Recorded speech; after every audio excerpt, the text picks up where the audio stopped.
Great Singers, First Series. By George T. Ferris. Note: in compiling and arranging the material which enters into the following sketches of distinguished singers, it is only honest to disclaim any originality except such as may be involved in a picturesque presentation of facts. The compiler has drawn freely from a great variety of sources, and has been simply guided by the desire to give the reading public such a digest of the more important incidents in the careers of the celebrities treated of as should be at once compact, racy, and accurate. To serve this purpose, the opinions and descriptions of writers and critics contemporary with the subjects have been used at length, and no means overlooked to give the sketches that atmosphere of freshness which is the outcome of personal observation. All that a compilation of this kind can hope to effect is best gained in preserving this kind of vividness, instead of revamping impressions and opinions into second-hand forms. Pains have been taken to verify dates and facts, and it is believed they will be found trustworthy. It will be observed that many well-known singers have been omitted, or treated only incidentally, among the earlier singers, such as Anastasia Robinson, Mingotti, Anna Maria Crouch, and Anna Selina Storis. Among more recent ones, such as Madams Fodor, Cinti Damereau, Camporese, Pisseroni, Miss Catherine Stevens, Mrs. Peytonwood, Madame de Rousgras, and Cornélie Falcon. This omission has been indispensable in a work whose purpose has been to cover only the lives of the very great names in operatic art, as the question of limit has been inflexible. A supplementary volume will give similar sketches of later celebrities. The works from which material has been most freely drawn are as follows: Bernard's Retrospection of the Stage, Dr. Burney Various Histories of Music, Chorley's 30 Years Musical Recollections, Dibdin's Complete History of the English Stage, Ebers's 7 Years of the King's Theatre, Fetis's Biography de Musiciens, Hogarth's Musical Drama, Sutherland Edwards's History of the Opera, Arsène Houssaye's Galerie de Portraits, Michael Kelly's Reminiscences, Lord Mount Edgecombe's Musical Reminiscences, Hawkesbury's Dramatic Biography and Histrionic Anecdotes, Mrs. Clayton's Queens of Song, Arthur Simpson's Memoirs of Catalani, and Grove's Dictionary of Music and Musicians. Contents. Note: detailed contents. Great Singers, from Faustina Bordoni to Henrietta Sontag. Faustina Bordoni, Caterina Gabrielli, Sophie Arnold, Elizabeth Billington and her contemporaries, Angelica Catalani, Giuditta Pasta, Henrietta Sontag. Note: detailed contents. Detailed contents. Great Singers, from Faustina Bordoni to Henrietta Sontag. Great Singers, from Faustina Bordoni to Henrietta Sontag. Faustina Bordoni, Faustina Bordoni, Caterina Gabrielli, Caterina Gabrielli, Sophie Arnold, Sophie Arnold, Elizabeth Billington and her contemporaries, Elizabeth Billington and her contemporaries, Angelica Catalani, Angelica Catalani, Giuditta Pasta, Giuditta Pasta, Henrietta Sontag, Henrietta Sontag. Detailed contents. Faustina Bordoni, Faustina Bordoni, The Art Battles of Handel's Time. The feud between Cuzzoni and Faustina. The character of the two rivals as women and artists. Faustina's career. Her marriage with Adolf Hasse, and something about the composer's music. Their Dresden life. Cuzzoni's latter years. Sketch of the great singer Farinelli. The old age of Hasse and Faustina. Caterina Gabrielli, Caterina Gabrielli, The Cardinal and the Daughter of the Cook. The young prima donna's debut in Lucca. Dr. Burney description of Gabrielli. Her caprices, extravagances, and meeting with Metastasio. Her adventures in Vienna. Bride on Gabrielli. Episodes of her career in Sicily and Parma.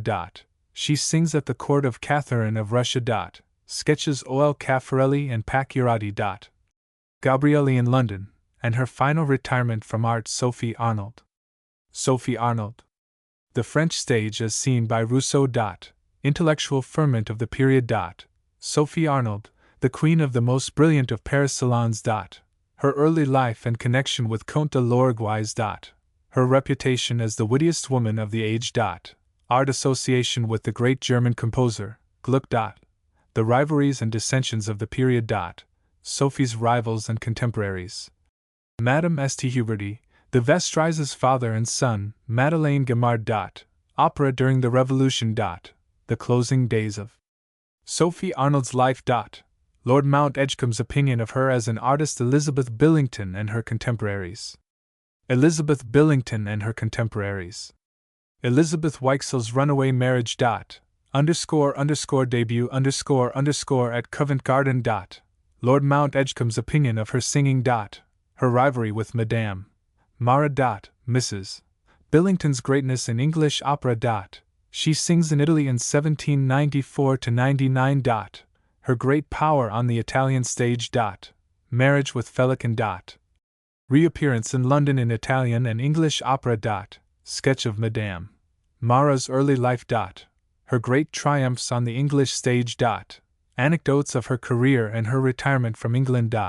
Grassini and Napoleon. The Italian prima donna disputes sovereignty with Mrs. Billington. Her qualities as an artist. Mrs. Billington's retirement from the stage in declining years. Angelica Catalani. The girlhood of Catalani. She makes her __ debut _ in Florence. Description of her marvelous vocalism. The romance of love and marriage. Her preference for the concert stage. She meets Napoleon in Paris. Her escape from France and appearance in London. Opinions of Lord Mount Edgecombe and other critics. Anecdotes of herself and husband. The great prima donna's character. Her gradual divergence from good taste in singing. Bon mots of the wits of the day. The opera house riot. Her husband's avarice. Grand concert tour through Europe. She meets Goethe. Her return to England and brilliant reception. She sings with the tenor Braham. John Braham's artistic career. The Davides. Catalani's last English appearance, and the opinion of critics. Her retirement and death. Judith Pasta. Greatness of genius overcoming disqualification. The characteristic lesson of Pasta's life. Her first appearance and failure. Pasta returns to Italy and devotes herself to study. Her first great successes in 1819. Characteristics of her voice and singing. Chorley's review of the impressions made on him by Pasta. She makes her triumphal debut in Paris. Talma on Pasta's acting. Her performances of Giulietta and Tancredi. Medea, Pasta's grandest impersonation, is given to the world. Description of the performance. Enthusiasm of the critics and the public. Introduction of Pasta to the English public in Rossini's Otello. The impression made in England. Recognized as the greatest dramatic prima donna in the world. Glances at the salient facts of her English career. The performance of Il Crociato in Egitto. She plays the male role. Otello. Rivalry with Molly Brand and Sontag. The founder of a new school of singing. Pasta creates the leading roles in Bellini's Sonnambula and Norma, and Donizetti's Anna Bellina. Decadence and retirement. Henrietta Sontag. The greatest German singer of the century. Her characteristics as an artist. Her childhood and early training. Her early appearances in Weimar, Berlin, and Leipzig. She becomes the idol of the public. Her charms as a woman and romantic incidents of her youth. Becomes affiance to Count Rossi. Prejudice against her in Paris, and her victory over the public hostility. She becomes the pet of aristocratic salons. Rivalry with Molly Brand. Her debut in London, where she is welcomed with great enthusiasm. Returns to Paris. Anecdotes of her career in the French capital. She becomes reconciled with Molly Brand in London. Her secret marriage with Count Rossi. She retires from the stage as the wife of an ambassador. Return to her profession after 18 years of absence. The wonderful success of her youth renewed. Her American tour. Attacked with cholera in Mexico and dies. Faustina Bordoni. Caterina Gabrielli. Sophie Arnold. Sophie Arnold. Elizabeth Billington and her contemporaries. Elizabeth Billington and her contemporaries. Angelica Catalani. Angelica Catalani. Judita Pasta. Judita Pasta. Henrietta Sontag. Henrietta Sontag. Great singers. From Faustina Bordoni to Henrietta Sontag. Faustina Bordoni. The art battles of Handel's time.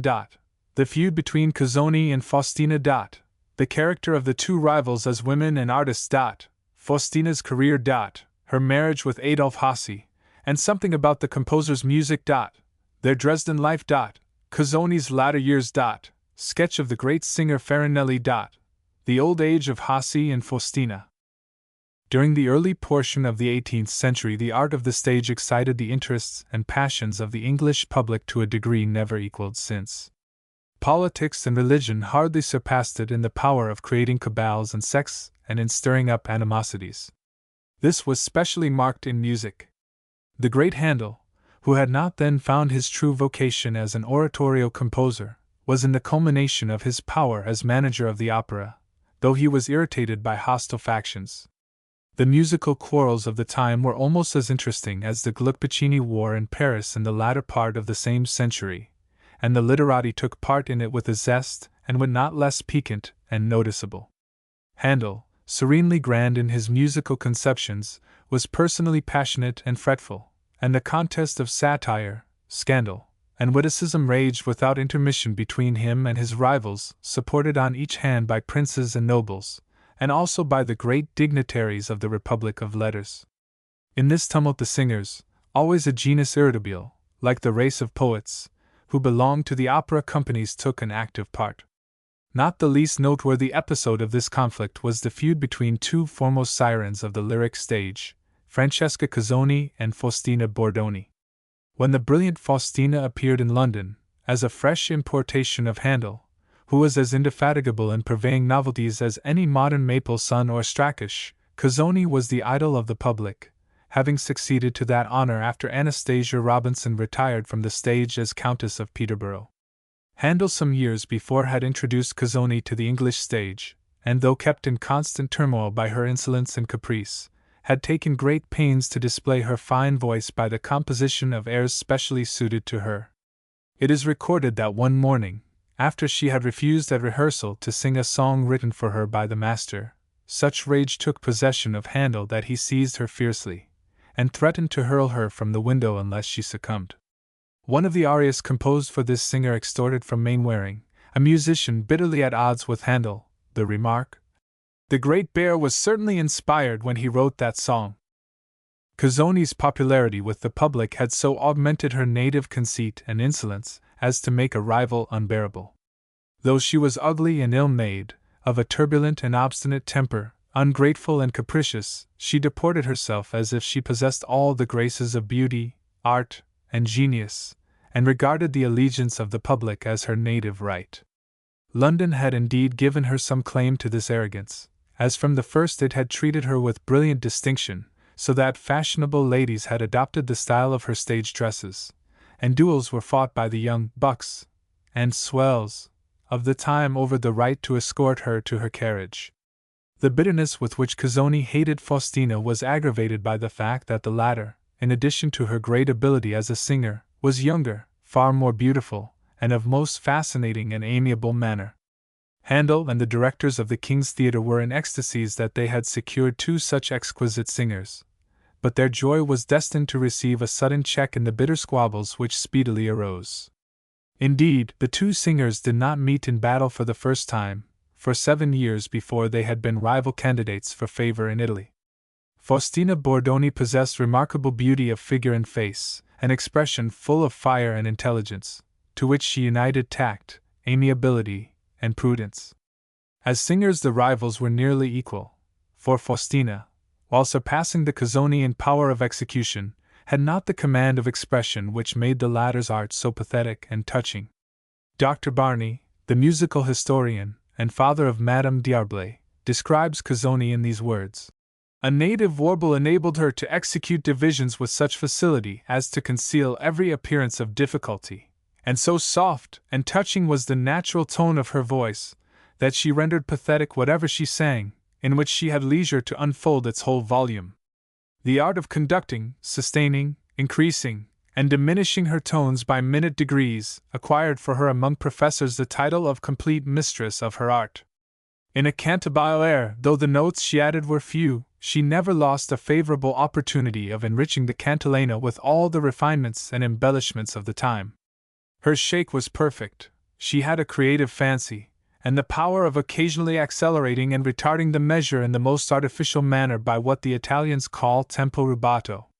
Her high notes were unrivaled in clearness and sweetness, and her intonations were so just and fixed that it seemed as if it were not in her power to sing out of tune. The celebrated flute player Quantz, instructor of Frederick II, also gave Dr. Burney the following account of Faustina's artistic qualities.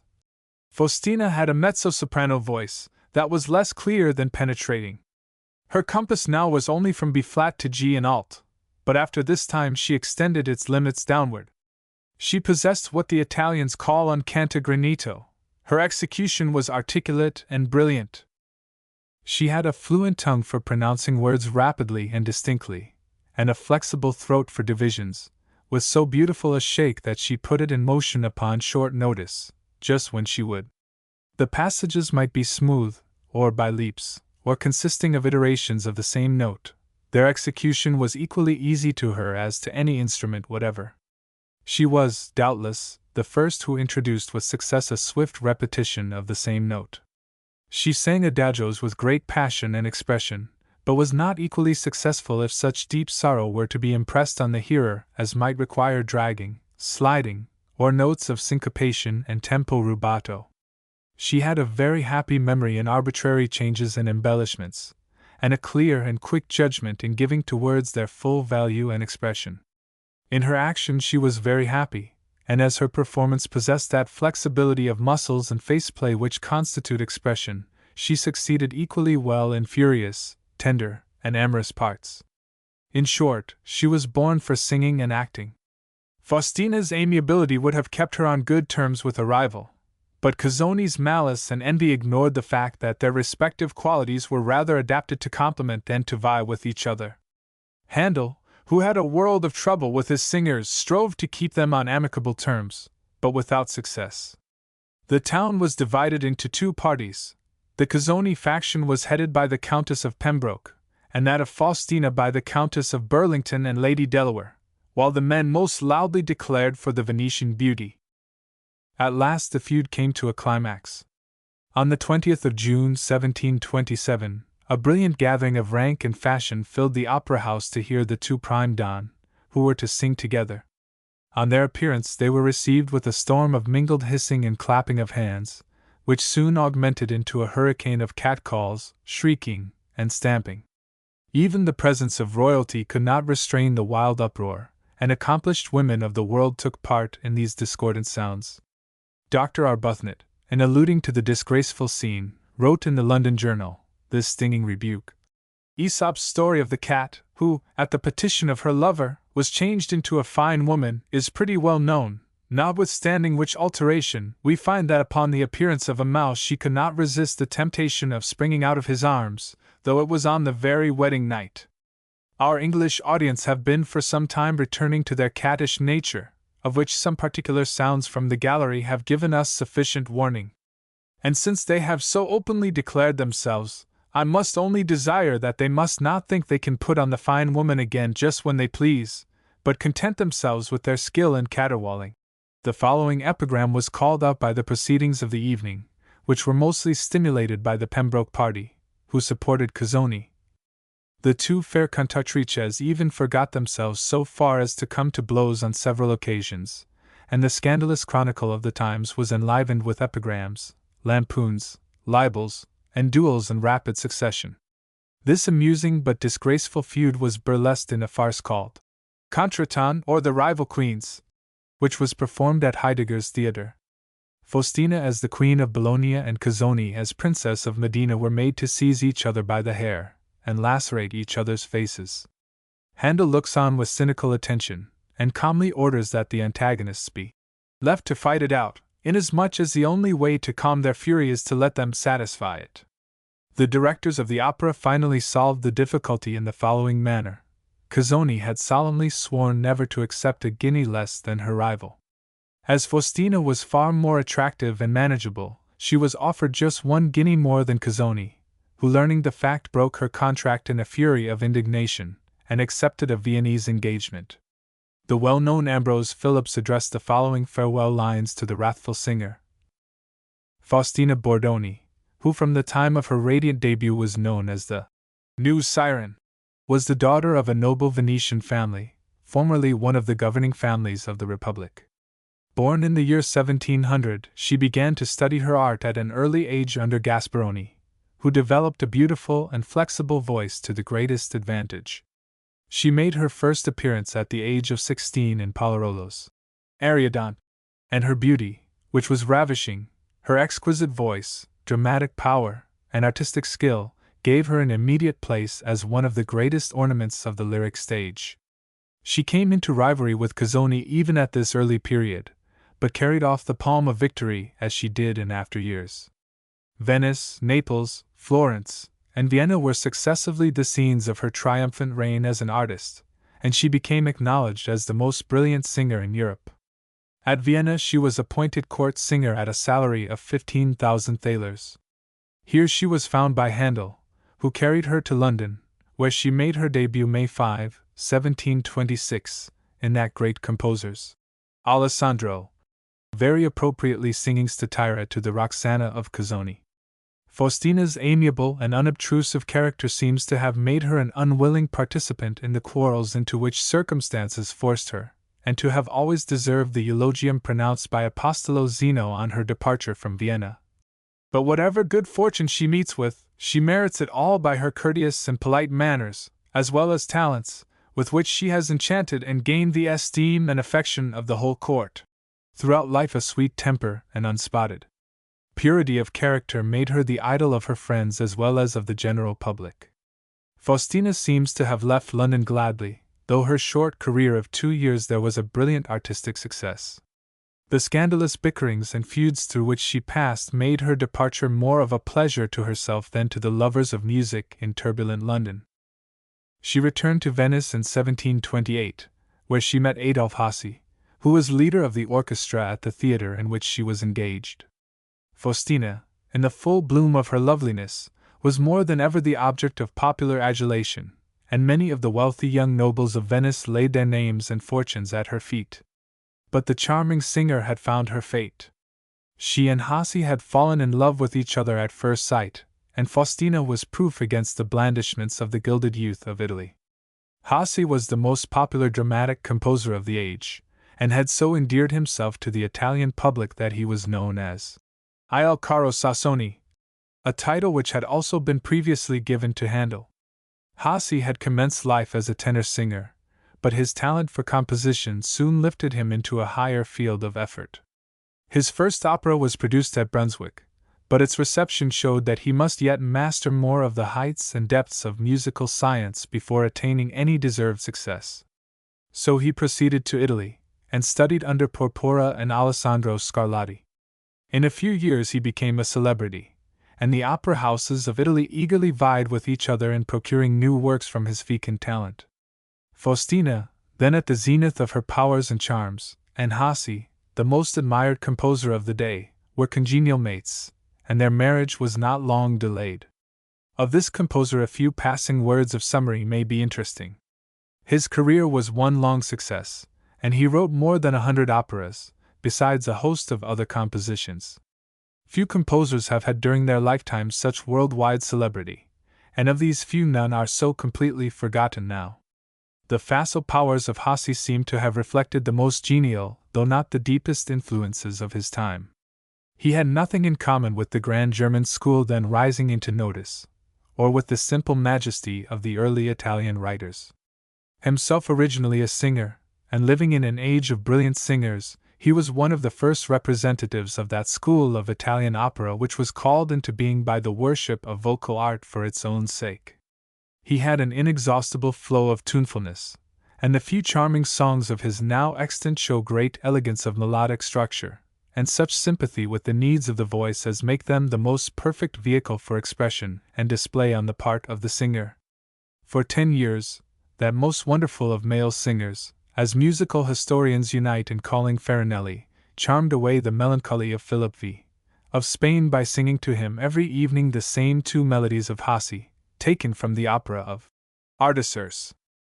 In 1731 the celebrated couple accepted an offer from the brilliant court of Dresden, presided over by Augustus II, as great a lover of art and literature as Goethe's Duke of Saxe-Weimar, or as the present Louis of Bavaria. This aesthetic monarch squandered great sums on pictures and music, and gave Hasse unlimited power and resources to place the Dresden Opera on such a footing as to make it foremost in Europe. His first opera produced in Dresden was the masterpiece of his life, Alessandro del Indy, and its great success was perhaps owing in part to the splendid singing and acting of Faustina, for whom indeed the music had been carefully designed. As the husband of the most fascinating prima donna of her age, Hasse had no easy time. His life was still further embittered by the presence and intrigues of Porpora, his old master and now rival, and jealousy of Porpora's pupil, Mingatti, who threatened to dispute the sway of his wife. Hasse's musical spite was amusingly shown in writing an air for Mingatti in his Demiflant. He composed the music for what he thought was the defective part of her voice, while the accompaniment was contrived to destroy all effect. Mingatti was nothing daunted, but by hard study and ingenious adaptation so conquered the difficulties of the air, that it became one of her greatest showpieces. A combination of various causes so dissatisfied the composer with Dresden, that he divided his time between that city, Venice, Milan, Naples, and London, though the Saxon capital remained his professed home. One of his diversions was the establishment of opera in London in opposition to Handel, but he became so ardent an admirer of that great man's genius, that he refused to be a tool in the hands of the latter's enemies, though several of his operas met with brilliant success in the English capital. Dresden life at last flowed more easily with Hasse and Faustina on the advent of Augustus III, who possessed his father's connoisseurship without his crotchets and favoritism. Here he remained, with the exception of a short Venetian sojourn, till late in life. On the evening of Frederick the Great's entrance into Dresden in 1745, after the Battle of Kesselsdorf, Hasse's opera of Arminio was performed by command of the Conqueror, who was so charmed with the work and Faustina's singing that he invited the composer and wife to Berlin. During the Prussian king's occupation he made Faustina many magnificent gifts, an exceptional generosity in one who was one of the most penurious of monarchs as well as one of the greatest of soldiers. Faustina continued to sing for 8 years longer, when, at the age of 52, she retired from the long art reign which she had enjoyed, having held her position with unchanged success against all comers for nearly 40 years. In notable contrast to the career of Faustina was that of her old-time rival, Cuzzoni. After the Venetian singer retired from London, Cuzzoni again returned to fill an engagement with the opposition company formed by Handel's opponents. With her sang Farinelli and Senesino, the former of whom was the great tenor singer of the age, perhaps the greatest who ever lived, if we take the judgment of the majority of the musical historians. Cuzzoni was again overshadowed by the splendid singing of Farinelli, who produced an enthusiasm in London almost without parallel. Her haughty and arrogant temper could not brook such inferiority, and she took the first opportunity to desert what she considered to be an ungrateful public. We hear of her again as singing in different parts of Europe, but always with declining prestige. In the London Daily Post of September 7, 1741, appeared a paragraph which startled her old admirers. We hear from Italy that the famous singer, Mrs. CZNI, is under sentence of death, to be beheaded for poisoning her husband. If this was so, the sentence was never carried into execution, for she sang 7 years afterward in London at a benefit concert. She issued a preliminary advertisement, avouching her pressing debts, and her desire to pay them, as the reason for her asking the benefit, which, she declared, should be the last she would ever trouble the public with. Old, poor, and almost deprived of her voice by her infirmities, her attempt to revive the interest of the public in her favor was a miserable failure. Her star was set forever, and she was obliged to return to Holland more wretched than she came. She had scarcely reappeared there when she was again thrown into prison for debt, but, by entering into an agreement to sing at the theatre every night, under surveillance, she was enabled to obtain her release. Her recklessness and improvidence had brought her to a pitiable condition, and in her latter days, after a career of splendor, caprice, and extravagance, she was obliged to subsist, it is said, by button-making. She died in frightful indigence, the recipient of charity, at a hospital in Bologna, in 1770. Associated with the life and times of Faustina Bordoni, and the most brilliant exponent of the music of her husband, Hassi, Carlo Braschi, better known as Farinelli, stands out as one of the most remarkable musical figures of his age. This great artist, born in Naples in 1705, was the nephew of the composer Farinelli, whose name he adopted. He was instructed by the celebrated singing master Porpora, who trained nearly all the great voices of Europe for over half a century, and at his first appearance in Rome, in 1722, common report had already made him famous. So wonderful was his execution, even at this early age, that he was able to vie with a trumpet player, then the admiration of Rome for his remarkable powers. Porpora had written an obbligato part to a song, in which his pupil rivaled the instrument in holding and swelling a note of extraordinary purity and volume. The virtuoso's execution was masterly, but the young singer so surpassed him as to carry the enthusiasm of the audience to the wildest pitch by the brilliance of his singing and the difficult variations which he introduced.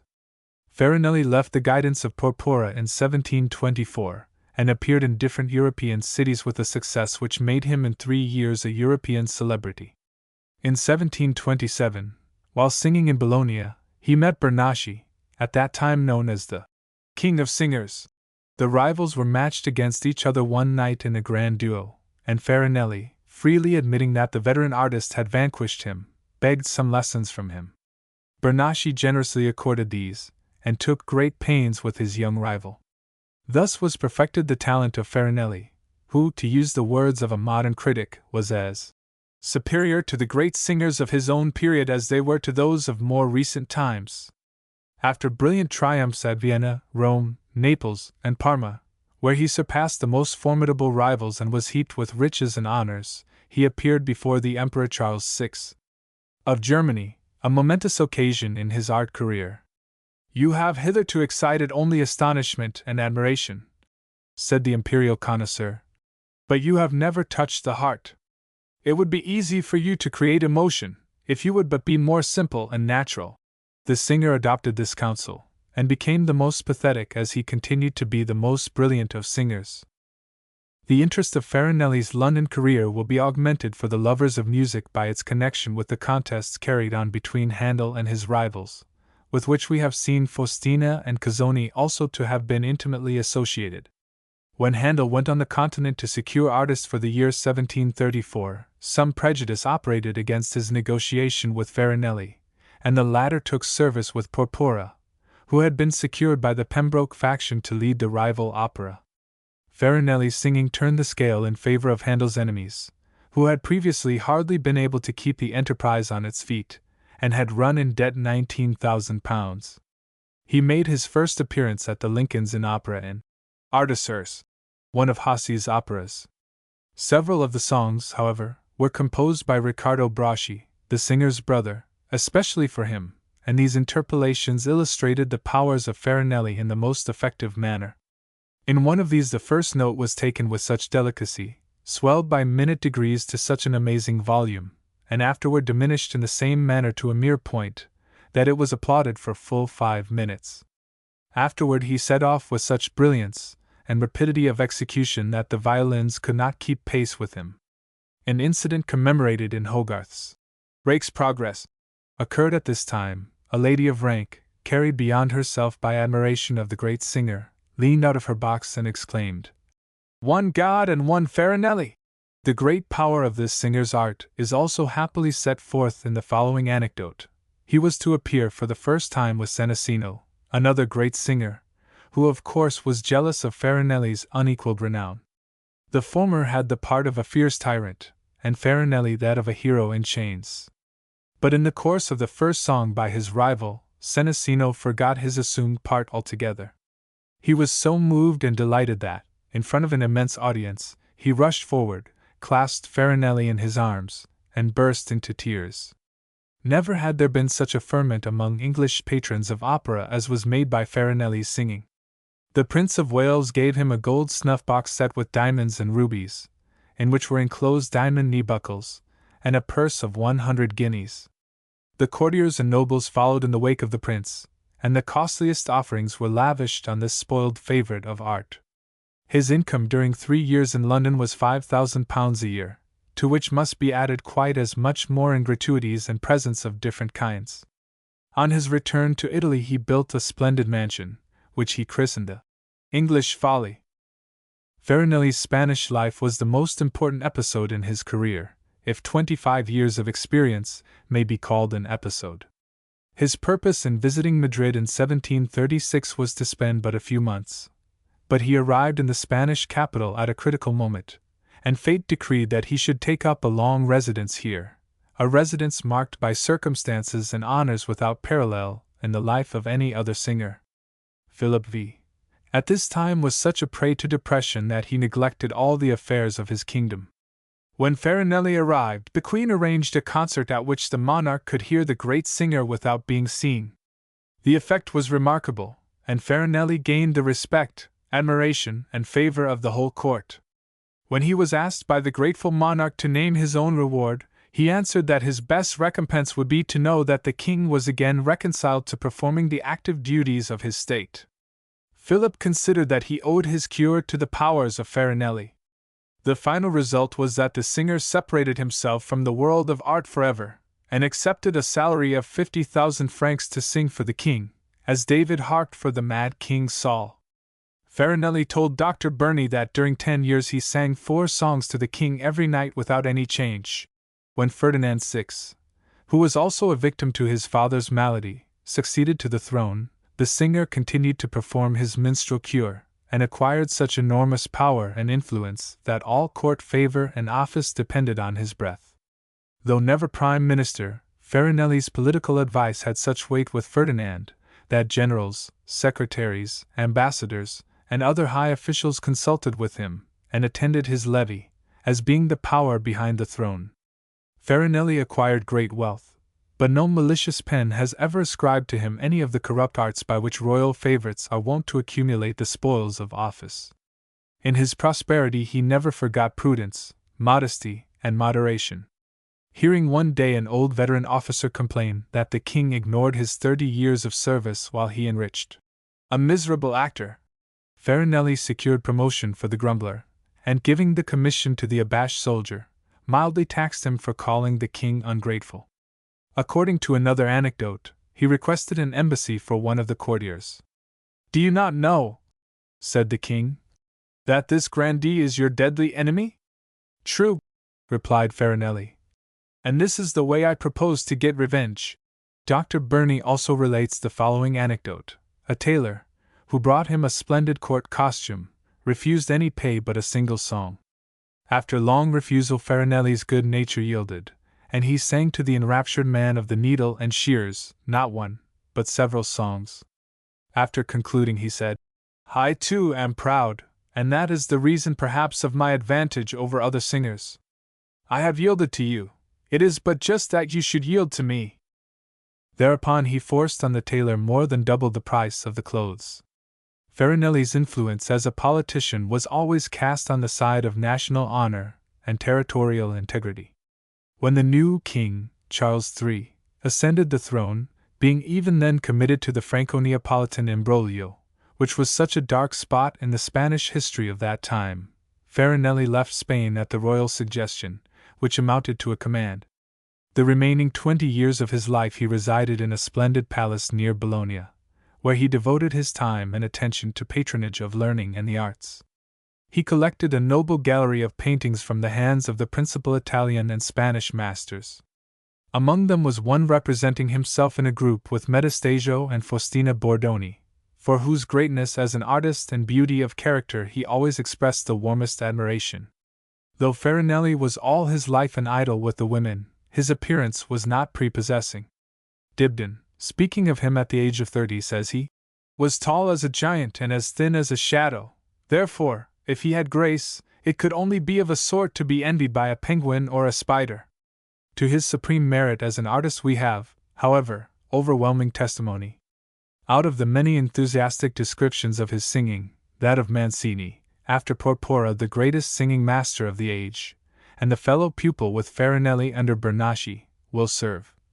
His voice was thought a marvel because it was so perfect, so powerful, so sonorous, and so rich in its extent, both in the high and low parts of the register, that its equal has never been heard.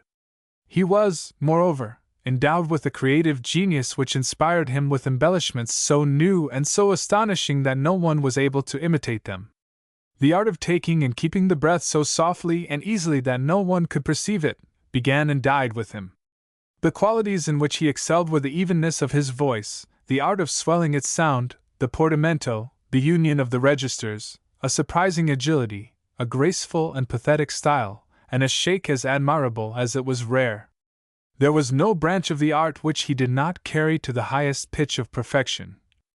The successes of his youth did not prevent him from continuing to study, and this great artist applied himself with so much perseverance that he contrived to change in some measure his style, and to acquire another and superior method, when his name was already famous and his fortune brilliant.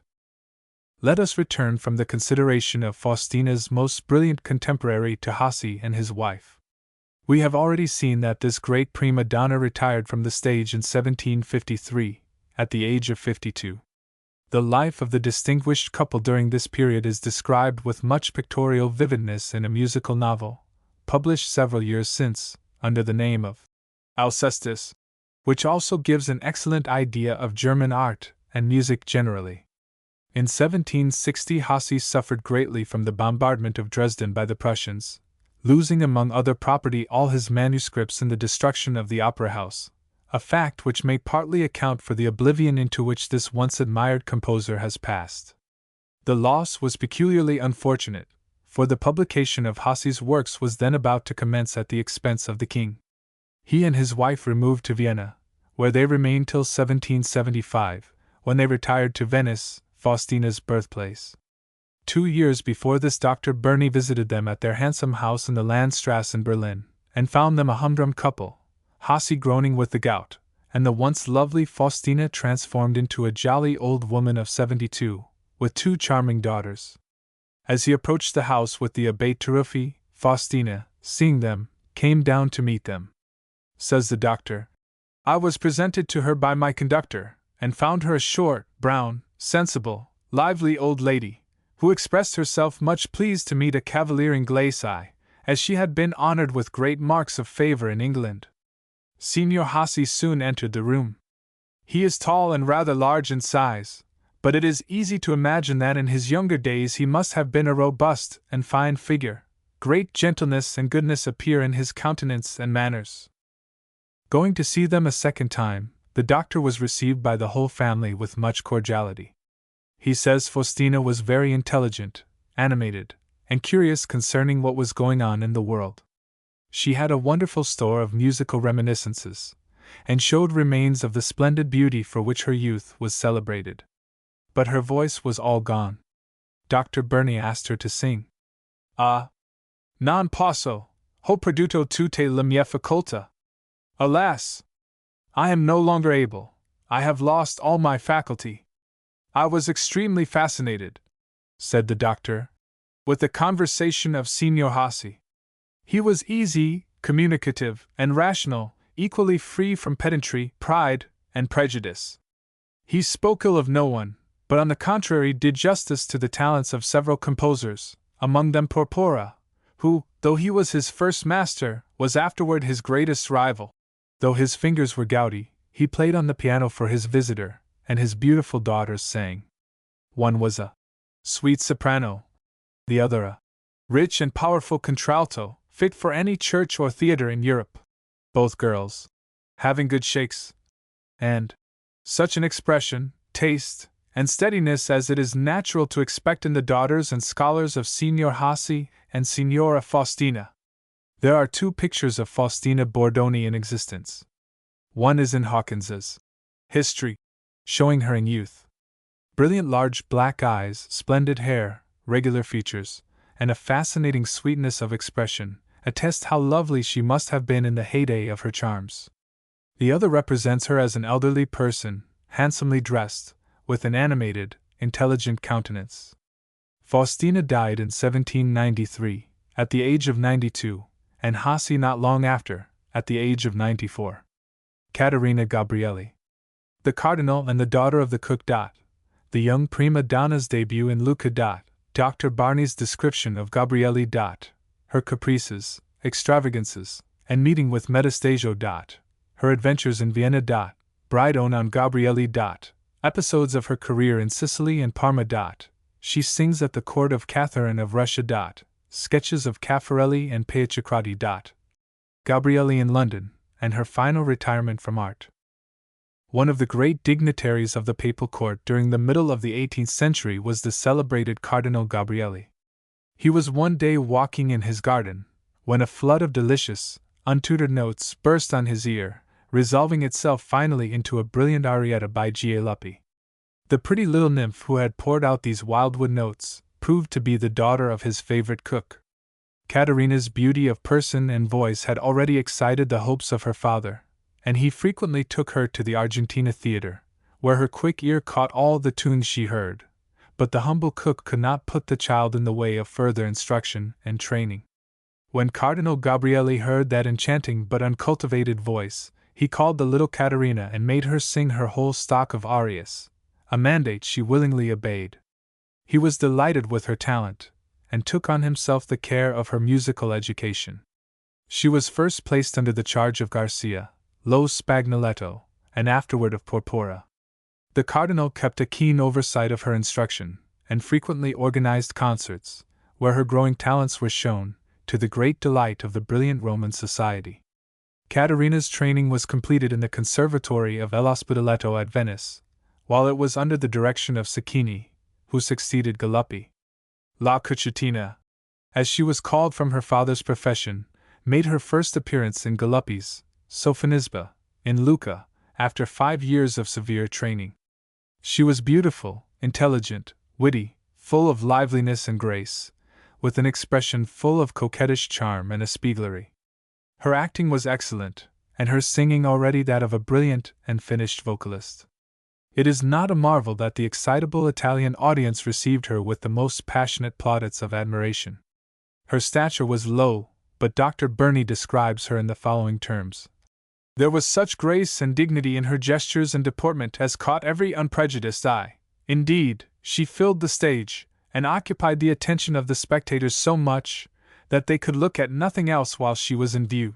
No indication of her mean origin betrayed itself in her face or figure, for she carried herself with all the haughty grandeur of a Roman matron. Her voice, though not powerful, was of exquisite quality and wonderful extent, its compass being nearly 2 octaves and a half, and perfectly equable throughout. Her facility in vocalization was extraordinary, and her execution is described by Dr. Burney as rapid, but never so excessive as to cease to be agreeable.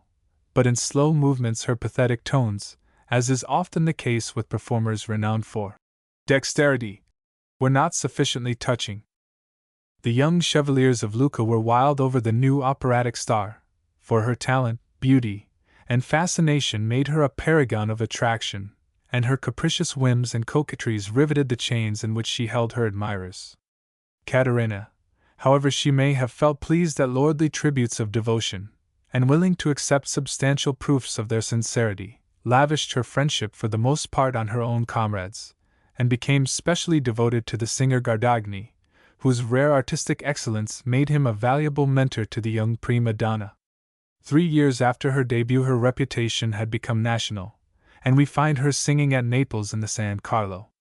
The aged poet Metastasio, a name so imperishably connected with the development of the Italian opera, became one of her bond slaves. Gabrielli was wont to use her admirers for artistic advantage, and she learned certain invaluable lessons in the delivery of recitative and the higher graces of her art from one whose experience and knowledge were infinitely higher and more suggestive than those of a mere singing master.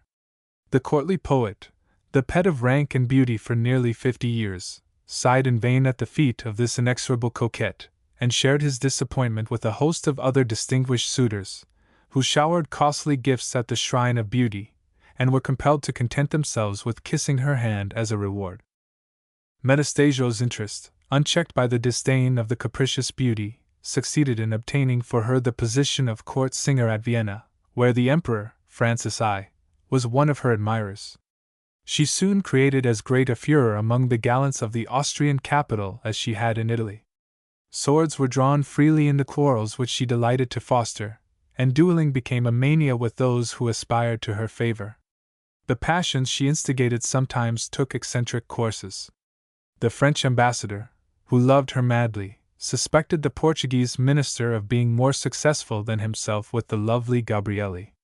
His suspicions being confirmed at one of his visits, he drew his sword in a transport of rage, and all that saved the operatic stage one of its most brilliant lights was the whalebone bodice, which broke the point of the furious Frenchman's rapier. The sight of the bleeding beauty, for she received a slight scratch, brought the diplomat to his senses. Falling on his knees, he poured forth his remorse in passionate self-reproaches, but only received his pardon on the most humiliating terms, namely, that he should present her with the weapon which had so nearly pierced her heart, on which was to be inscribed this memento of the jealous madness of its owner. Épée d'âme que s'est frappée la Gabrielle. Only Metastasio's persuasions, for Gabrielle prized his friendship and advice as much as she trifled with him in a different role, persuaded her to spare the Frenchman the insufferable ridicule which her retention of the telltale sword would have imposed on one whose rank and station could ill afford to be made the laughing-stock of his times. The siren's infinite caprices furnish the most interesting chroniques scandaleuses of Vienna. Brydon in his Tour tells us that it was fortunate for humanity that the fair cantatrice had so many faults, for, had she been more perfect, she must have made dreadful havoc in the world, though, with all her deficiencies, he says, she was supposed to have achieved more conquests than any one woman breathing. Her caprice was so stubborn that neither interest, nor threats, nor punishment had the least power over it. She herself declared that she could not command it, but that it for the most part commanded her. The best expedient to induce her to sing when she was in a bad humor was to prevail upon her favorite lover to place himself in the principal seat of the pit, or the front of a box, and if they were on good terms, which was seldom the case, however, she should address her tender airs to him, and exert herself to the utmost. When Brydon was in Sicily, her lover promised to give him an example of his power over her. He took his seat accordingly, but Gabrielle, probably suspecting the connivance, would take no notice of him, so even this expedient does not always succeed. When Gabrielle left Vienna for Sicily in 1765, she was laden with riches, for her manifold extravagances were generally incurred at the expense of somebody else, and she continued at Palermo the same eccentric, capricious, and flighty conduct which had made her name synonymous with everything reckless and daring in contravening propriety. She treated the highest dignitaries with the same insolence which she displayed toward operatic managers. Even the Viceroy of Sicily, standing in the very place of royalty, was made the victim of wanton impertinence. The Viceroy gave a dinner in honor of La Gabrielle, to which were invited the proudest nobles of the court, and, as she did not appear at the appointed hour, a servant was sent to her apartments. She was found en deshabille dawdling over a book, and affected to have forgotten the vice-regal invitation, a studied insult, hardly to be endured.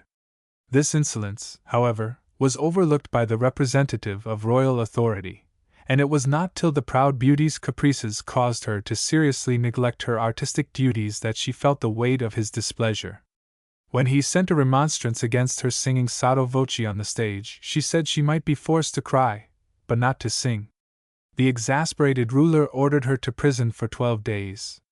Her caprice was here shown by giving the costliest entertainments to her fellow prisoners, who were of all classes from debtors to bandits, paying their debts, distributing great sums among the indigent, and singing her most beautiful songs in an enchanting manner. When she was released, she was followed by the grateful tears and blessings of those she had so lavishly benefited in jail. This fascinating creature seems all through life to have been good on impulse and bad on principle. 3 years after this, Gabrielle was singing in Parma, where she made a speedy conquest of the Infante, Don Ferdinand.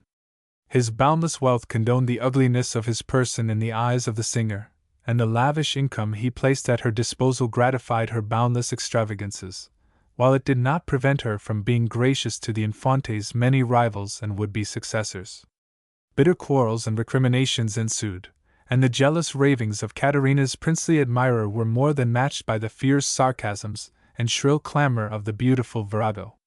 One day Don Ferdinand, justly suspecting her of gross unfaithfulness, assailed her with unusual fury, to which she replied by terming him a gobbo maledetto, a cursed hunchback. On this the prince, carried beyond all control, had her imprisoned on some legal pretext, though Gabrielli found proofs of love struggling with his anger in the magnificence of the apartment and luxuriance of the service bestowed on her. But he strove in vain to make his peace.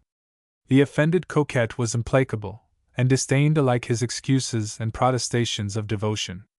One night she escaped from her prison, scaled the garden wall, and fled, leaving her weak and disconsolate lover to cool his sighs in tears of unavailing regret. The court of the Semiramis of the North, Catherine II. of Russia, who strove to expunge the contempt felt for her as a woman by Europe through the imperial munificence with which she played at patronizing art and literature, was the next scene of the fair Italian's triumph. Gabrielli was received with lavish favor, but the Empress frowned when she heard the pecuniary demands of the singer. 5,000 ducats, she said in amazement. Why, I don't give more than that to one of my field marshals. Very well, replied the audacious Gabrielli. Your Majesty may get your field marshals to sing for you, then. Catherine, who, however cruel and unscrupulous when need be, was in the main good-natured, laughed at the impertinence, and instead of sending Gabrielli to Siberia consented to her demands, adding special gratuities to the nominal salary. 2 countrymen of the beautiful cantatrice, Paisiello and Cimarosa, were afterward treated with equal honor and consideration by the imperial dilettanti. Catherine's favor lasted unimpaired for several years, and it only abated when Gabrielli's lust for conquest and the honor of rivalry with the sovereign tempted her to coquet with Prince Potemkin. An intimation from the court chamberlain that St. Petersburg was too hot for one of her warm southern blood, and that Siberia or some other place at her will would better suit her temperament, sufficed when backed by an imperial endorsement. La Gabrielli returned from Russia, loaded with diamonds and wealth, for Catherine did not dismiss her without substantial proofs of her magnificence and generosity. At this period Gabrielli was invited to England, and after considerable haggling with the London manager, and compelling him to employ her favorite of the hour, Signor Manzaletto, as principal tenor, the negotiation was consummated. Gabrielli still preserved all her excellence of voice and charm of execution, but her rare beauty, which had been as great a factor in her success as artistic skill, was on the wane. The English engagement had been made with some reluctance, for the stern and uncompromising temper of the island nation had been widely recognized with exaggerations in continental Europe. I should not be mistress of my own will, she said, and whenever I might have a fancy not to sing, the people would insult, perhaps misuse me. It is better to remain unmolested, were it even in prison. She, however, changed her mind, and her experiences in London were such as to make her regret that she had not stood firm to her first resolution. Among the remarkable male singers of Gabrielli's time was Caffarelli, whom his friends indeed declared to be no less great than Farinelli. Though never closely associated with La Cuscettina in her stage triumphs, a fact perhaps fortunate for the cantatrice, he must be regarded as one of the representative artists of the period when she was in the full-blown and insolent prime of her beauty and reputation. Born in 1703, of humble Neapolitan parentage, he became a pupil of Porpora at an early age.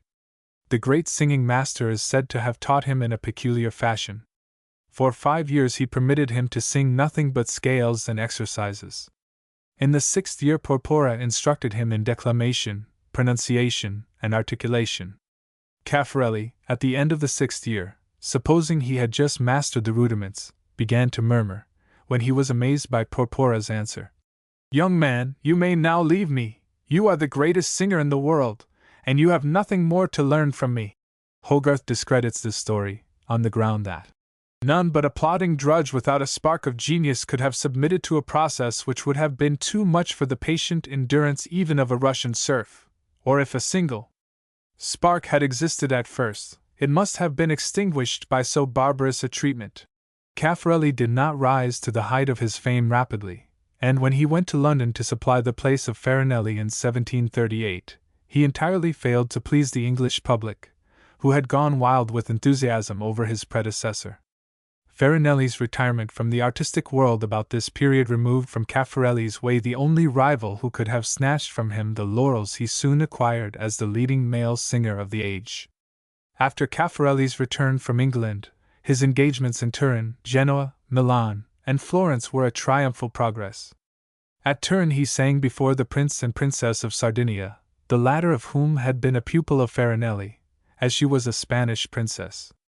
Caffarelli, on being told that the royal lady had a prejudice in favor of her old master, said haughtily, "Tonight she shall hear two Farinellis in one," and exerted his faculties so successfully as to produce acclamations of delight and astonishment.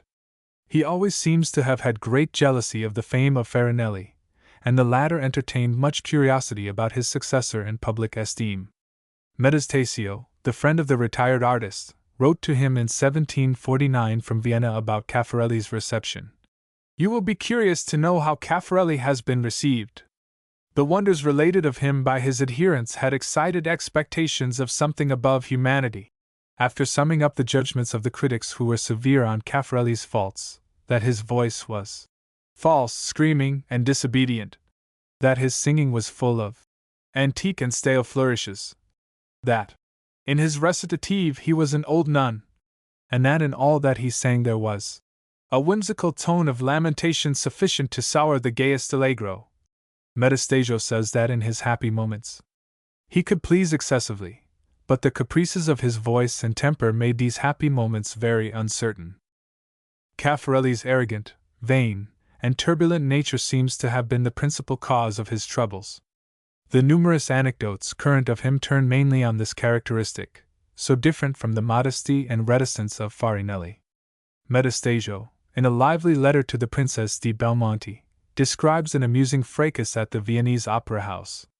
The poet of the house, Migliavacca, who was also director of rehearsals, became engaged in altercation with the singer, because the latter neglected attendance. He rehearsed to Caffarelli in bitter language the various terms of reproach and contempt which his enemies throughout Europe had lavished on him.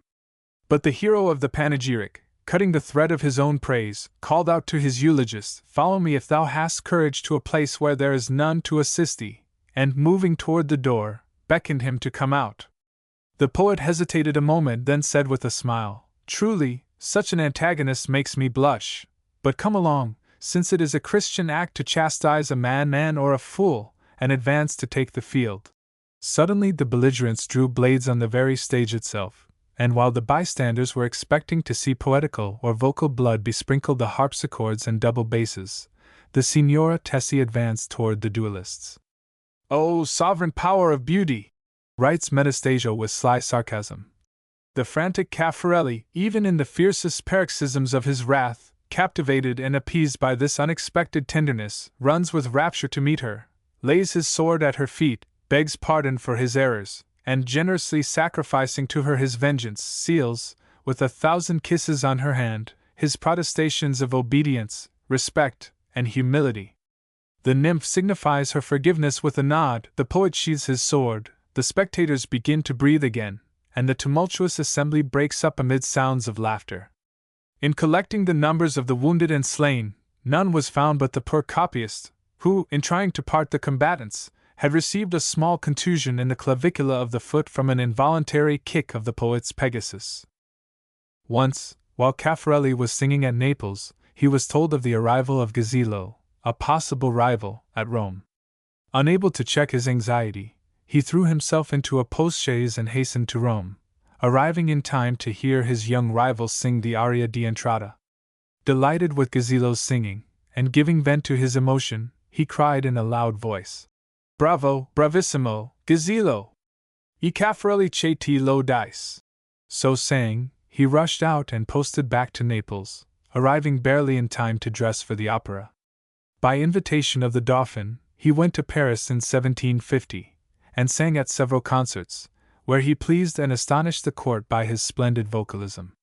Louis XV sent him a snuff-box, but Caffarelli, observing its plainness, said disdainfully, showing a drawerful of splendid boxes, that the worst was finer than the French king's present.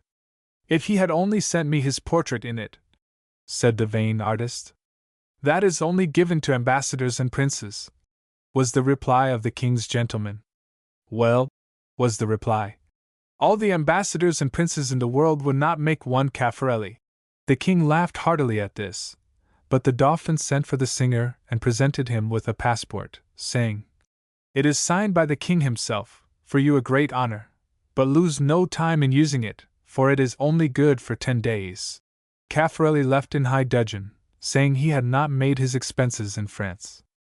Mr. Garrick, the great actor, heard Caffarelli in Naples in 1764, when he was turned of 60, and thus writes to Dr. Burney: "Yesterday we attended the ceremony of making a nun. She was the daughter of a duke, and everything was conducted with great splendor and magnificence. The consecration was performed with great solemnity, and I was very much affected, and to crown the whole, the principal part was sung by the famous Caffarelli, who, though old, has pleased me more than all the singers I ever heard. He touched me, and it is the first time I have been touched since I came to Italy." At this time Caffarelli had accumulated a great fortune, purchased a dukedom, and built a splendid palace at San Dorato, from which he derived his ducal title. Over the gate he inscribed, with characteristic modesty, this inscription: Amphion Naba Ego Domum. Asterisk, a wit of the period, added, "I'll come, sign too." Caffarelli died in 1783, leaving his title and wealth to his nephew, some of whose descendants are still living in enjoyment of the rank earned by the genius of the singer. By some of the critics of his time Caffarelli was judged to be the superior of Farinelli, though the suffrages were generally on the other side. He excelled in slow and pathetic airs as well as in the bravura style, and was unrivaled in the beauty of his voice, and in the perfection of his shake and his chromatic scales, which latter embellishment in quick movements he was the first to introduce.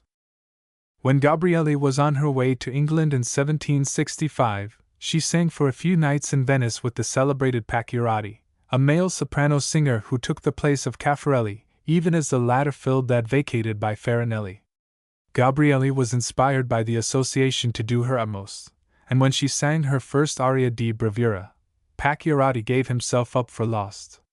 The astonishing swiftness, grace, and flexibility of her execution seemed to him beyond comparison, and tearing his hair in his impetuous Italian way, he cried in despair, "Povero me! Povero me!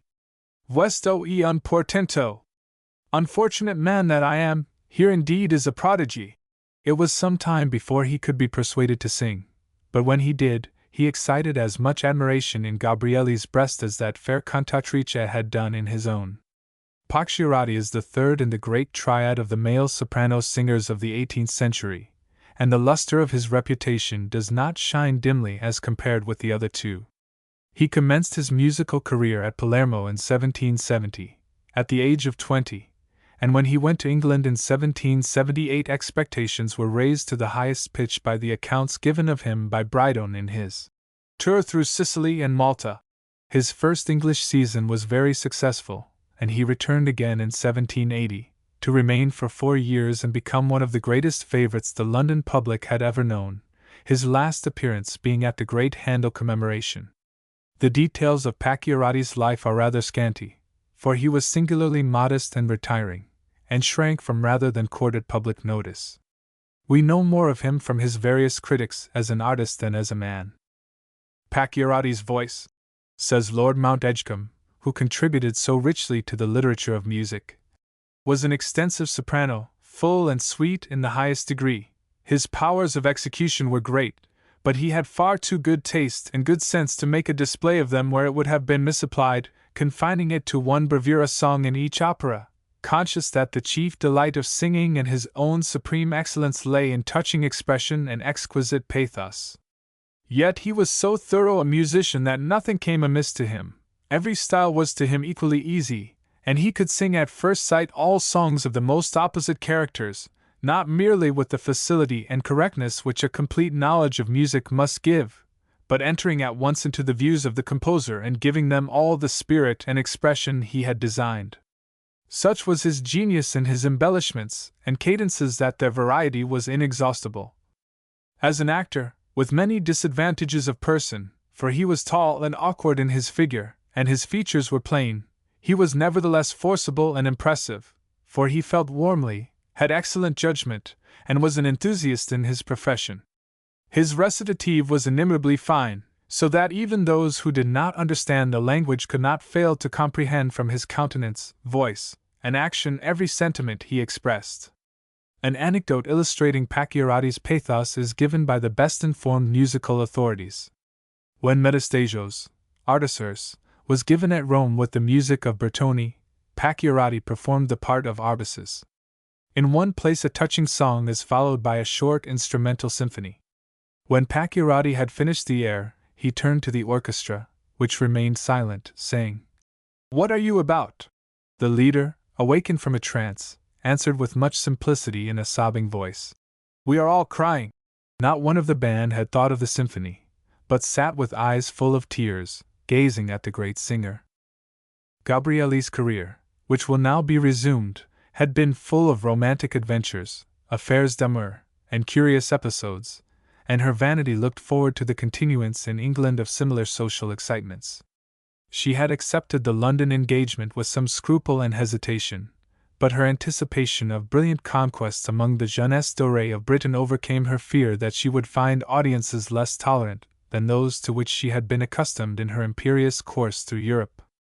But the beautiful Gabrielli was then a little on the wane both in personal loveliness and charm of voice, and though her fame as a coquette and an artist had preceded her, she met with an indifference that was almost languor. The young Englishmen of the period, though quick to draw blade as any gallants in Europe, did not feel inspired to fight for her smiles, as had been the case with their compeers in the continental cities, which rang with the scandals, controversies, and duels engendered by her numerous conquests. This sort of social stimulus had become necessary from long use as an ally of professional effort, and lacking it, Gabrielli became insufferably indolent and careless. She would not take the least trouble to please fastidious London audiences, then as now the most exacting in Europe. She chose to remain sick on occasions which should have drawn forth her finest efforts, and frequently sent her sister Francesca to fill her great parts. One night her manager, mistrusting her excuses of illness, proceeded to her apartments, and found them ablaze with light and filled with a large company of gay and riotous revellers. Of course this condition of affairs could not long be endured. Stung by the slight appreciation of her talents in England, and not choosing to endure the want of patience which made the public grumble when she chose to sing badly or not at all, she quitted England after a very brief stay. Lord Mount Edgecombe saw her in the opera of Did One, and avows bluntly that he could see nothing more of her acting than that she took the greatest possible care of her enormous hoop when she sidled out of the flames of Carthage. Dr. Burney, on the other hand, is a more chivalrous critic, or else he was unduly impressed with the lady's charms, for she appeared to him the most intelligent and best-bred virtuoso with whom he had ever conversed, not only on the subject of music, but on every subject concerning which a well-educated female, who had seen the world, might be expected to have information. Furthermore, he extols the precision and accuracy of her execution and intonation, and the thrilling quality of her voice. Brydone, who appears to have been fascinated with this siren, has an amusing apology for her carelessness of her duties in England, which he insists was not caprice, but inability to sing. He says, and this I can readily believe, for that wonderful flexibility of voice, that runs with such rapidity and neatness through the most minute divisions, and produces almost instantaneously so great a variety of modulation, must surely depend on the very nicest tones of the fibers, and if these are in the smallest degree relaxed, or their elasticity diminished, how is it possible that their contractions and expansions can so readily obey the will as to produce these effects? The opening of the glottis which forms the voice is so extremely small, and in every variety of tone its diameter must suffer a sensible change, for the same diameter must ever produce the same tone. So wonderfully minute are its contractions and dilatations that Dr. Keel, I think, computed that in some voices its opening, not more than the 1/10 of an inch, is divided into upward of 1,200 parts, the different sound of every one of which is perceptible to the exact ear. Now, what a nice tension of fibers must this require! I should imagine even the most minute change in the air causes a sensible difference, and that in our foggy climate fibers would be in danger of losing this wonderful sensibility, or, at least, that they would very often be put out of tune. It is not the same case with an ordinary voice, where the variety of divisions run through and the volubility with which they are executed bear no proportion to that of a Gabrielli. Gabrielli sang in various cities of Italy for several years more, still retaining her hold on the hearts of her countrymen. In 1780 she finally retired from the stage and began to live a regular and orderly life, though still extravagant and lavish in her indulgence both of freaks of luxury and generosity. During her residence at Rome the noblesse of that city held her in high esteem, and her concerts gathered the most distinguished and wealthy people. Her prodigality had considerably reduced her income, and when she retired from her profession it amounted to little more than 20,000 francs. The state in which Gabrielli had lived suited a princess of the blood rather than an operatic singer. Her traveling retinue included a little army of servants and couriers, and both at home and at the theatre she exacted the respect which was rather the due of some royal personage. A Florentine nobleman paid her a visit one day, and tore one of his ruffles by catching in some part of her dress. Gabrielli the next day, to make amends, sent him 6 bottles of Spanish wine, with the costliest rolls of Flanders lace stuffed into the mouths of the bottles instead of corks. But if she was extravagant and luxurious, she was also generous, and in spite of the cruel caprices which had marked her life, she always gave tokens of a naturally kind heart.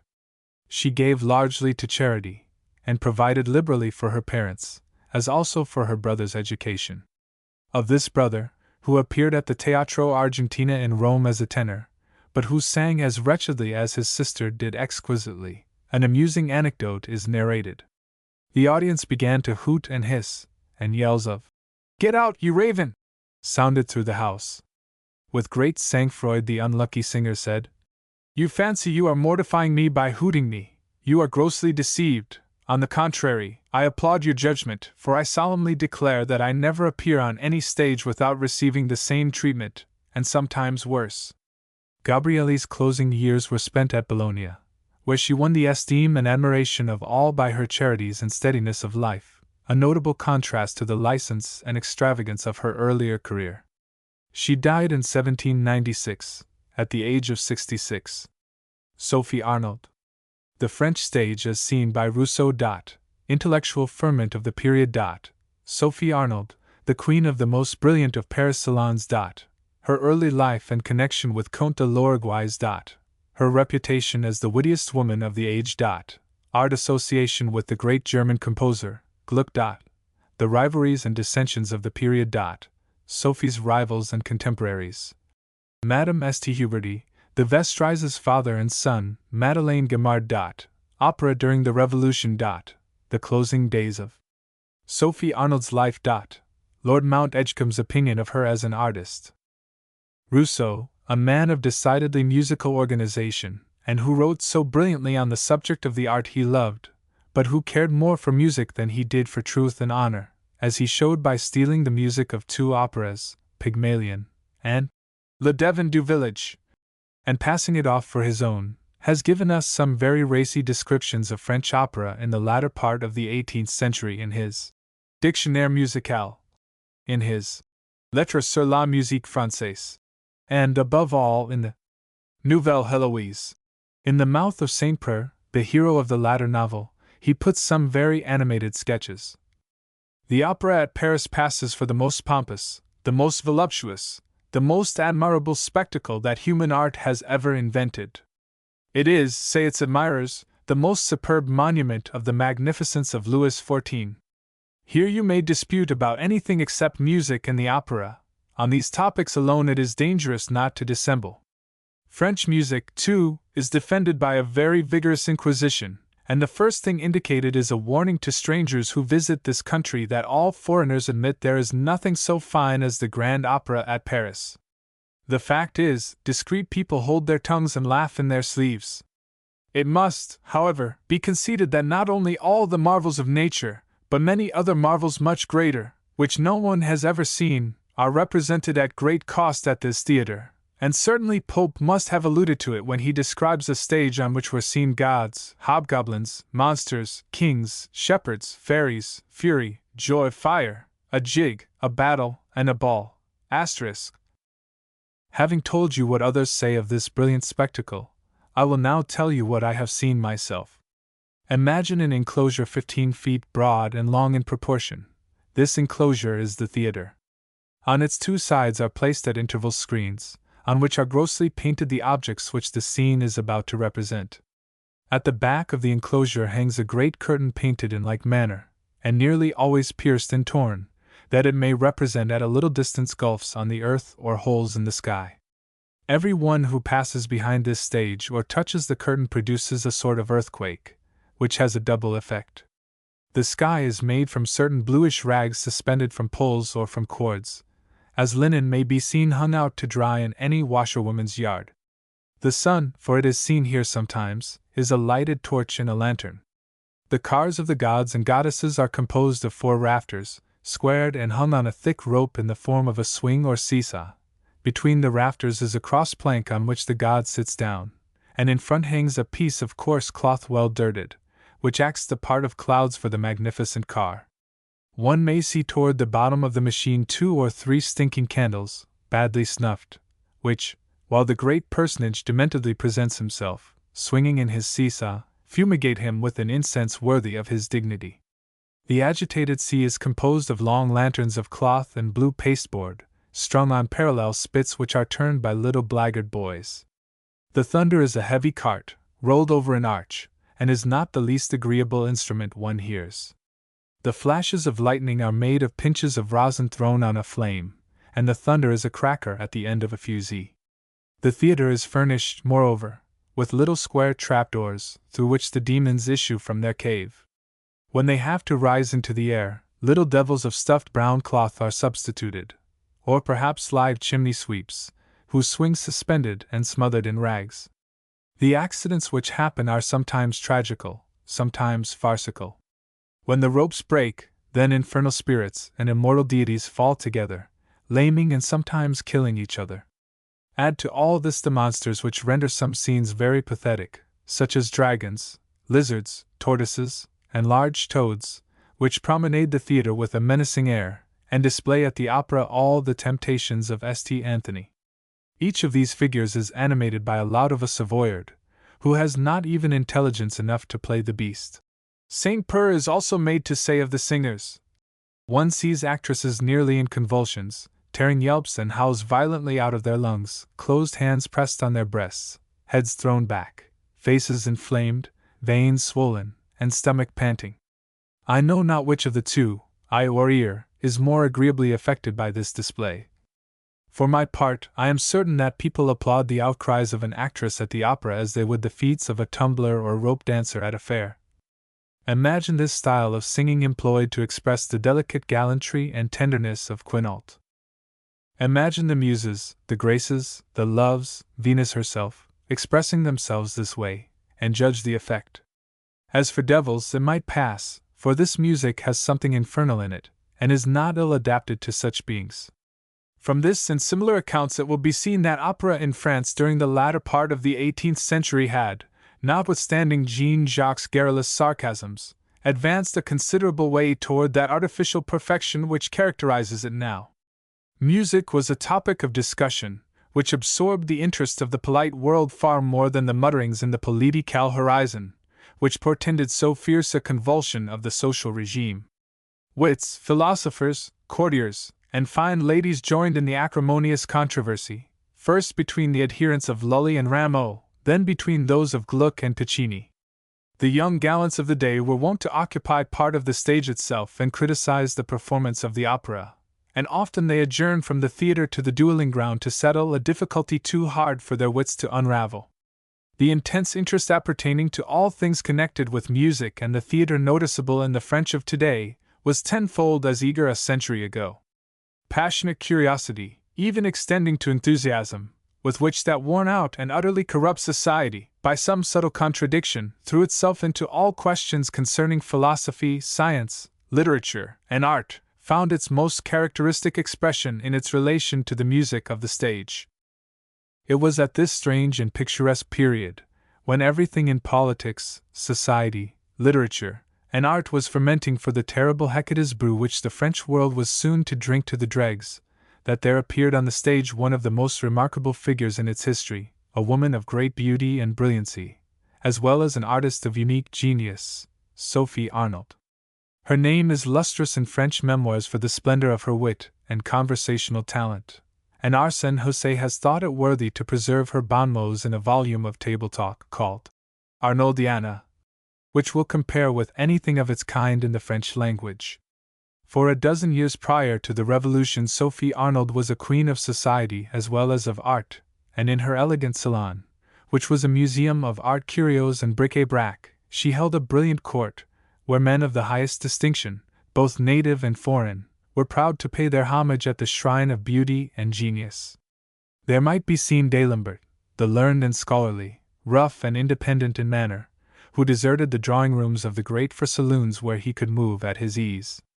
There, also, Diderot would often delight his circle of admirers by the fluency and richness of his conversation, his friends extolling his disinterestedness and honesty, his enemies whispering about his cunning and selfishness. The novelist Duclos, with his keen power of penetrating human character, would move leisurely through the throng, picking up material for his romances, and Mably would talk politics and drop ill-natured remarks. The learned metaphysician Helvetius, too, was often there, seeking for compliments, his appetite for applause being voracious, so insatiable, indeed, that he even danced one night at the opera. It was said that he was led to study mathematics by seeing a circle of beautiful ladies surrounding the ugly geometrician Maupertuis in the gardens of the Tuileries. Dorat, who wasted his time in writing bad tragedies, and his property in publishing them, the gay, good-hearted Marmontel, Bernard, called by Voltaire Le Gentil, who wrote the libretto of Castor et Pollux, esteemed for years a masterpiece of lyric poetry, Rameau, the popular composer, in whose pieces Sophie always appeared, and Francoeur, the leader of the orchestra, were also among her guests. J. Rousseau was the great lion, courted and petted by all. When Benjamin Franklin arrived in Paris, where he was received with unbounded hospitality by the most distinguished of French society, he confessed that nowhere did he find such pleasure, such wit, such brilliancy, as in the salon of Mile. Arnold. M. André de Meville was one of the more noteworthy men of wit who attended her soirees, and he became so madly in love with her that he offered her his hand, but she cared very little about him. One day he told her that if he were not in the academy within 30 years, he would blow out his brains. She looked steadily at him, and then, smiling sarcastically, said, "I thought you had done that long ago." Poets sang her praises. Painters eagerly desired to transfer her exquisite lineaments to canvas. All this flattery intoxicated her. She wished to be classed with Ninon, Lays, and Aspasia, and was proud to be the subject of the verses of Dorat, Bernard, Rulhier, Marmontel, and Favart. Sophie's wit never hesitated to break a lance even on those she liked. "What are you thinking of?" she said to Bernard, in one of his abstracted moods. "I was talking to myself," he replied. "Be careful," she said archly. "You gossip with a flatterer." To a physician, whom she met with a gun under his arm, she laughed aloud. "Ah, doctor, you are afraid of your professional resources failing." Her racy repartees were in every mouth from Paris to Versailles, and she was in all respects a brilliant personage among the intellectual lights of the age. In the Rue de Béthisy, Paris, stood a house, the Hôtel de Chatillon, from the window of one of whose rooms assassins flung the gory head of the great Admiral de Coligny down to the Duc de Guise on the night of St. Bartholomew, 1572. In that same room was born, February 14, 1744, Sophie Arnold, the daughter of the proprietor, who had transformed the historic dwelling into a hostelry. She grew up a bright, lively, and beautiful child, and was conscious from an early age of the value of her talents. Anne, as she was then called, for the change to Sophie was made afterward, would say with exultation, "We shall be as rich as princes. A good fairy has given me a talisman to transform everything into gold and diamonds at the sound of my voice." Accident brought her talent to light. It was then the fashion for ladies, after confessing their sins in Passion Week, to retire for some days to a religious house, there to expiate by fasting the faults and misdemeanors committed during the gaieties of the carnival. It chanced that when Anne was about 12 years old, the Princess of Medina retired to the convent of Val-de-Grace, and in attending vespers heard one voice which, for power and purity, she thought had never been surpassed. Fine voices were at a premium then in France, and the princess at once decided that she had discovered a treasure. She inquired who was the owner of this exquisite organ, and was informed that it was little and Arnold. The princess sent for the child, who came readily, and was not in the least abashed by the presence of the great lady, but sang like a nightingale and chattered like a magpie. The wit and beauty of the girl charmed the princess, and she threw a costly necklace about her throat. "Come, my lovely child," said she. "You sing like an angel, and you have more wit than an angel. Your fortune is made." As a result of the praises so loudly chanted by the Princess of Medina, the child was sent for to sing in the king's chapel, and in spite of the aversion of Anne's pious mother, who was afraid with good reason of the influences of the dissipated court, she was placed thus in contact with power and royalty. The beautiful Pompadour heard her charming voice, and remarked, with that effusion of sentiment which veneered her cruel selfishness, "Ah! With such a talent, she might become a princess." This opinion of the imperious and all-powerful favorite decided the girl's fate, for it was equivalent to a mandate for her debut. The precocious child knew the danger of the path opened for her. To the remonstrances of her mother she said with a shrug of her pretty shoulders, "To go to the opera is to go to the devil. But what matters it? It is my destiny." Poor Madame, Arnold scolded, shuddered, and prayed, and ended it, as she thought, by shutting the girl up in a convent. But Louis XV got wind of this threatened checkmate, and a royal mandate took her out of the convent walls which had threatened to immure her for life, and was placed with Clarin, the great tragedian, to learn acting, and with Mli, fell to learn singing. As a consequence, while she had some rivals in the beauty of her voice, her acting surpassed anything on the operatic stage of that era.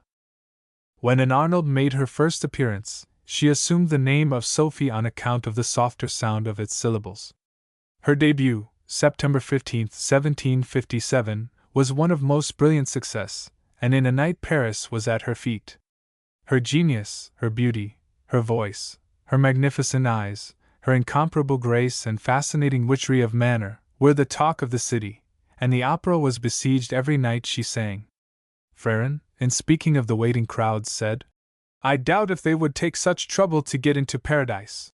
The young and lovely debutante accepted the homage of the time, which then as now expressed itself in bouquets, letters, and jewels, without number, with as much nonchalance as if she had been a stage goddess of 20 years' standing.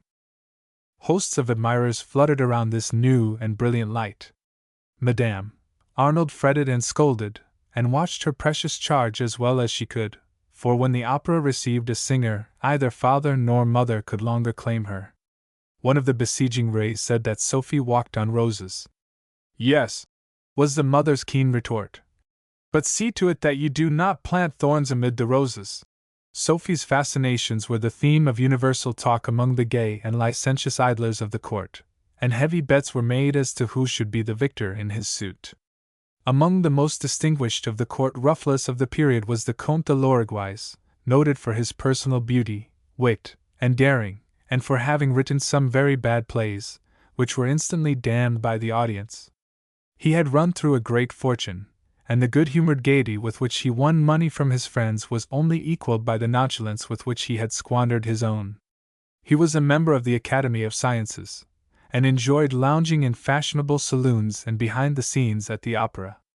L'Uruguays had the temerity to attempt to carry off the young beauty, but, the enterprise failing, he had recourse to another expedient.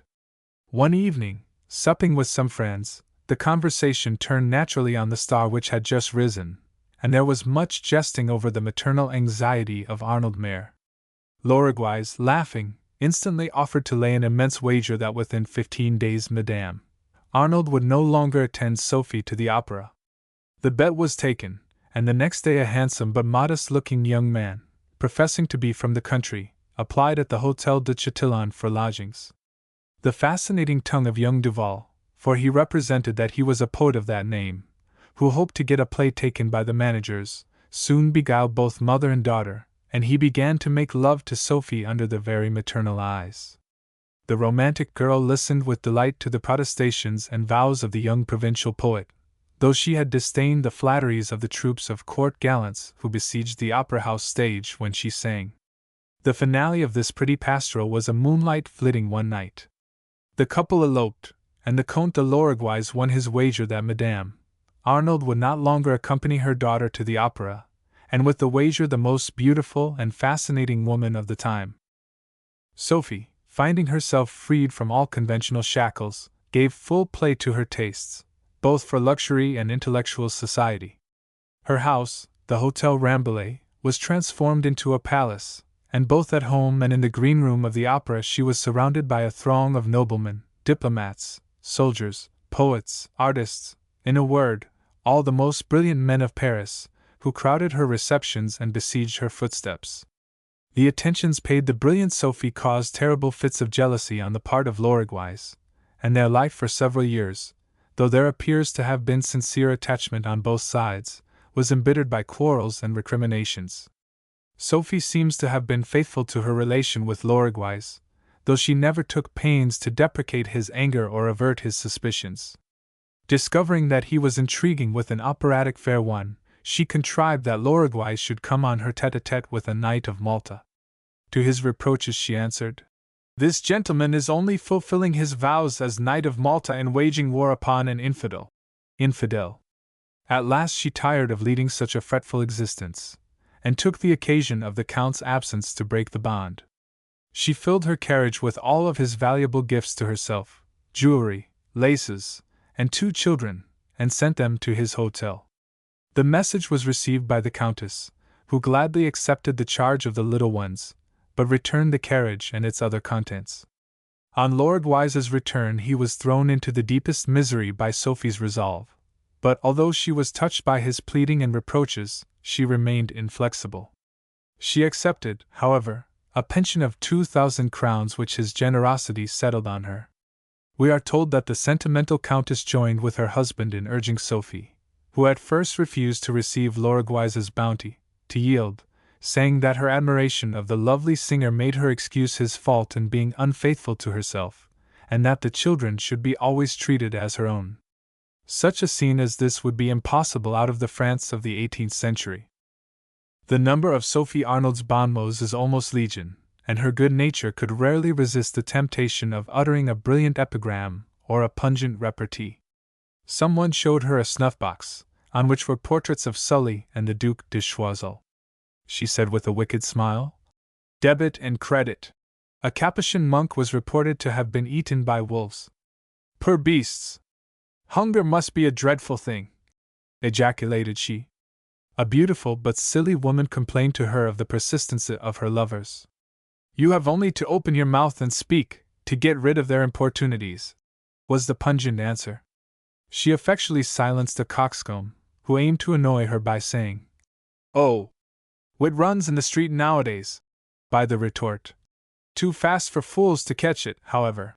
Of Madeleine Guimard, the fascinating dancer, who was exceedingly thin, Sophie said one night, after she had seen her dance a pas de trois in which she represented a nymph being contended for by 2 satyrs, "It made her think of 2 dogs fighting for a bone."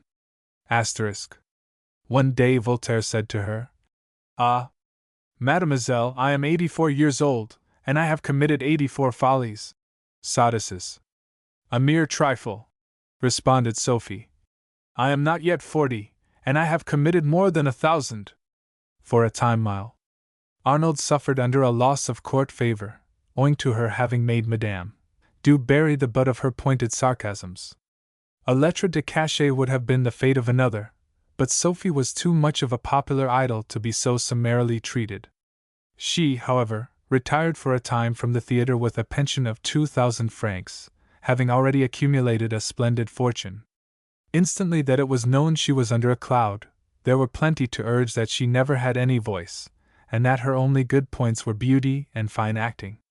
Abbé Galliani, a court parasite, remarked one night, "It's the finest asthma I ever heard."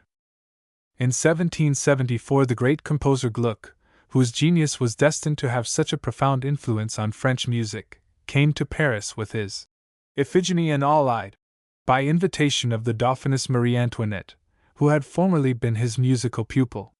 The stiff and stilted works of Sully and Rameau had thus far ruled the French stage without any competition, except from the Italian operettas performed by the Company of Les Buffons, and the new school of French operatic comedy developed into form by the lively genius of Grétry. When Gluck's magnificent opera, constructed on new art principles, was given to the Paris public, April 19, 1774, it created a deep excitement, and divided critics and connoisseurs into opposing and embittered camps, in which the most distinguished wits, poets, and philosophers ranged themselves, and pelted each other with lampoons, pamphlets, and epigrams, which often left wounds that had to be healed afterward by an application of cold steel. In this contest Sophie Arnold, who had speedily emerged from her retirement, took an active part, for Gluck had selected her to act the part of his heroines. The dramatic intensity and breadth of the German composer's conceptions admirably suited Sophie, whose genius for acting was more marked than her skill in singing. The success of Gluck's Iphigenie gave the finishing stroke to the antiquated operas of Rameau, in which the singer had made her reputation, and offered her a nobler vehicle for art expression. On her association with Gluck's music Sophie Arnold's fame in the history of art now chiefly rests. Gluck, like all others, yielded to the magic charm of the beautiful and witty singer, and went so far as to permit rehearsals to be held at her own house. On one occasion the Prince de Hennin, one of the haughtiest of the grand seigneurs of the period, intruded himself, and finding himself unnoticed, interrupted the rehearsal with the remark, "I believe it is the custom in France to rise when any one enters the room, especially if it be a person of some consideration." Gluck's eyes flashed with rage, as he sprang threateningly to his feet. "The custom in Germany, sir, is to rise only for those whom we esteem," he said, then turning to Sophie, who had been stopped in the middle of an air. "I perceive, madam, that you are not mistress in your own house. I leave you, and shall never set foot here again." Sophie is credited with having commented on this scene with the remark that it was the only case where she had ever witnessed a personal illustration of Aesop's fable of the lion put to flight by an ass. It is pleasant to know that the Prince de Hennin was obliged to make a humble apology to Gluck, by order of Marie Antoinette. Sophie Arnold appeared with no less success in Gluck's operas of Orphée and Alceste than in the first, and rose again to the topmost wave of court favor. When Orphée was at rehearsal at the Opera House, it became the fashion of the great court dignitaries and the young chevaliers of the period to attend. Gluck instantly, when he entered the theatre, threw off his coat and wig, and conducted in shirt sleeves and cotton nightcap. When the rehearsal was over, Prince and Marquis contended as to who should act the part of valet de chambre. The composer at this time was the subject of almost idolatrous admiration, for it was at a later period that the old quarrels were resumed again with even more acrid personalities, and Piccini was imported from Italy by the Du Barry faction to be pitted against the German. Gluck returned from Germany, whither he had gone on a visit, to find the opposition cabal in full force, and the merits of the Italian composer lauded to the skies by the fickle public of Paris. But the former's greatest opera, Iphigenie and Tauride, was produced, and gave a fatal blow to Piccini's ascendancy, though his own opera on the same subject was afterward given with great care. On the latter occasion Mile Laguerre, the principal singer, appeared on the stage intoxicated, and was unable to get through the music successfully. "This is not Iphigenia in Taurus," said witty Sophie Arnold, "but Iphigenia in Champagne." Through some intrigue Gluck was persuaded to substitute Mile Levasseur for Mile Arnold in the interpretation of his last great operas. So Sophie, enraged and disheartened, but to the gratification of the myriads of people whom she had offended by her cutting witticisms, which had been showered alike on friends and enemies, retired to private life, and thenceforward rarely appeared on the stage. Interest will be felt in some of Sophie Arnold's more distinguished art contemporaries. Among these, the highest place must be given to Madame Antoinette Cécile Saint-Huberty, née Gavel.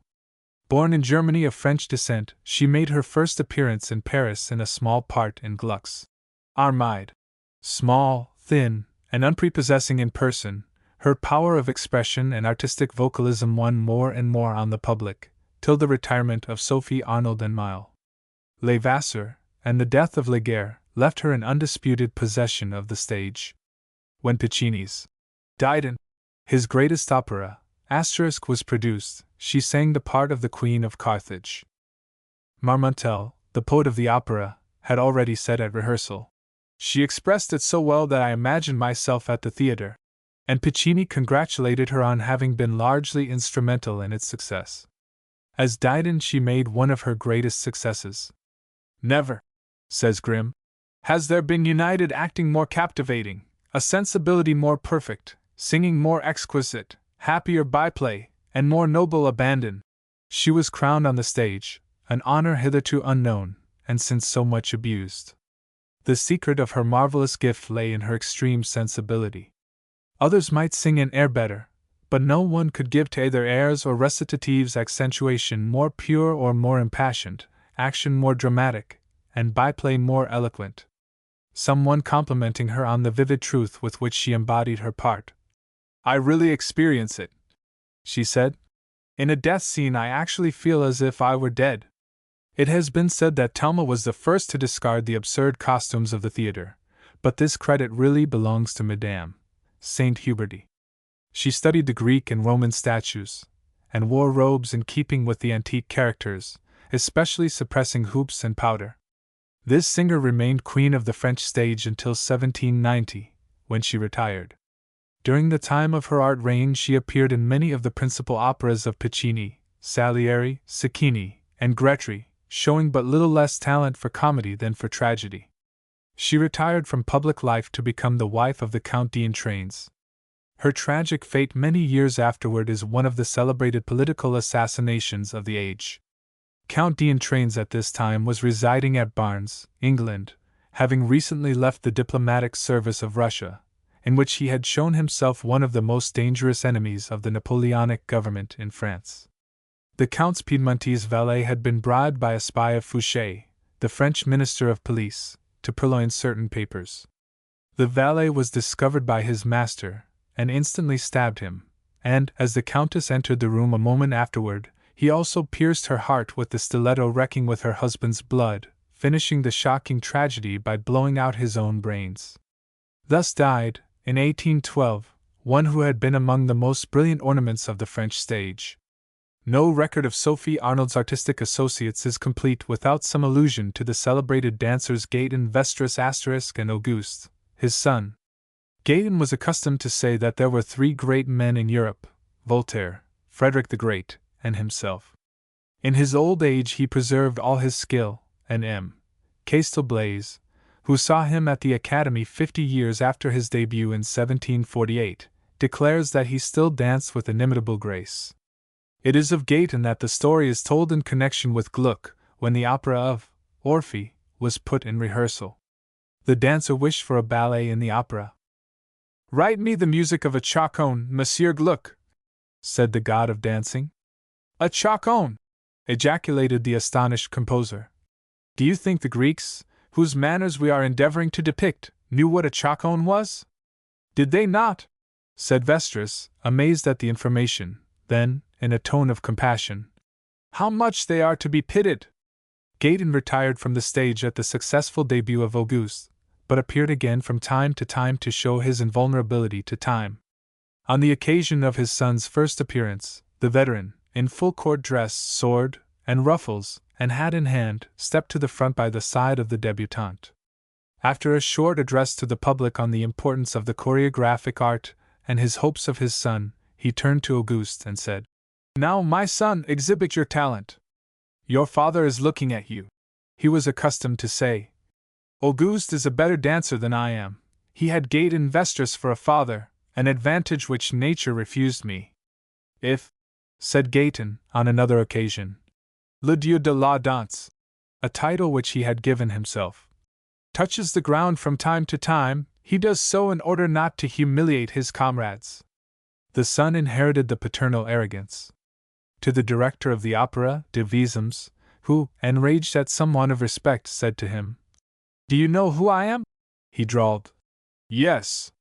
You are the farmer of my talent.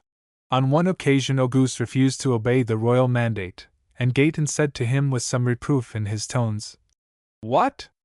The Queen of France does her duty by requesting you to dance before the King of Sweden, and you do not do yours. You shall no longer bear my name. I will have no misunderstanding between the House of Vestris and the House of Bourbon. They have hitherto always lived on good terms. It nearly broke Auguste's heart when one day during the French Revolution he was seized by a howling band of sans-culottes and made to exhibit his finest skill on the top of a barrel before this ragged mob of liberty-loving citizens. The fascinating sylph, Madeleine Guimard, broke almost as many hearts and inspired as many duels as the charming Sophie Arnold herself. Plain even to ugliness, and excessively thin, her exquisite dancing and splendid eyes made great havoc among her numerous admirers. Lord Byron said that thin women when young reminded him of dried butterflies, when old of spiders. The stage associates of Mile Guimard called her Eloranie, and Sophie Arnold christened her the little silkworm, for the sake of the joke about La Feuille. But such spiteful raillery did not prevent her charming men to her feet whom greater beauties had failed to captivate. Houdon the sculptor molded her foot, and the great painters vied for the privilege of decorating the walls of her hotel. When she broke her arm, Mass was said in church for her recovery, and she was one of the reigning toasts of Paris. Among the numerous liaisons of Mile Guimard, that with the Prince de Soubise is most noted. After this she eloped with a German prince, and the Prince de Soubise pursued them, wounded his rival, killed 3 of his servants, and brought her back to Paris in triumph. After a great variety of adventures of this nature, she married in 1787 a humble professor of dancing named Despraix. Lord Mount Edgecombe saw her in 1789 at the King's Theatre in London. Among them, he writes, referring to a troupe of new performers, came the famous Mile Guimard, then nearly 60 years old, but still full of grace and gentility, and she had never possessed more. When Sophie Arnold retired from the stage, she took a house near the Palais Royal, and extended as brilliant a hospitality as ever. She was as celebrated for her practical jokes as for her witticisms, of which the following freak is a good example. One evening in 1780 she gave a grand supper, to which, among others, she invited M.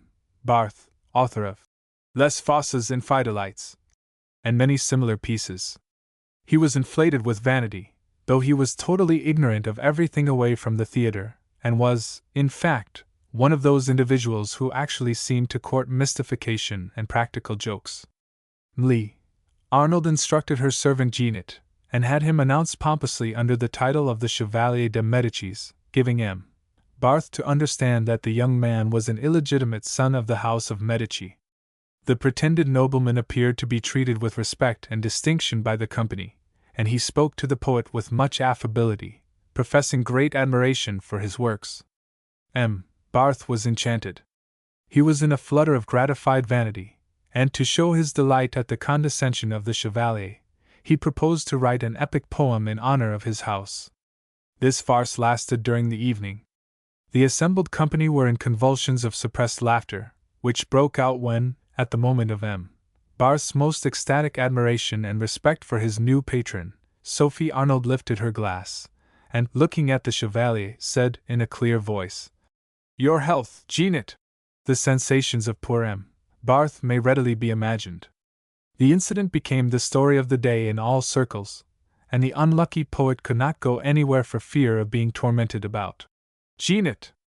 At length she withdrew completely from the follies, passions, and cares of the world, and bought an ancient monastic building, formerly belonging to the monks of St. Francis, near Luz Arches, 18 or 20 miles from Paris. This grim residence she decorated luxuriously in its interior, and over the door inscribed the ecclesiastical motto, Id missa est. Here she remained during the earlier storms of the Revolution, though she occasionally went to Paris at the risk of her head to gratify her curiosity about the Republican management of opera, which presented some very unique features. The reader will be interested in some brief pictures of the revolutionary opera. It was directed by 4 distinguished sans-culottes, Henriette, Chalmette, Le Rouen, and Hébert. The nominal director, however, was Francoeur, the same who first brought out Sophie Arnold in Louis XV's time. Henriette, Danton, Hébert, and other chiefs of the Revolution would hardly take a turn in the coulisses or foyer before they would say to some actor or actress, "We are going to your room, see that we are received properly." This, of course, meant a superb collation, and, after emptying many bottles of the costliest wines, the virtuous Republicans would retire without troubling themselves on the score of expense. As this was a nightly occurrence, and the poor actors had no money, the expense fell on the restaurateur, who was compelled to console himself by the reflection that it was in the cause of liberty. Oftentimes the executioner, the dreaded Sanson, who as public official had the right of entree, would stroll in and in a jocular tone emphasize his abilities as a critic by saying to the singers that his opinion on the execution of the music ought to be respected. Operatic kings and queens were suppressed, and the titles of royalty were prohibited both on the stage and in the greenroom. It was necessary, indeed, to use the old monarchical repertoire, but kings were transformed into chiefs, princes and dukes became members of the convention or representatives of the people, seigneurs became mayors, and substitutes were found for words like crown, scepter, throne, etc. There was one great difficulty to overcome. This was met by placing the scenes of the new operas in Italy, Portugal, etc., anywhere but in France, where it was indispensable from a political point of view, but impossible from the poetic and musical, to make lovers address each other as citoyen, citoyenne. Hébert would frequently display proscriptive lists in the green room, including the names of many of the actors and other operatic employees, and say, "I shall have to send you all to the guillotine some day, but I have been prevented hitherto by the fact that you have conduced to my amusement." The stratagem which saved them was to get the ferocious Hébert drunk, for he loved wine as well as blood, and steal the fatal document. However, this operatic dilettante always appeared with a fresh one next day. One bloodthirsty Republican, Lefebvre, who was ambitious for musical fame, insisted on singing first characters. He appeared as primo tenore, and was hissed. He then tried his luck as first bass, and was again hissed by his friends the sans-culottes. Enraged by the fiasco, he attributed it to the machinations of a counter-revolution, and nearly persuaded Robespierre to give him a platoon of musketeers to fire on the infamous emissaries of Pitt and Coburg. Yet, though the reign of terror was a fearful time for art and artists, there were 63 theaters open, and they were always crowded in spite of war, famine, and the guillotine. It was fortunate for Sophie Arnold that her connection with the opera had closed prior to this dreadful period. As stated previously, she remained undisturbed during the early years of the Revolution. Only once a band of sans-culottes invaded her retreat. To their suspicious questions she answered by assurances of loving the Republic devotedly. Her unconsciously satirical smile aroused distrust, and they were about hurrying her off to prison, when she pointed out a bust of Gluck, and inquired if she would keep a bust of Marat if she were not loyal to the Republic. This satisfied her intelligent inquisitors, and they retreated, saying, "She is a good citoyenne after all," as they saluted the marble. During this time she was still rich, having 30,000 livres a year. But misfortunes thickened, and in 2 years she had lost nearly every franc.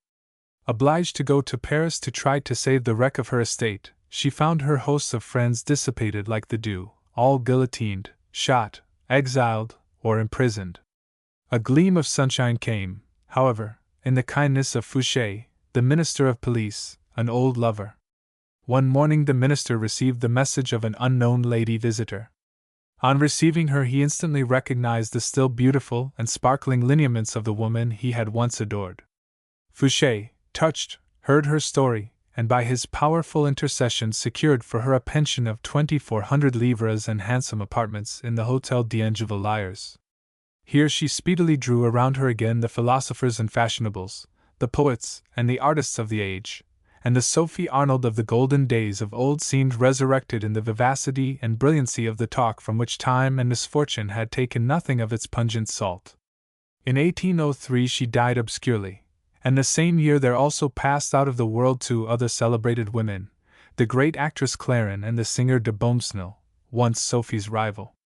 Lord Mount Edgecombe, in his Musical Reminiscences, speaks of Sophie Arnold, whom he heard in ante-revolutionary days, as a woman of entrancing beauty and very great dramatic genius. This connoisseur tells us too that her voice, though limited in range and not very flexible, was singularly rich, strong, and sweet, fitting her exceptionally for the performance of the simple and noble arias of Gluck, which were rather characterized by elevation and dramatic warmth than florid ornamentation.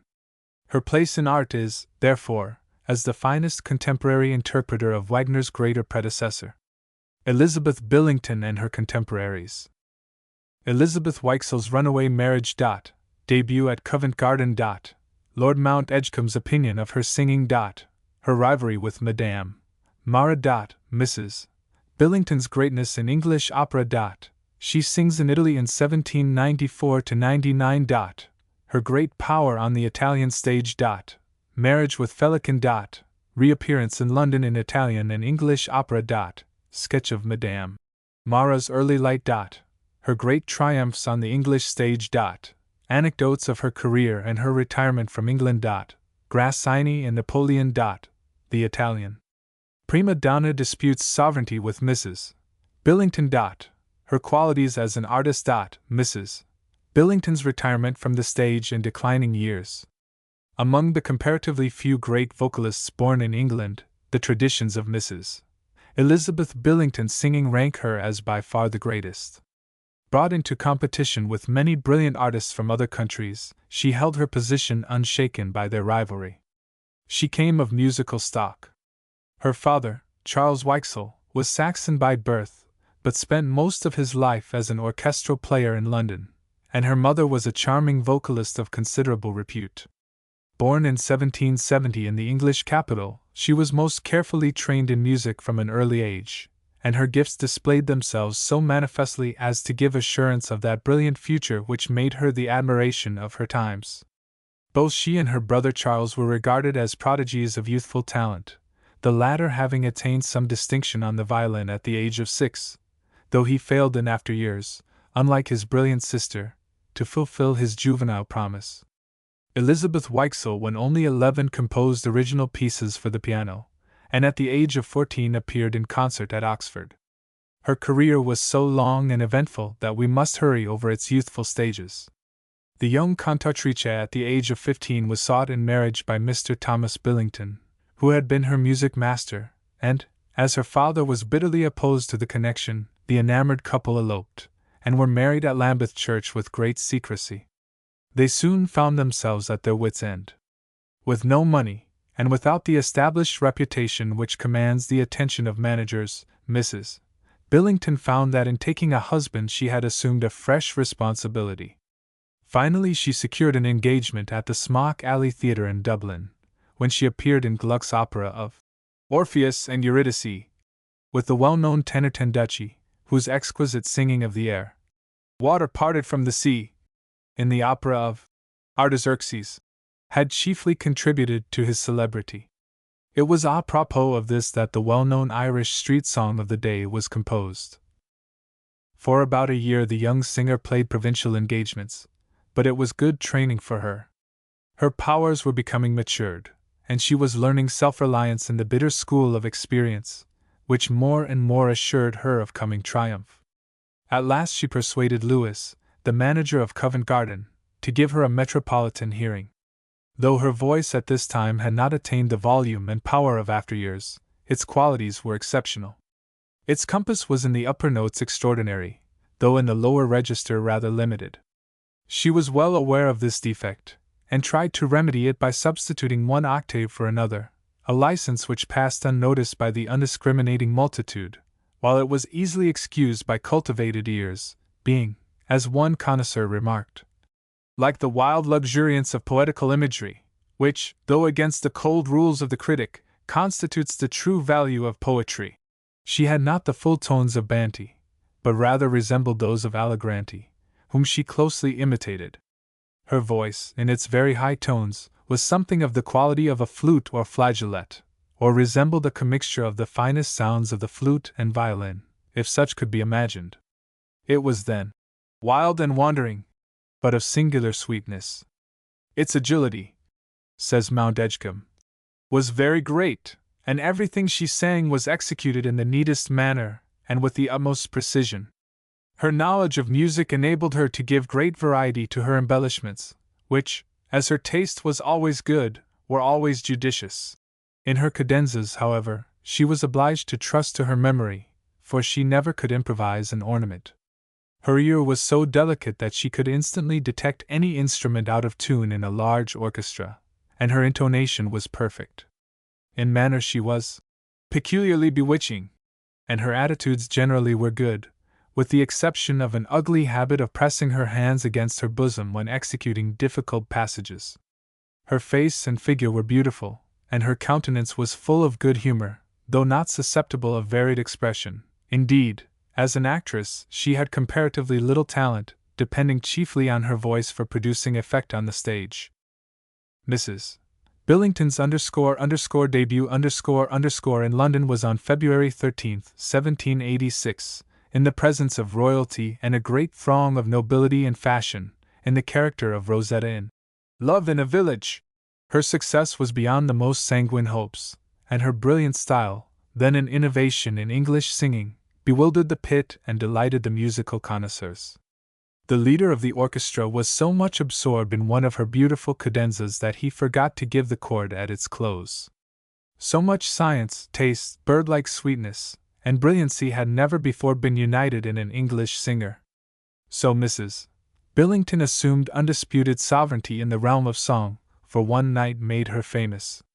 The managers, who had haggled over the terms of £13 a week for her first brief engagement of 12 nights, were glad to give her £1,000 for the rest of the season. For her second part she chose Polly Peachum in The Beggar's Opera, to show her detractors that she could sing simple English ballad music with no less taste and effect than the brilliant and ornate style with which she first took the town by storm. Mara, the great German singer, who until then had no rival, was distracted with rage and jealousy, which the sweet-tempered Billington treated with a careless smile. Though her success had been so brilliant, she relaxed no effort in self-improvement, and studied assiduously both vocalism and the piano. Indeed, Salomon, Haydn's impresario, said of her with enthusiasm, "Saw she sing equally well with her throat and her fingers." At the close of this season, which was the opening of a great career, Mrs. Billington visited Paris, where she placed herself under the instruction of the composer Sacchini, who greatly aided her by his happy suggestions. To him she confesses herself to have been most indebted for what one of her admirers called that pointed expression, neatness of execution, and nameless grace by which her performance was so happily distinguished. Kelly, the Irish actor and singer, who made her acquaintance about this time, said he thought her an angel of beauty and the St. Cecilia of song. Her loveliness enchanted even more by the sweetness and amiability of its expression than by symmetry of feature, and everywhere she was the idol of an adoring public. Even her rivals, embittered by professional jealousy, soon melted in the sunshine of her sweet temper. An amusing example of professional rivalry is related by John Bernard in his Reminiscences, where Miss George, afterward Lady Oldmixon, managed to cloud the favorite's success by a cunning musical trick. Mrs. Billington, who was engaged on very high terms for a limited number of nights, made her first appearance on the Dublin stage in the character of Polly in The Beggar's Opera, surrounded by her halo of popularity. She was received with acclamations, and sang her songs delightfully, particularly Cease Your Funning, which was tumultuously encored.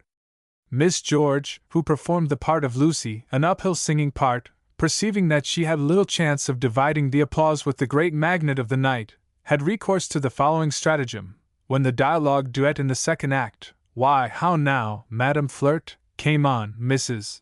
Billington having given her verse with exquisite sweetness, Miss George, setting propriety at defiance, sang the whole of her verse an octave higher, her tones having the effect of the high notes of a sweet and brilliant flute. The audience, taken by surprise, bestowed on her such loud applause as almost shook the walls of the theater, and a unanimous encore was the result. Haydn gave this opinion on her in his diary, in 1791. On the 10th of December I went to see the opera of The Woodman by Shield. It was on the day when the provoking memoir of Mrs. Billington was published. She sang rather timidly, but yet well. She is a great genius. The tenor was in Cleedon. The common people in the gallery are very troublesome in every theatre, and take lead in uproar. The audience in the pit and boxes have often to clap a long time before they can get a fine part repeated. It was so this evening with the beautiful duet in the third act. Nearly a quarter of an hour was spent in contention, but at length the pit and boxes gained the victory, and the duet was repeated. The two actors stood anxiously on the stage all the while. The great composer paid her one of the prettiest compliments she ever received. Reynolds was painting her portrait in the character of St. Cecilia, and one day Haydn called just as it was being finished. Haydn contemplated the picture very attentively, then said suddenly, "But you have made a great mistake." The painter started up aghast. "How? What?" "Why," said Haydn, "you have represented Mrs. Billington listening to the angels. You should have made the angels listening to her." Mrs. Billington blushed with pleasure. "Oh, you dear man!" cried she, throwing her arms round his neck and kissing him. Mrs. Billington seems to have entertained the notion in 1794 of quitting the stage, and went abroad to free herself from the protests and reproaches which she knew the announcement of her purpose would call forth if she remained in England. Accompanied by her husband and brother, she sauntered leisurely through Europe, for her professional exertions had already brought her a comfortable fortune. A trivial accident set her feet again in the path which she had designed to forsake, and which she was destined to adorn with a more brilliant distinction. The party had traveled incognito, but on arriving in Naples a babbling servant revealed the identity of the great singer, which speedily became known to Lady Hamilton, Lord Nelson's friend, then domiciled in Naples as the favorite of the royal family. Lady Hamilton insisted on presenting Mrs. Billington to the Queen, and she was persuaded to sing in a private concert before their Majesties, which was swiftly succeeded by an invitation, so urgent as to take the color of command, to sing at the San Carlo. So the English prima donna made her debut before the Neapolitans in Inez di Castro, which had been specially arranged for her by Francesco Bianchi.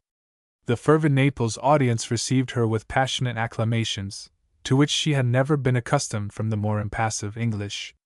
Hitherto her reputation had been mostly identified with English opera. Thenceforward she was to be known chiefly as a brilliant exponent of the Italian school of music. Paisiello's Did one, Pairs, Ero e Leandro, and Guglielmi's Deborah e Sisera rapidly succeeded, each one confirming afresh the admiration of her hearers, who were all conoscenti, as Italian audiences generally are.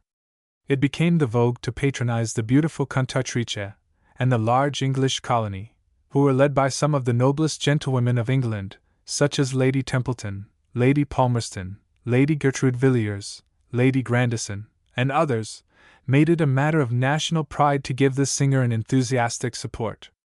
English influence was all paramount at the court of Naples, from important political exigencies, and this cooperated with Mrs.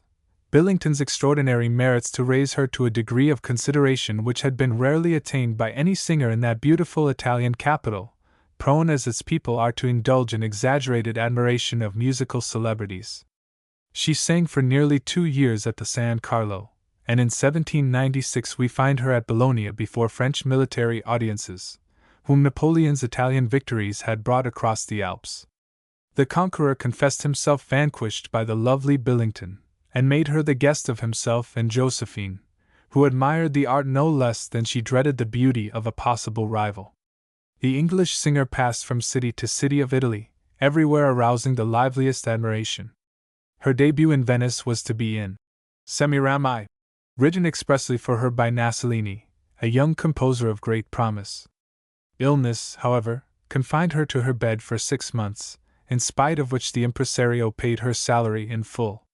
She recovered, and showed her gratitude by singing without recompense during the Fair of the Ascension, when immense throngs flocked to Venice. The corps diplomatique presented her on the first night with a jeweled necklace of immense value, as a testimonial of their esteem and pleasure at her recovery. A singular evidence of the superstition of the Neapolitans was shown on her return to their city, which was then threatened by an eruption of Vesuvius and a dreadful earthquake, the cause of considerable damage. The populace believed that it was a visitation of God and punishment for the permission granted to a heretic Englishwoman to sing at San Carlo. Mrs. Billington's safety was for a time threatened, but her talents and popularity at last triumphed, and she rose higher in public regard than before. Her Neapolitan engagement was terminated very suddenly by the death of her husband, as he was in the act one evening of cloaking her prior to her stepping into her carriage to go to the theatre. A single gasp and a convulsion, and Thomas Billington was dead at his wife's feet. The consternation at this event was mixed with much scandal, and many whispered that he had died from poison or the dagger. It was known that the Neapolitan nobles had paid Mrs. Billington warm attention, and hints of assassination were industriously circulated by those gossip-mongers who are always in quest of a fresh social sensation. Mrs. Billington, after remaining for some time in retirement, fled from a scene which was fraught with painful memories, though there is no reason to believe that she deeply lamented the loss of a husband whose only attraction to this brilliant woman was the reflected light of her youth, which invested him with the association of her first girlish love. At all events, the widow succeeded in becoming desperately enamored in Milan, a short 6 months after, with an officer of the French Commissariat, M. Felican. He was a remarkably handsome man, and his strong siege of the lovely Billington soon caused her to surrender at discretion. She declared she was in love for the first time in her life, and her marriage took place in 1799 without delay. Her raptures, however, came to a swift conclusion, for among M. Felican's favorite methods of displaying marital devotion were beating her, and hurling dishes or other convenient movables at her head when in the least irritated. The novel character of her honeymoon soon became known to a curious and possibly envious public, and the brutal Felican was publicly flogged at the drumhead by order of General Serrurier, within 2 months of her marriage, for whipping her so cruelly that she could not appear in the opera of the evening. The tenor Braham sang with Mrs. Billington at Milan during this period, in the opera Il Trionfo di Claria, by Nassellini, and an amusing incident occurred in the rivalry of the two, each to surpass the other in popular estimation. The applause which Braham received at rehearsal enraged Felican, who intrigued till he persuaded the leader to omit the grand aria for the tenor voice, in which Braham's powers were advantageously displayed. This piece of spite and jealousy being noised about, the public openly testified their displeasure, and the next day it was announced by Gherardi, the manager, in the bills, that Braham's Scena should be performed, and on the second night of the opera it was received with tumultuous applause. Braham, justly indignant, avenged himself in an ingenious manner, but his wrath descended on an innocent head. Mrs. Billington's embellishments were always elaborately studied, and when once fixed on, seldom changed. The angry tenor, knowing this, caught her roulades, and on the first opportunity, his air coming first, he coolly appropriated all her fioriture. Poor Mrs. Billington listened in dismay at the wings. She could not improvise ornaments and graces, and when she came on, the unusual meagerness of her style astonished the audience.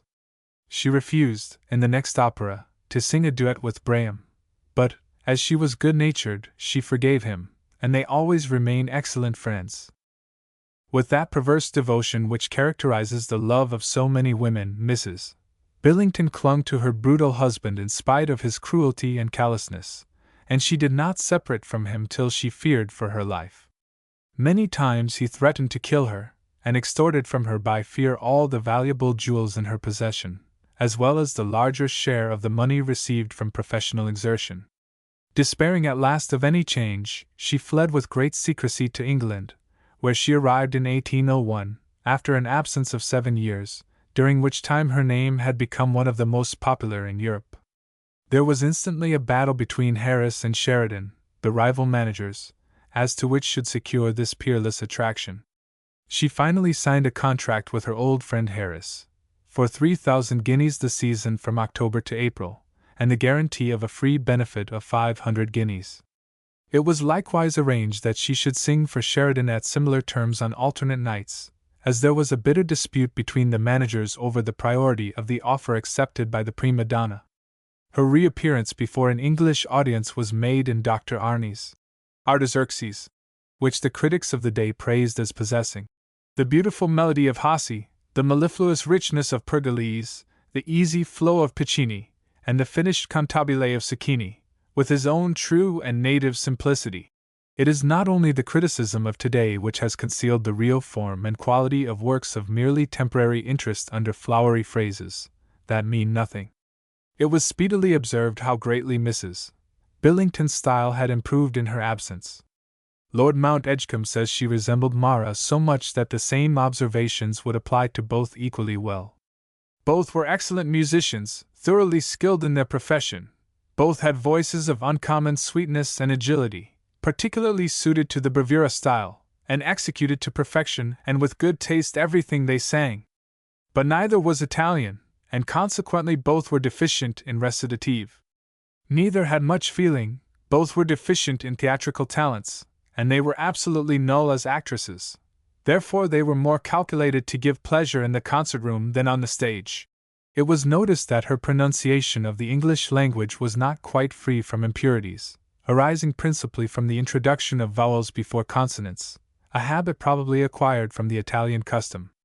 Her whole style of elocution, observes one writer, may be described as sweet and persuasive rather than powerful and commanding.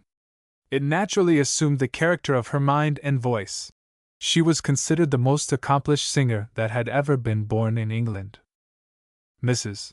Billington displayed her talents in a variety of operatic characters, which taxed her versatility, but did not prove beyond her powers. Both English and Italian operas, serious and comic roles, seemed entirely within her scope, and those who admired her as Mandane were not less fascinated by her Rosetta, when Anelodon shared the honors of the evening with herself. In spite of Lord Mount Edgecombe's somewhat severe judgment as given above, she appears to have pleased by her acting as well as singing, if we can judge from the wide diversity of characters in which she appeared so successfully. We are justified in this, especially from the character of the English opera, of which Mrs.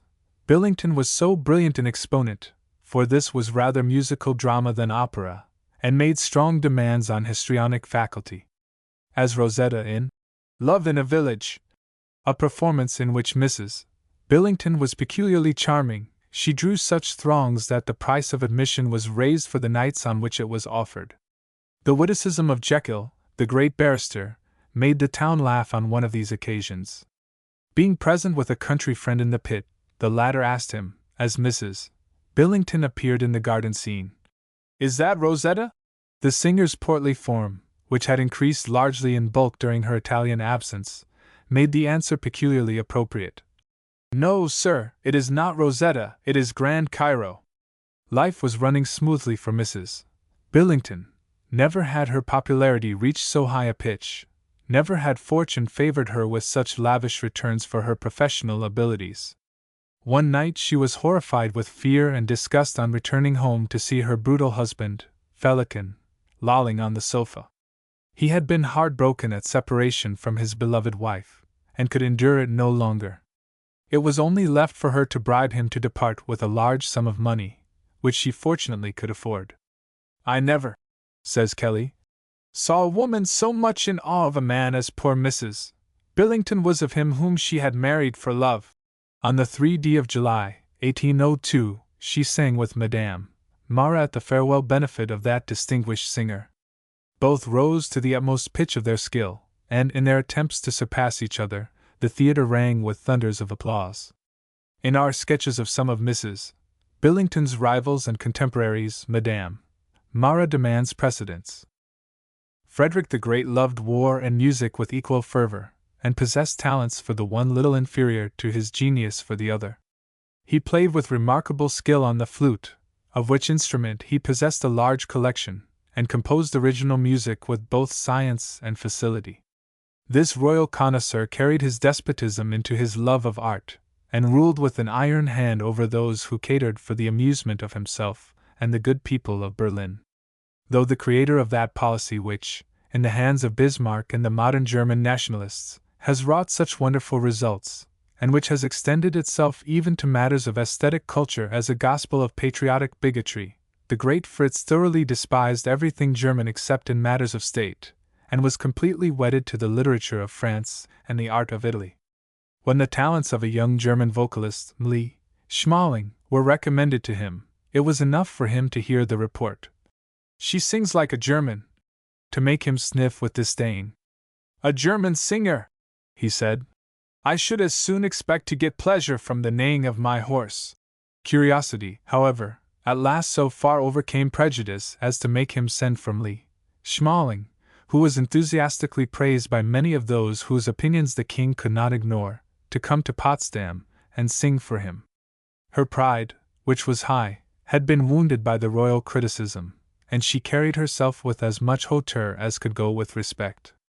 The king regarded her with a cool stare, without any gesture of salutation, and Schmaling amused herself with looking at the pictures. "So you are going to sing me something?" at last said royalty with military abruptness. The figure of the Prussian king as he sat by the piano was anything but prepossessing. A little, crabbed, spare old man, attired with Spartan simplicity, in a faded blue coat, whose red facings were smudged brown with the Spanish snuff he so liberally took, thin lips, prominent jaws, receding forehead, and eyes of supernatural keenness glaring from under shaggy brows, a battered cocked hat, and a thick cane, which he used as a whip to belabor his horse, his courtiers, or his soldiers as occasion needed. On the table before him, all these made a grim picture. Lee Schmaling answered his curt words with, "As your Majesty pleases," and instantly sat down at the piano. As she sang, Frederick's face relaxed, and taking a huge pinch of snuff, he said, "Ha! Can you sing at sight?" Then an extraordinary accomplishment. Picking out the most difficult bravura in his collection, he bade her try it, with the remark, "This, to be sure, is but poor stuff, but when well executed sounds pretty enough." The result of the royal examination convinced the king that Lee Schmaling had not only a magnificent voice, but was a thorough artist. So the daughter of the poor musician of Kassel, after many years of hard struggle and ill success, for she had sung in almost every German capital, was made Frederick's chief court singer at the age of 22, and the road to fortune was fairly open to her. At the age of 4 years she had showed such aptitude for music that she quickly learned the violin, though her baby fingers could hardly span the strings. She always retained her predilection for this instrument, and maintained that it was the best guide in learning to sing. "For," said she, "how can you best convey a just notion of slight vibrations in the pitch of a note? By a fixed instrument? No. By the voice? No. But by sliding the finger on the string, you instantly make the most minute variation visibly as well as audibly perceptible." She owed her success entirely to the charm of her art. Elizabeth Schmaling's personal appearance was far from striking. She was by no means handsome, being short and insignificant, with a rather agreeable, good-natured countenance, the leading feature of which was, terrible defect in a singer, a set of irregular teeth, which projected, in defiance of order, out of their proper places. Her manner, however, was prepossessing, though she was an indifferent actress. But her voice atoned for everything. Its compass was from G to E in altissimo, which she ran with the greatest ease and force, the tones being at once powerful and sweet. Both her portamento di voce and her volubility were declared to be unrivaled. It was remarked that she seemed to take difficult music from choice, and she could sing fluently at sight, rather a rare accomplishment among vocalists of that day. Nothing taxed her powers. Her execution was easy and neat, her shake was true, open, and liquid, and though she preferred brilliant, effective pieces, her refined taste was well known. Her voice, clear, sweet, and distinct, was sufficiently powerful, remarked Lord Mount Edgecombe afterward. Though rather thin, and its agility and flexibility rendered her a most excellent bravura singer, in which style she was unrivaled. Mara's divisions, observes another critic, always seemed to convey a meaning. They were vocal, not instrumental. They had light and shade, and variety of tone. Frederick was highly pleased with his musical acquisition, but a more potent monarch than himself soon appeared to disturb his royal complacency. Schmaling, placed in a new position of ease and luxury, found time to indulge her natural bent as a woman, and fell in love with a handsome violoncellist, Jean Mara, who was in the service of the king's brother. Mara was a showy, shallow, selfish man, and pushed his suit with vigor, for success meant fortune and a life of luxurious ease. The king forbade the match, so the enamored couple eloped, and being arrested by the king's guards, they were punished by Fritz with solitary confinement for disobedience. At last the king relented, and sanctioned the marriage which he suspected opposition would only delay, probably fully aware that the lady would soon repent her infatuation. Jean Mara did all in his power to effect this result, for the honeymoon had hardly ended before he began to beat his bride at small provocation with all the energy of a sturdy arm.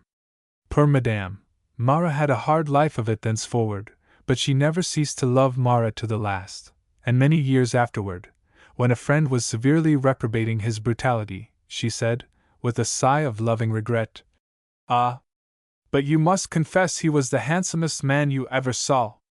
The king frequently interposed to punish Mara for his harshness. On one occasion he gave him a public caning, and on another he sent him to a field regiment, noted for the rigid severity of its discipline, to be enrolled as a drummer for 3 months, accompanying the order with the MOT.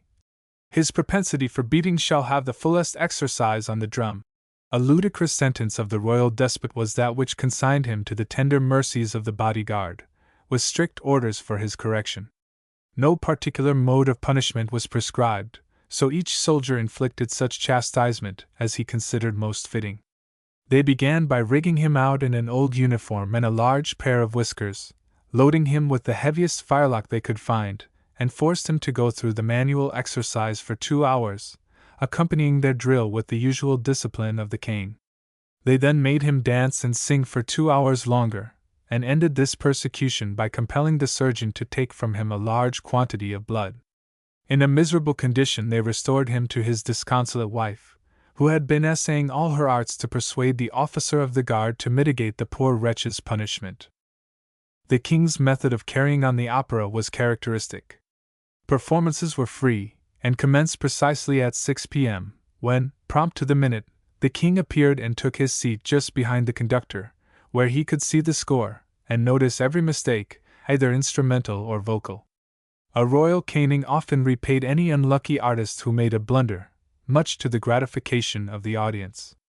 Such a patron as this, however generous, could not be considered highly desirable, and Madame Mara, whose reputation had become worldwide, longed more and more to accept some of the brilliant offers which came to her from the great capitals of Europe. But Frederick would not let his favorite prima donna go, and the royal passport was necessary for getting beyond the limits of the kingdom. An example of Frederick's method of dealing with his subjects and servants is found in the following incident. The Grand Duke Paul of Russia was visiting Berlin, and on a gala night a grand performance of opera was to be given. Madame Mara had sent an excuse that she was sick, but a laconic notice from her royal patron insisted that she was to get well and sing her best. So the prima donna took to her bed and grew worse and worse. 2 hours before the opera commenced, a carriage escorted by 8 soldiers drew up in front of the house, and the captain of the guard, unceremoniously entering her room, intimated that she must go to the theatre dead or alive. "You cannot take me," she said with tears of rage. "You see I am in bed." "That's of little consequence," was the imperturbable response. "We'll take you bed and all." Madame's eyes flashed fire, and she stormed with fury, but the obdurate captain could not be moved, and to avoid the disgrace of being taken by force, she accepted an armistice. "I will go to the theatre," she said, mentally resolving to sing as badly as, with a magnificent voice and irreproachable taste, she could possibly manage. Resolutely she kept to this idea till the curtain was about to descend on the first act, when a thought suddenly seized her. Might she not be ruining herself and giving the Grand Duke of Russia a bad opinion of her powers? In a bravura she burst forth with all her power, distinguishing herself especially by a marvelous shake, which she executed with such wonderful art as to call down thunders of applause. At last the Maras succeeded in effecting their escape by stratagem. In passing through one city they were stopped by an officer of gens d'armes, who demanded the requisite papers. Faltering with dread, yet with quick self-possession, Madame Mara handed him a letter in the royal handwriting. The signature was enough, and the officer did not stop to read the body of the letter, but turned up the guard to honor travelers possessing such signal proofs of the king's favor. They had just gained the gates of Dresden when they found that the Prussian charge d'affaires resided in the city. "No one can conceive my agitation and alarm," said Madame Mara, "when, in one of the first streets we entered, we encountered the said charge d'affaires, who rode directly up to us. He had been apprised of our arrival, and the chaise was instantly stopped. As to what took place between him and my good man, and how the latter contrived to get out of the scrape, I was totally unconscious. I had fallen into a swoon, from which I did not recover till we had reached our inn." At length they reached the confines of Bohemia, and for the first time supped in freedom and security. The Austrian Empress, Maria Theresa, would have found enough motive in patronizing Mara in the fact that her great Prussian rival had persecuted her, but love of art was a further inducement which drew out her kindliest feelings. The singer remained at the Viennese court for 2 years, and left it for Paris, with autograph letters to the ill-fated Marie Antoinette. She was most cordially welcomed both by court and public, and soon became such a rival to the distinguished Portuguese prima donna, Toda, then in the zenith of her fame, that the devotees of music divided themselves into fierce factions respectively named after the rival queens of song.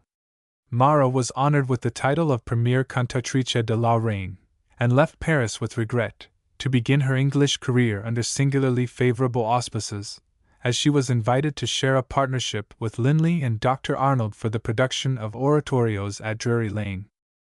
She was fortunate in making her first appearance in the grand Handel commemoration at Westminster Abbey, given under the patronage of George III, who loved the memory of the great composer.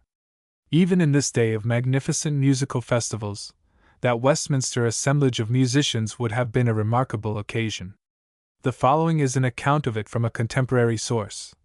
The orchestra was led by the Kramers. The conductors were Joa Bates, Dr. Arnold, and Dupuy. The band consisted of several hundreds of performers. The singers were, in addition to mine, Mara, Signora Storis, Miss Abrams, Miss Poole, afterward Mrs.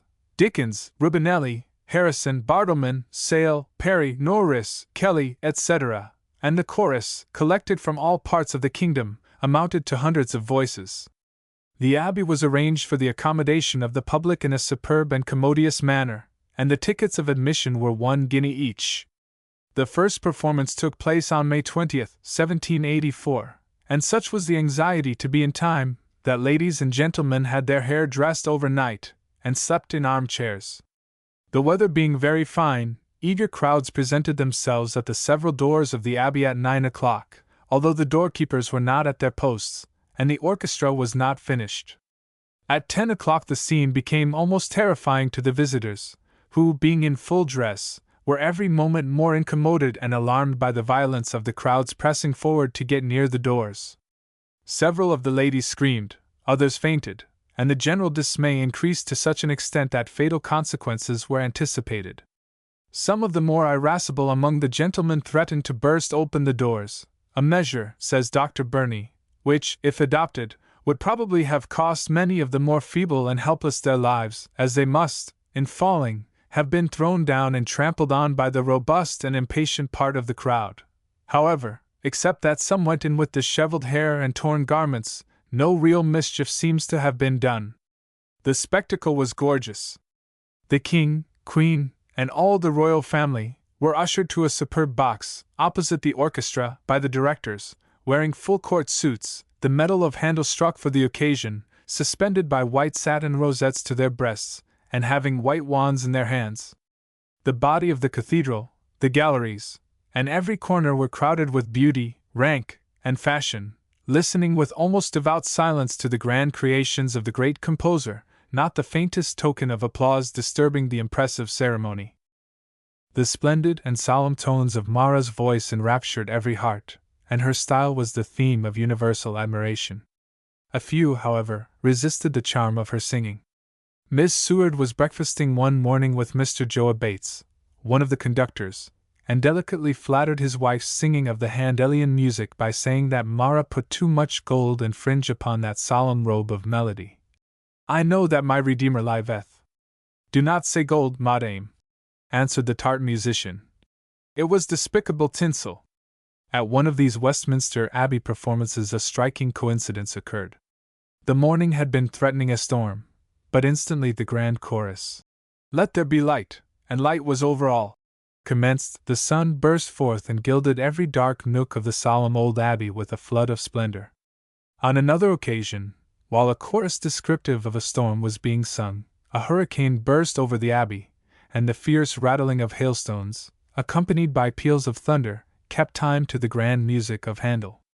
During the performance of the chorus, "The Lord God omnipotent reigneth," the audience was so moved that king, queen, royal family, and all present rose by a common impulse to their feet, a practice which has been preserved in English audiences to this day during the singing of this mightiest of all musical choruses. Madame Mara gave great offense by remaining seated. Shortly afterward she sang at a musical festival of Oxford University, whither the report of her supposed bad temper and intractability had preceded her. The gownsmen were as riotous then as now, and as one or two things happened to irritate their lively temper, a row soon became imminent. Mara got angry and flung a book at the head of one of the orchestra, when Dr. Chapman, the Vice-Chancellor, arose and said that Madame Mara had conducted herself too ill to be allowed to sing before such an audience. Instantly a wicked wag cried out, "A riot, by permission of the Vice-Chancellor!" A scene of the utmost confusion ensued, and the agitated cantatrice quitted the theatre, amid hisses and yells, in high dudgeon. A deputation of gentlemen waited upon her, and promised that she should do exactly as she pleased if she would only return. She did return, and sang the airs allotted to her, but remained seated as usual while the choruses were being sung. A cry arose of, "Turn Mara out!" Not comprehending, she smiled, which provoked the audience still more, upon which the Vice-Chancellor said that it was always the rule for every vocalist to join in the choruses. Miss George, one of the singers, explained this to the prima donna, who, staring in bewilderment and vexation, exclaimed, "Oh! Me does not know his rules, me will go home," which resolution she immediately carried into effect. This great singer's numerous quarrels and controversies in England were very amusing. Yet, in spite of the personal bitterness growing out of her own irritable temper and professional rivalry, she remained a great artistic favorite with the public. Underneath the asperity and obstinacy of her character there was a vein of deep tenderness and generosity, which she showed in various cases, especially in forwarding the interests of struggling artists. Michael Kelly, the Irish composer, in his Reminiscences, gives the following instance. He himself, then a young man, had aroused Mara's dislike by some inadvertent praise of a rival. Watching his opportunity, he brought into the greenroom one night, when she came off the stage fatigued and panting with her efforts, a pot of foaming porter, which she drank with a sigh of deepest pleasure. Touched by the young Irishman's thoughtfulness, she pledged herself to help him whenever the opportunity came, and soon after sang at his benefit. Mara had resolved not to sing again on the lyric stage, and her condescension was a godsend to Kelly, who was then very much out at elbows. Speaking of her proffer, he says, "I was thunderstruck at her kindness and liberality, and thankfully accepted. She fixed a mandate in Artaxerxes, and brought the greatest receipts ever known at that house, as the whole pit, with the exception of 2 benches, was railed into boxes. So much," he adds sententiously, "for a little German proficiency, a little common civility, and a pot of porter." Madame Mara made such a brilliant hit in opera that the public clamor for her continuance on the stage overcame her old resolutions. The opera house was reopened, and Sir John Gallini, with this popular favorite at the head of his enterprise, had a most prosperous season. Both as a lyric cantatrice and as the matchless singer of oratorio, she was the delight of the public for 2 years.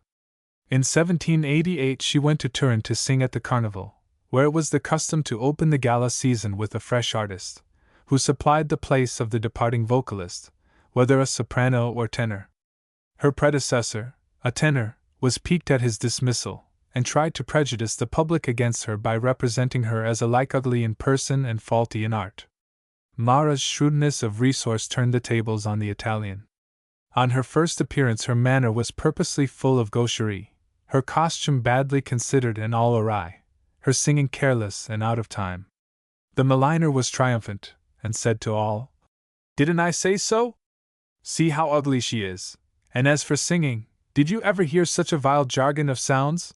On the second night Mara appeared most charmingly dressed, and she sang like an angel, a surprise to the audience which drove the excitable Italians into the most passionate uproar of applause and delight. Mara was crowned on the stage, and was received by the king and queen with the heartiest kindness and a profusion of costly gifts. A similar reception at Venice tempted her to prolong her Italian tour, but she preferred to return to London, where she sang under Wyatt at the Pantheon, which was transformed into a temporary opera house. She now sang with Pacchiarati, the successor of Farinelli and Caffarelli, and the last inheritor of their grand large style. "His duettos with Mara were the most perfect pieces of execution I ever heard," said Lord Mount Edgecombe. One of the most pathetic experiences of Mara's life was her passage through Paris in 1792 on her way to Germany, when she saw her former patroness Marie Antoinette, whom she remembered in all the glory of her youth, popularity, and loveliness, seated in an open chariot, pale, wan, and grief-stricken, surrounded by a guard of troopers with drawn swords and hooted at by a mob of howling sans-culottes. Better far to be a mimic queen than to be hurled from the most radiant and splendid place in European royalty, to be the scorn and plaything of the ragged ruffians of Paris, and to finish with the guillotine in the Place de la Grève. About this time she was freed from the bête noire of her life, her drunken worthless husband, who agreed to trouble her no more if she would settle an annuity on him. Thenceforward they never met, though she always spoke of him with affection. Harris, of the Theatre Royal of Dublin, engaged Mara to sing an English opera in 1797. Despite the fact that her English was so faulty, that her person was unprepossessing, and that the part was associated with some of the most beautiful and accomplished singers on the stage, her performance of Polly Peachum in the Beggar's Opera was a masterpiece of delicious simplicity and archness. The perfection of her art vanquished all obstacles, and she was acknowledged the equal of Mrs. Crouch, and even of the resplendent Billington, in the part. Dr. Arnold records that, in spite of the dancing and violent action of the role, her tones were as free, smooth, and perfect as if she had been standing in the orchestra. Mrs. Billington, who was just to her professional rivals, said she regarded Mara's execution as superior to her own in genuine effect, though not in compass and complication. If the rapid vocalization of a singer was praised, Mara would significantly ask, "Can she sing 6 plain notes?" As time passed, Madame Mara's voice began to decline, and in 1802 she took advantage of an annoying controversy to bid farewell to the English public, for the artist who could sing solemn music with such thrilling effect had the temper of a shrew, though it was easily placated. Mrs. Billington generously offered her services to assist at her farewell concert, and Mara, bursting into tears, threw her arms about the neck of the greatest of her professional rivals. She did not sing again in England till 1820. Speaking of this event, Kelly says, "It was truly grievous to see such transcendent talents as she once possessed so sunk, so fallen. I used every effort in my power to prevent her committing herself, but in vain." When the incomparable Madame Mara took leave of me on her return to the Continent, says Dr. Kitchener, "I could not help expressing my regret that she had not taken my advice to publish those songs of Handel, her matchless performance of which gained her that undisputed preeminence which she enjoyed, with the embellishments, etc., with which she enriched them." This inimitable singer replied, "Indeed, my good friend, You attribute my success to a very different source than the real one. It was not what I did, but the manner in which I did it. I could sing 6 simple notes and produce every effect I could wish. Another singer may sing those very same notes, with very different effect. I am sure it was to my expression of the words that I owe everything. People have often said to me, Madame Mara, why do you not introduce more pretty things, and passages, and graces in your singing? I say, these pretty things are very pretty, to be sure, but the proper expression of the words and the music is a great deal better. This and her extraordinary industry were the secrets of her undisputed sovereignty. She told me that when she was encored in a song, which she very often was, on her return home she seldom retired to rest without first inventing a new cadence for the next performance of it. Here is an example for young singers. Madame Mara continued to sing for many years in different cities of Europe, though the recollections and traditions of her marvelous prime were more attractive than the then active powers of her voice. But her consummate art never deserted her, in spite of the fact that her voice became more and more a wreck. She appeared in public occasionally till her 72nd year, when she retired to Kassel, her birthplace, where she died in 1833, at the age of 80. Another of Mrs. Billington's most brilliant rivals and contemporaries was the lovely Giuseppa Grassini, a wayward, indolent, fascinating beauty, who had taken France and Italy by storm before she attempted to subdue the more obdurate and phlegmatic Britons. The daughter of a small farmer in Lombardy, the charm of her voice and appearance induced General Belgioso to pay the cost of her musical training, and at the age of 19 she sprang into popularity at a bound with her debut at La Scala in 1794. In spite of the fact that she was associated with 2 of the greatest Italian singers of the time, Crescentini, one of the last of the male sopranos, and Marchesi, she became the cynosure of public admiration. She was surrounded by homage and flattery sufficient to have turned a more sedate temperament and wiser head than her own, and her name became mixed with some of the most piquant scandals of the period. In spite of ignorance, indolence, and a caprice which she never attempted to control, Grassini was an exquisite artist, and though dull and shallow intellectually in all matters apart from her profession, she was a most beautiful and fascinating woman. She mastered all the graces of her art, but could never give an intelligent reason for what she did. Her voice, originally a soprano, became under training a contralto of delicious quality, as well as of great volume and power, though not remarkable for extent. She excelled in the cantabile style, and rarely attempted ornament, though what she did was always in perfect taste and proportion. Her dramatic instincts were remarkable, and as an interpreter of both heroic and the softer passions she speedily acquired a European reputation. Her figure was tall and commanding, her head noble, her hair and eyes of the deepest black, and her whole appearance a singular union of grace and majesty. After the Battle of Marengo, the presence of the youthful conqueror of Italy at Milan inspired that capital with a spasm of extraordinary gaiety. The finest singers in Italy gathered to do honor to the rising sun of Napoleon's greatness. The French general was fascinated by the irresistible attractions of the prima donna, and asked for an introduction. Grassini's coquetry did not let the occasion slip. Las Casas has given a sketch of the interview, in which he tells us she reminded Napoleon that she had made her debut precisely during the early achievements of the general of the army of Italy. I was then, said she, in the full luster of my beauty and talent. I fascinated every eye and inflamed every heart. The young general alone was insensible to my charms, and yet he alone was the object of my wishes. What caprice, what singularity!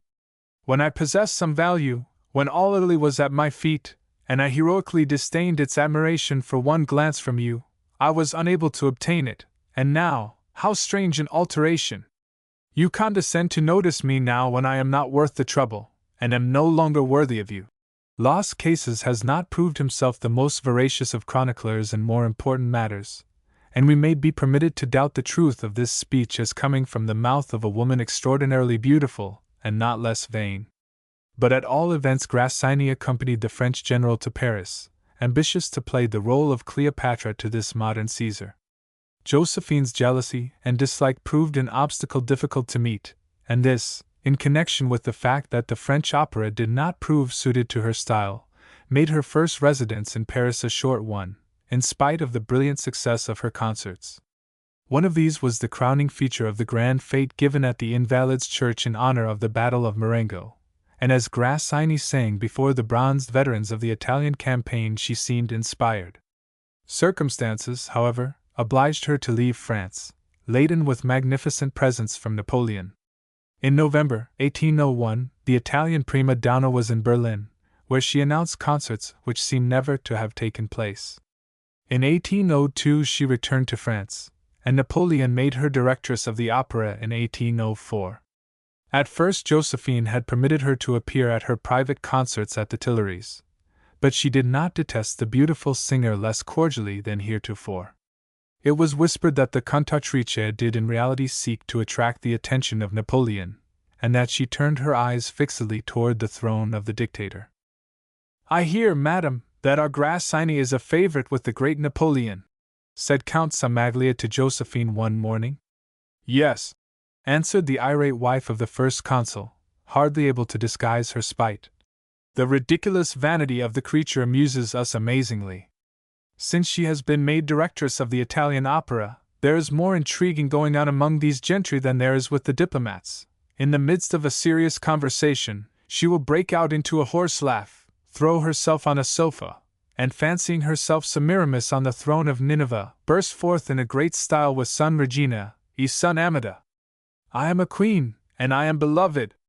One day, says Fouché, Bonaparte observed that, considering my acknowledged ability, he was astonished I did not perform my functions better, that there were several things of which I was ignorant. Yes, replied I, there certainly are things of which I was ignorant, but which I now know well enough.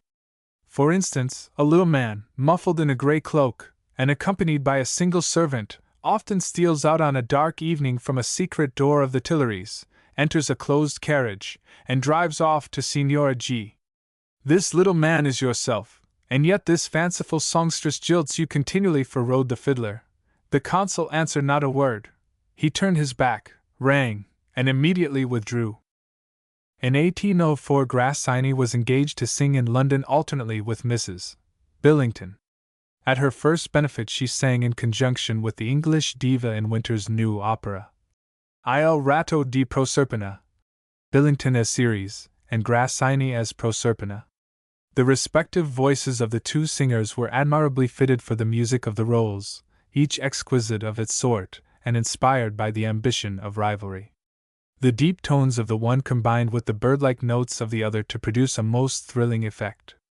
Lord Mount Edgecombe, who had a prejudice for bravura singing, said, "No doubt the deaf would have been charmed with Grassini, but the blind must have been delighted with Mrs. Billington." A malicious comment on the Italian singer, which this distinguished amateur, when in a less cynical mood, revoked by cordial admiration of Grassini's remarkable gifts both as vocalist and actress. Many interesting anecdotes are told of this singer while in London, one of which, related by Kelly, then stage manager, illustrates the difficulties of operatic management. Mrs. Billington was too sick to sing on one of her own nights, and Grassini was implored to take her place. But she obstinately refused to make the change, until the cunning Irishman resorted to a trick. He called on her in the morning, and began talking carelessly on the subject. "My dear Grassini," said he, in an offhand way, "as manager I ought to prevail upon you to perform, but as a performer myself, I enter entirely into your feelings, and think you perfectly right not to sing out of your turn. The Saturday is yours, but what I say to you I trust you will not repeat to Mr. Gould, as it might be of serious injury to me." "Depend upon it, my dear Kelly," answered Grassini. "I will not. I look upon you, by what you have just said, to be my sincere friend." As he was leaving the room, he turned, as with a sudden thought. "To be sure, it is rather unlucky you do not sing tonight, for this morning a message came from the Lord Chamberlain's office to announce the Queen's intention to come incognita, accompanied by the princesses, purposely to see you perform, and a large grilly is actually ordered to be prepared for them, where they can perfectly see and hear without being seen by the audience. But I'll step myself to the Lord Chamberlain's office. Say that you are confined to your bed, and express your mortification at disappointing the royal party. "Stop, Kelly!" cried the cantatrice, all in a flutter. "What you now say alters the case. If Her Majesty Queen Charlotte wishes to see La Virgin del Sol, and to hear me, I am bound to obey Her Majesty's commands. Go to Gould and say I will sing." "When I went into her dressing room after the first act," says Kelly, "Her Majesty not having arrived, Grassini, suspicious that I had made up a trick to cajole her, taxed me with it, and when I confessed, she took it good-naturedly and laughed at her own credulity." The popularity of Grassini in London remained unabated during several seasons, and when she re-engaged for the French opera, in 1808, it was to the great regret of musical London. Talma was a warm admirer of her dramatic genius, and he used to say that no other actress, not even Mars, Darval, or Duchess Noyes, possessed so expressive and mutable a face. The Grecian outline of her face, her beautiful forehead, rich black hair and eyebrows, superb dark eyes, now flashing with tragedy's fiery passions, then softly languishing with love, and finally, that astonishing ensemble of perfections which nature had collected in her as if to review all her gifts in one woman, all these qualities together exercised on the spectator such a charm as none could resist. Pasta herself might have looked on and learned, when Grassini had to portray their indignation, grief, anger, or despair. Her performance in Romeo e Giulietta was so fine that Napoleon sprang to his feet, forgetting his marble coldness, and shouted like a schoolboy, while Talma's eyes streamed with tears, for, as the latter afterward confessed, he had never before been so deeply touched. Napoleon sent her a check for 20,000 francs as a testimonial of his admiration, and to Crescent Heine he sent the Order of the Iron Cross. Many years after, in St. Helena, the dethroned Caesar alluded to this as an illustration of his policy. "In conformity with my system," observed he, "of amalgamating all kinds of merit, and of rendering one and the same reward universal, I had an idea of presenting the Cross of the Legion of Honor to Talma, but I refrained from doing this, in consideration of our capricious manners and absurd prejudices. I wished to make a first experiment in an affair that was out of date and unimportant, and I accordingly gave the Iron Crown to Crescentini. The decoration was foreign, and so was the individual on whom it was conferred. This circumstance was less likely to attract public notice or to render my conduct the subject of discussion. At worst, it could only give rise to a few malicious jokes. Such," continued the Emperor, "is the influence of public opinion. I distributed scepters at will, and thousands readily bowed beneath their sway, and yet I could not give away a ribbon without the chance of incurring disapprobation, for I believe my experiment with regard to Crescentini proved unsuccessful." "It did, sire," observed someone present. "The circumstance occasioned a great outcry in Paris.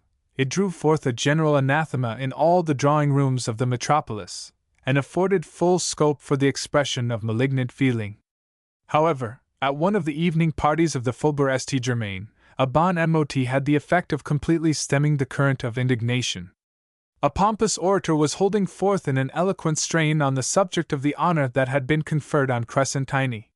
He declared it to be a disgrace, a horror, a perfect profanation, and inquired by what right Crescentini was entitled to such a distinction. Madame Grassini, who was present, rose majestically from her chair, with a theatrical tone and gesture exclaiming, "Et blessure, monsieur?"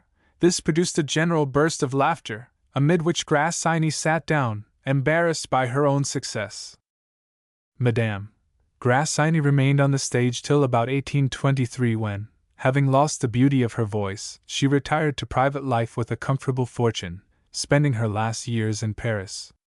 She died in 1850, in her 85th year, preserving her beauty and freshness in a marvelous degree.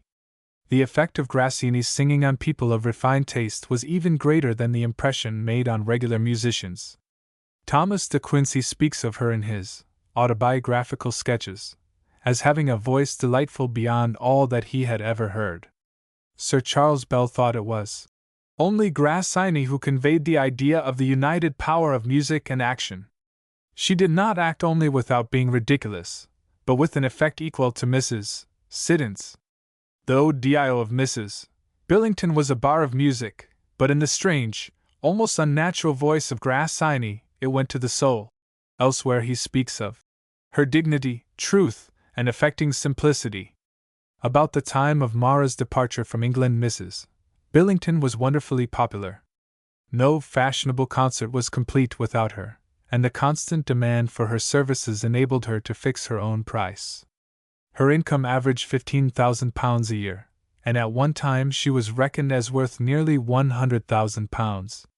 She spent her large means with a judicious liberality, and the greatest people in the land were glad to be her guests. She settled a liberal annuity on her father. Having no children, she adopted two, one the daughter of an old friend named Maddox, who afterward became her principal legatee.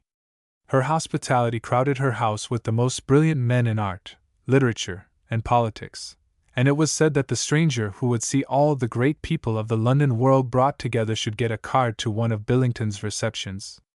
Her affability and kindness sometimes got her into scrapes. An eminent barrister who was at her house one night gave her some advice on a legal matter, and sent in a bill for services amounting to £300. Mrs. Billington paid it promptly, but the lawyer ceased to be her guest. As a hostess she was said to have been irresistibly charming, alike from her personal beauty and the witchery of her manners.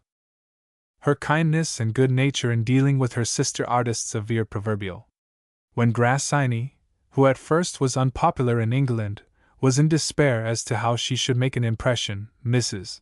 Billington proposed to sing with her in Winter's opera of Il Ratto di Proserpina, from which time dated the success of the Italian singer.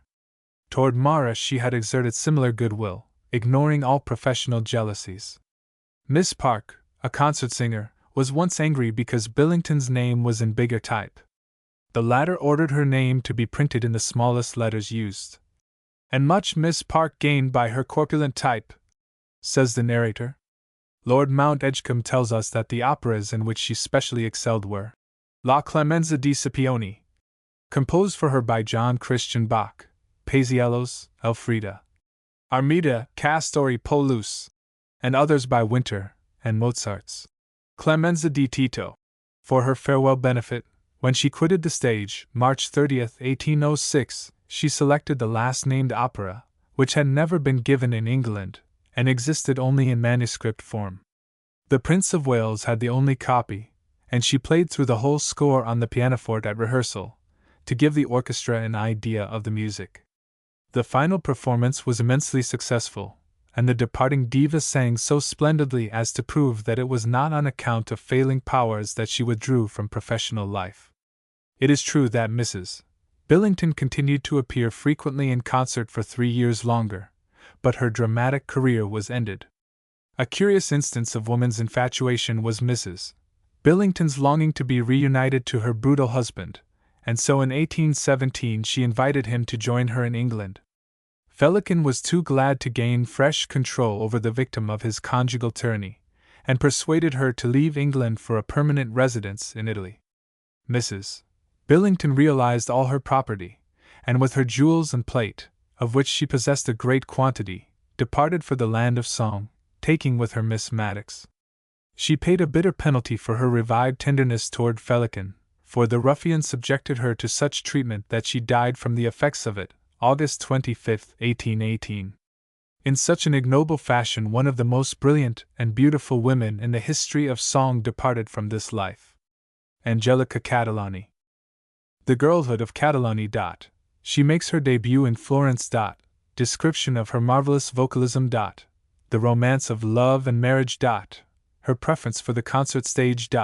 She meets Napoleon in Paris. Her escape from France and appearance in London. Opinions of Lord Mount Edgecombe and other critics. Anecdotes of herself and husband. The great prima donna's character. Her gradual divergence from good taste in singing. Bon mots of the wits of the day. The opera house riot. Her husband's avarice. Grand concert tour through Europe. She meets Goethe. Her return to England and brilliant reception. She sings with the tenor Braham. John Braham's artistic career. The Davides. Catalani's last English appearance, and the opinions of critics. Her retirement and death. About the year 1790, the convent of Santa Lucia at Gubbio, in the Duchy of Urbino, was the subject of a queer kind of scandal. Complaint was made to the bishop that one of the novices sang with such extraordinary brilliancy and beauty of voice that throngs gathered to the chapel from miles around, and that the religious services were transformed into a sort of theatrical entertainment, so entranced were all hearers by the charm of the singing, and so forgetful of the religious purport of these occasions in the fascination of the music. His Reverence ordered the Lady Abbess to abate the scandal, so the young Angelica Catalani was no longer permitted to sing alone, but only in concert with the other novices. Her voice at the age of 12, when she began to sing, already possessed a volume, compass, and sweetness which made her a phenomenon. The young girl, who had been destined for conventual life, studied so hard that she became ill, and her father, a magistrate of Sinigaglia, was obliged to take her home. Signor Catalani was a man of bigoted piety, and it was with great difficulty that he could be induced to forego the plan which he had arranged for Angelica's future. The idea of her going on the stage was repulsive to him, and only his straitened circumstances wrung from him a reluctant consent that she should abandon the thought of the convent and become a singer. From a teacher and composer of some reputation, the young girl received preliminary instruction for 2 years, and from the hands of this master passed into those of the celebrated Marchesi, who had succeeded Porpora as chief of the teaching maestri. This virtuoso had himself been a distinguished singer, and his finishing lessons placed Angelica in a position to rank with the most brilliant vocalists of the age. It was somewhat unfortunate that she did not learn under Marchesi, who taught her when her voice was in the most plastic condition, to control that profuse luxuriance of vocalization which was alike the greatest glory and greatest defect in her art. While studying, Angelica went to hear a celebrated cantatrice of the day, and wept at the vanishing strains. "Alas!" she said with sorrowing naivete, "I shall never be able to sing like that." The kind prima donna heard the lamentation and asked her to sing, whereupon she said, "Be reassured, my child, in a few years you will surpass me, and I shall weep at your superiority." At the age of 16 she succeeded in getting an engagement at La Fenice in Venice to sing in Meyer's opera of Lodoiska, during the carnival season. Ferris, the director, accepted her in despair at the very last moment on account of the sudden death of his prima donna. What were his surprise and delight in finding that the debutante was the loveliest who had come forward for years, and the possessor of an almost unparalleled voice. Of tall and majestic presence, a dazzling complexion, large beautiful blue eyes, and features of ideal symmetry, she was one to entrance the eye as well as the ear. Her face was so flexible as to express each shade of feeling from grave to gay with equal facility, and indeed all the personal characteristics of this extraordinary woman were such as nature could only have bestowed in her most lavish mood. Her voice was a soprano of the purest quality, embracing a compass of nearly 3 octaves, from G to F, and so powerful that no band could overwhelm its tones, which thrilled through every fiber of the hearer. Full, rich, and magnificent beyond any other voice ever heard. "It bore no resemblance," said one writer, "to any instrument, except we could imagine the tone of musical glasses to be magnified in volume to the same gradation of power.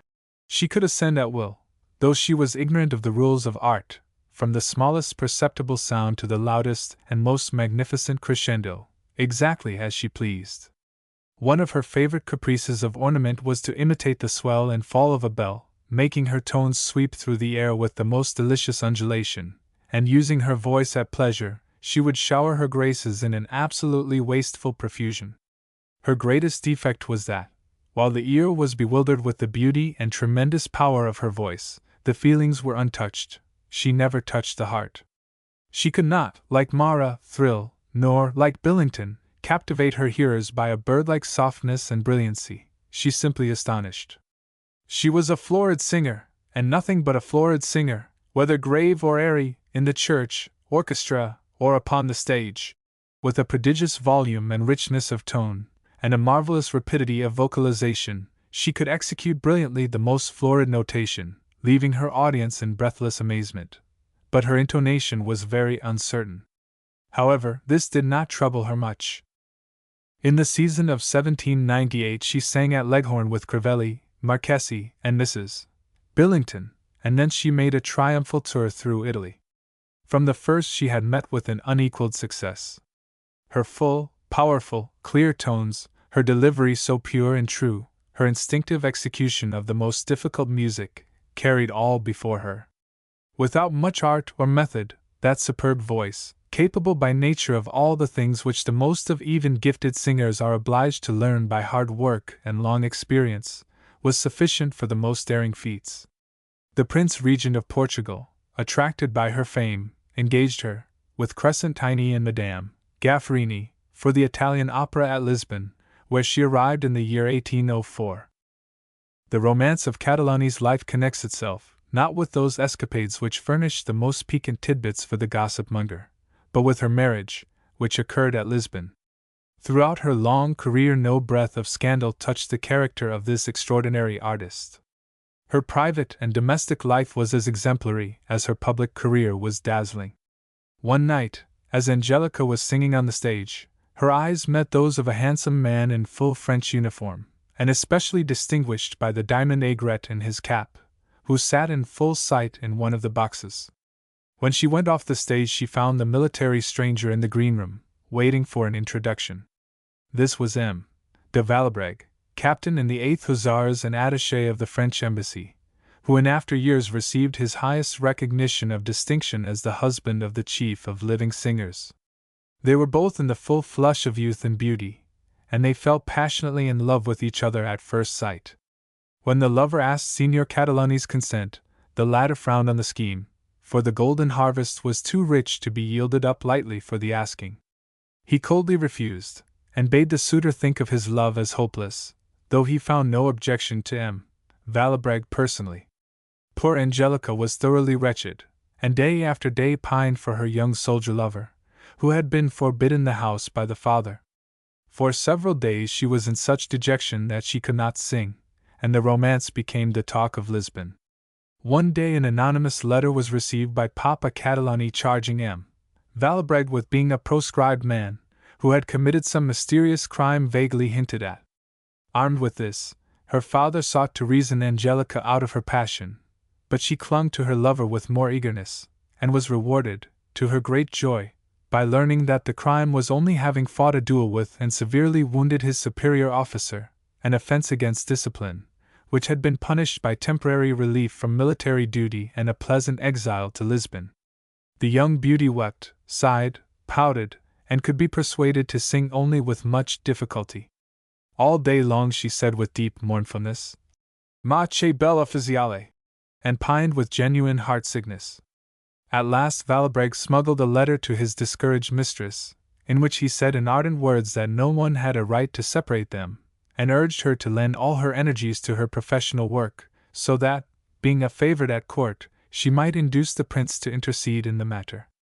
Angelica tried in vain to get an interview with the prince, and found that he was at his country villa 20 miles away. Her accustomed energy was equal to the difficult. Calling a coach, she drove out to the royal villa.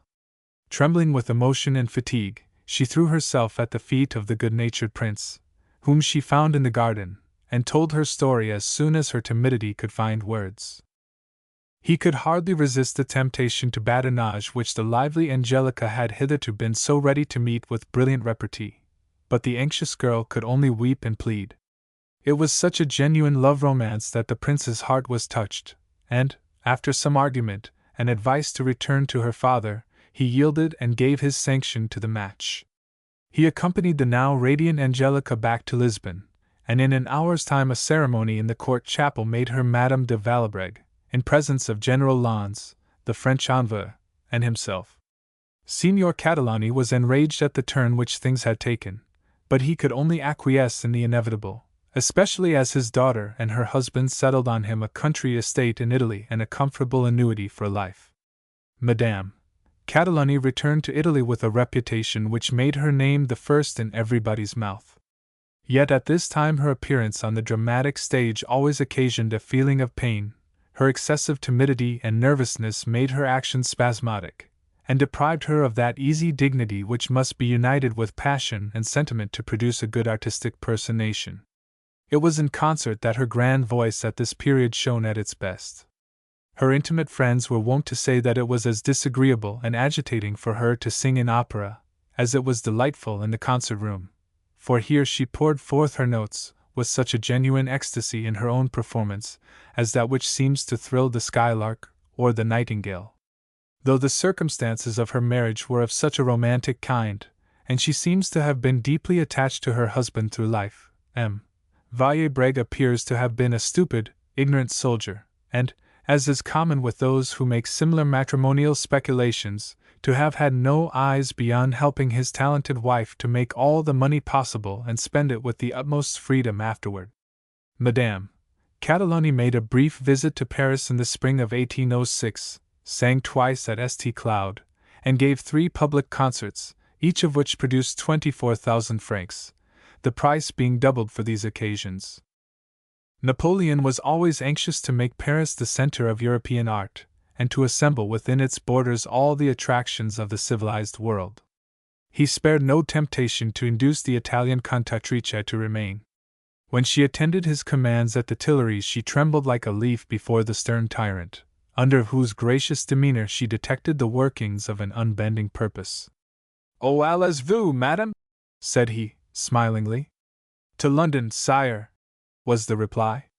"Remain in Paris. I will pay you well, and your talents will be appreciated. You shall receive 100,000 francs per annum, and 2 months for congé. So that is settled. Adieu, madame." Such was the brusque and imperious interview, which seemed to fix the fate of the artist. But Madame Catalani, anxious to get to London, to which she looked as a rich harvest field, and regarding the grim Napoleon as the foe of the legitimate king, was determined not to stay. "When at Paris I was denied a passport," she afterwards said. "However, I got introduced to Talleyrand, and by the aid of a handful of gold, I was put into a government boat, and ordered to lie down to avoid being shot, and wonderful to relate, I got over in safety, with my little boy 7 months old." Catalani had already signed a contract with Gould and Taylor, the managers of the King's Theatre, Haymarket, at a salary of £2,000 a month and her expenses, besides various other emoluments. At the time of her arrival there was no competitor for the public favor, Grassini and Mrs. Billington having both retired from the stage a short time previously. Lord Mount Edgecombe tells us, "The great and far-famed Catalani supplied the place of both, and for many years reigned alone, for she would bear no rival, nor any singer sufficiently good to divide the applause. It is well known," he says, "that her voice is of a most uncommon quality, and capable of bearing exertions almost superhuman. Her throat seems endowed, as is remarked by medical men, with a power of expansion and muscular motion by no means usual, and when she throws out all her voice to the utmost, it has a volume and strength quite surprising, while its agility in divisions running up and down the scale in semitones, and its compass in jumping over 2 octaves at once, are equally astonishing. It were to be wished that she was less lavish in the display of these wonderful powers, and sought to please more than to surprise, but her taste is vicious, her excessive love of ornaments spoiling every simple air, and her greatest delight being in songs of a bold and spirited character, where much is left to her discretion or indiscretion, without being confined by the accompaniment, but in which she can indulge in ad libitum passages with a luxuriance and redundance no other singer ever possessed, or if possessing ever practiced, and which she carries to a fantastical excess." Her London debut was on the 15th of December 1806, in Portogallo's opera of La Semiramide, composed for the occasion. The music of this work was of the most ephemeral nature, but Catalani's magnificent singing and acting gave it a heroic dignity. She lavished all the resources of her art on it. In one passage she dropped a double octave, and finally sealed her reputation by running up and down the chromatic scale for the first time in the recollection of opera-goers. It was then new, although it has since been repeated to satiety, and even noted down as an obbligato division by Rossini, Meyerbeer, and others. Rounds of applause rewarded this daring exhibition of bad taste. She had one peculiar effect, which it is said has never been equaled. This was an undulating tone like that of a musical glass, the vibrating note being higher than the highest note on the pianoforte. She appeared to make a sort of preparation previous to its utterance, and never approached it by the regular scale. It began with an inconceivably fine tone, which gradually swelled both in volume and power, till it made the ears vibrate and the heart thrill. It particularly resembled the highest note of the nightingale, that is reiterated each time more intensely, and which with a sort of ventriloquism seemed scarcely to proceed from the same bird that a moment before poured his delicate warblings at an interval so disjointed. There are many racy anecdotes related of Catalani's London career, to which the stupid, avaricious, but good-natured character of M. Valabrag lent much of their flavor. Speaking of Mrs. Salmon's singing, he said with vehemence, "Mrs. Salmon, sir, she is as that," extending the little finger of his left hand and placing his thumb at the root of it. "But ma femme! Voila! She is that," stretching out his whole arm at full length and touching the shoulder joint with the other. His stupidity extended to an utter ignorance of music, which he only prized as the means of gaining the large sums which his extravagance craved. His wife once complained of the piano, saying, "I cannot possibly sing to that piano. I shall crack my voice. The piano is absurdly high." "Do not fret, my dear," interposed the husband, soothingly. "It shall be lowered before evening. I will attend to it myself." Evening came, and the house was crowded, but to the consternation of the cantatrice, the pianoforte was as high as ever. She sang, but the strain was excessive and painful, and she went behind the scenes in a very bad humor. "Really, my dear," said her lord, "I cannot conceive of the piano being too high. I had the carpenter in with his saw, and made him take 6 inches off each leg in my presence." When she made her engagement for the second season, M. Valabrag demanded such exorbitant terms that the manager tore his hair with vexation, saying that such a salary to one singer would actually disable him from employing any other artists of talent. "Talent!" repeated the husband. "Have you not, Madame Catalani? What would you have? If you want an opera company, my wife with 4 or 5 puppets is quite sufficient." So, during the season of 1808, Catalani actually was the whole company, the other performers being literally puppets. She appeared chiefly in operas composed expressly for her, in which the part for the prima donna was carefully adapted to the display of her various powers. In Semiramide, particularly, she made an extraordinary impression, as it afforded room for the finest tragic action, and the music, trivial as it was, gave full scope for the extraordinary perfection of her voice. She also appeared in comic operas, and in Paisiello's La Frascatana, particularly delighted the public by the graceful lightness and gaiety of her comedy. But in them, as in tragedies, she stood alone and furnished the sole attraction. Her astonishing dexterity seemed rather the result of the natural aptitude of genius than of study and labor, and her most brilliant ornaments more the fanciful improvisations of the moment than the roulades of the composer. Of her elocution in singing it is said, "She was articulate, forcible, and powerful, occasionally light, pleasing, and playful, but never awfully grand or tenderly touching to the degree that the art may be carried." Her marvelous strains seemed to distant auditors poured forth with the fluent ease of a bird, but those who were near saw that her efforts were so great as to call into full and violent action the muscular powers of the head, throat, and chest. In the execution of rapid passages, the underjaw was in a continual state of agitation. In a manner, too, generally thought incompatible with the production of pure tone from the chest, and inconsistent with a legitimate execution. This extreme motion was also visible during the shake, which Catalani used sparingly, however, and with little effect.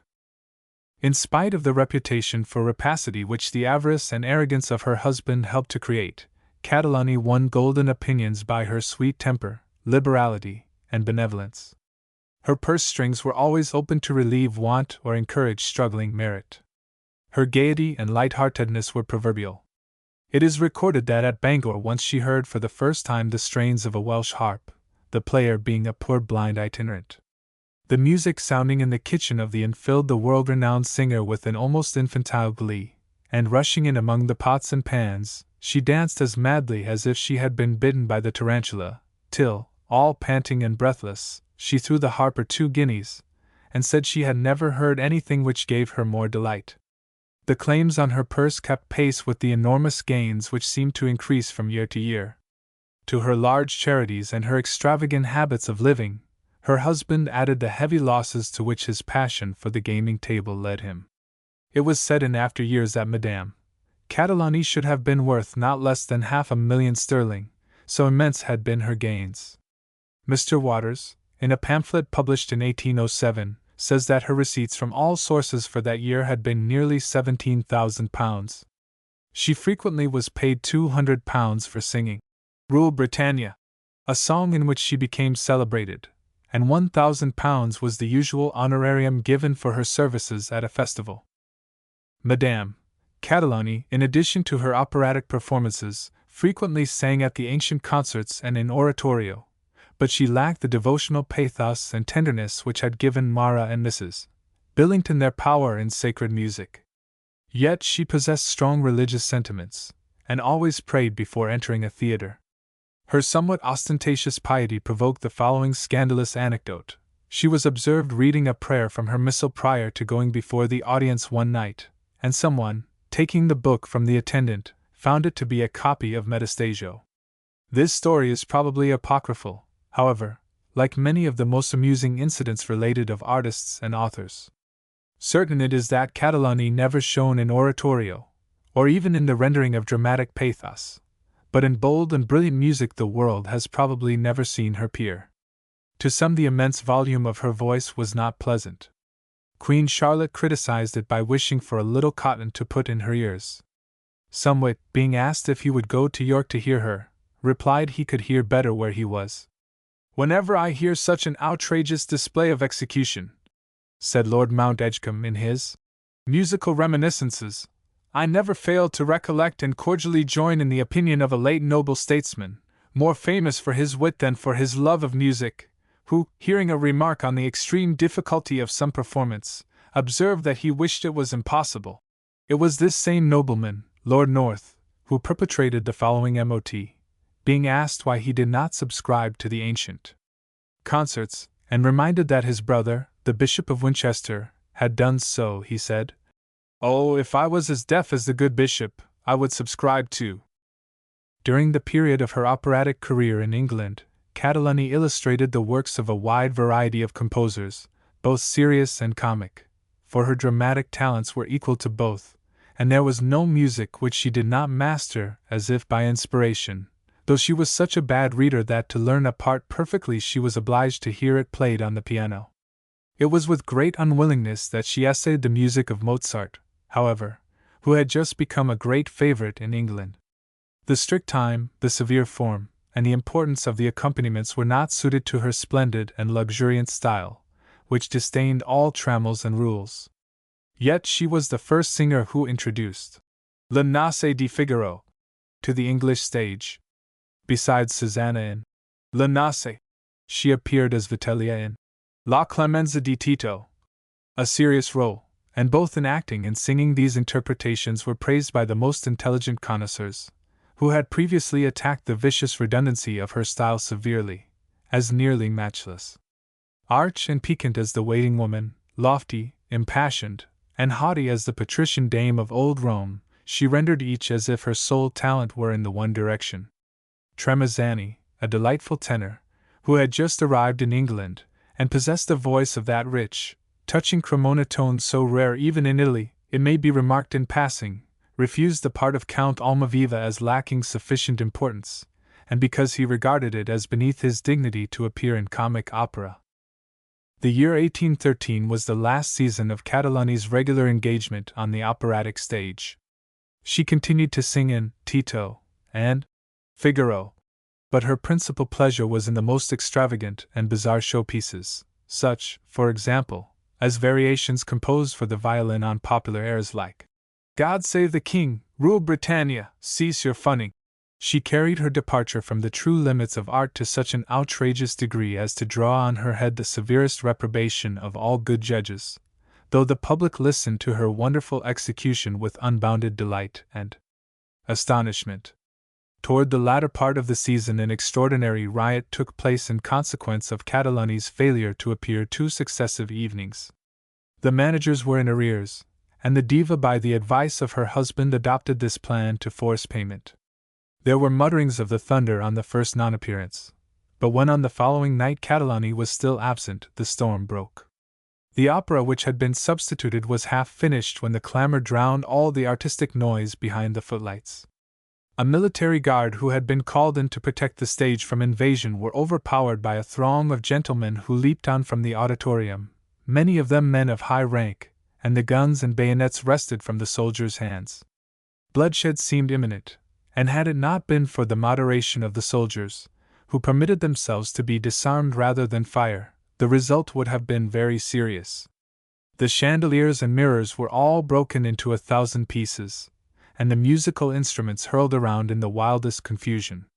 Fiddles, flutes, horns, drums, swords, bayonets, muskets, operatic costumes, and stage properties generally were hurled in a heap on the stage. The gentlemen Mohawks, who signalized themselves on this occasion, did damage to the amount of nearly £1,000, though it is said they made it up to the manager afterward by subscription. The theatre was closed for a week, and when it reopened, so great was the magnificent Italian's power over the audience that, though they came prepared to condemn, they received her with the loudest demonstration of applause.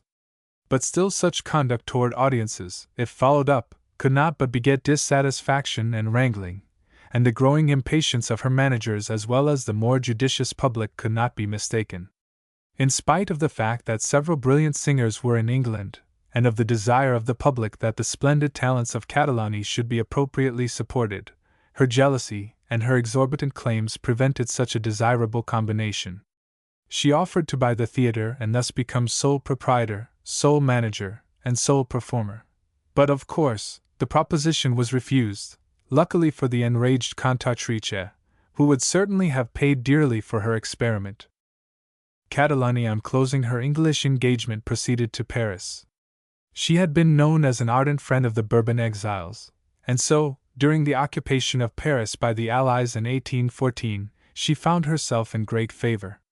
After the 100 days had passed and the royal house seemed to be firmly seated, she received a government subvention of 160,000 francs and the privilege of the opera. Catalani's passion for absorbing everything within the radius of her own vanity, and her jealousy of rivals operated against her success in Paris, as they had injured her in London, and she was obliged to yield up her privilege in the course of 3 years, with the additional loss of 500,000 francs of her own private fortune, and the loss of goodwill on the part of the Paris public. Her grand concert tour through Europe, undertaken with the purpose of repairing her losses, was one of the most interesting portions of her life. Everywhere she was received with abounding enthusiasm, and the concerts were so thronged that there was rarely ever standing room. She sang in nearly every important city on the continent, was the object of the most flattering attention everywhere, and was loaded down with the costliest presents, jewels, medals, and testimonials everywhere.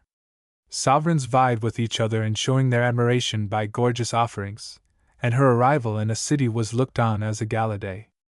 In the midst, however, of these the most trying circumstances in which a beautiful and captivating woman could be placed, surrounded by temptation and flattery, her course was marked by undeviating propriety, and not the faintest breath tarnished her fair fame. Such an idol of popular admiration would be sure to exhibit an overweening vanity. When in Hamburg in 1819, M.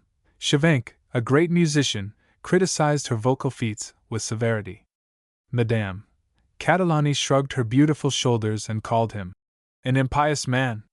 "For," said she, "when God has given to a mortal so extraordinary a talent as I possess, people ought to applaud and honor it as a miracle. It is profane to depreciate the gifts of heaven."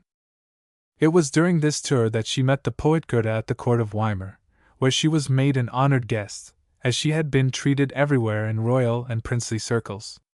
At a court dinner party where she was present, the great German poet was as usual the cynosure of the company. His imperial and splendid presence and worldwide fame marked him out from all others. Catalani was struck by the appearance of this modern Olympian god, and asked who he was. To a mind innocent of all culture except such as touched her art merely, the name, Goethe, conveyed but little significance. "Pray, on what instrument does he play?" "He is no performer, madam. He is the renowned author of Werther. Oh, yes, yes, I remember, she said. Then turning to the venerable poet, she addressed him in her vivacious manner. Ah, sir, what an admirer I am of Werther! Flattered by her evident sincerity and ardor, the poet bowed profoundly. I never, continued she, in the same lively strain, I never read anything half so laughable in all my life. What a capital farce it is, sir! The poet, astounded, could scarcely believe the evidence of his ears. The Sorrows of Werther a farce! He murmured faintly. Oh yes, never was anything so exquisitely ridiculous, rejoined Catalani, with a ringing burst of laughter. It turned out that she had been talking all the while of a ridiculous parody of Werther, which had been performed at one of the vaudeville theaters of Paris, in which the sentimentality of Goethe's tale had been most savagely ridiculed.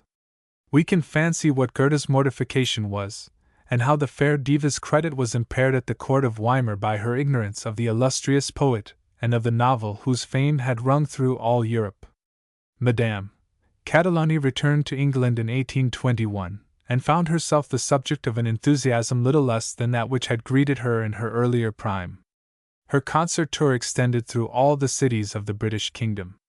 In this tour she was supported by the great tenor Braham, as remarkable a singer in some respects as Catalani herself, and probably the most finished artist of English birth who ever ornamented the lyric stage. Braham had been brilliantly associated with the lyric triumphs of Mara, Billington, and Grassini, and had been welcomed in Italy itself as one of the finest singers in the world.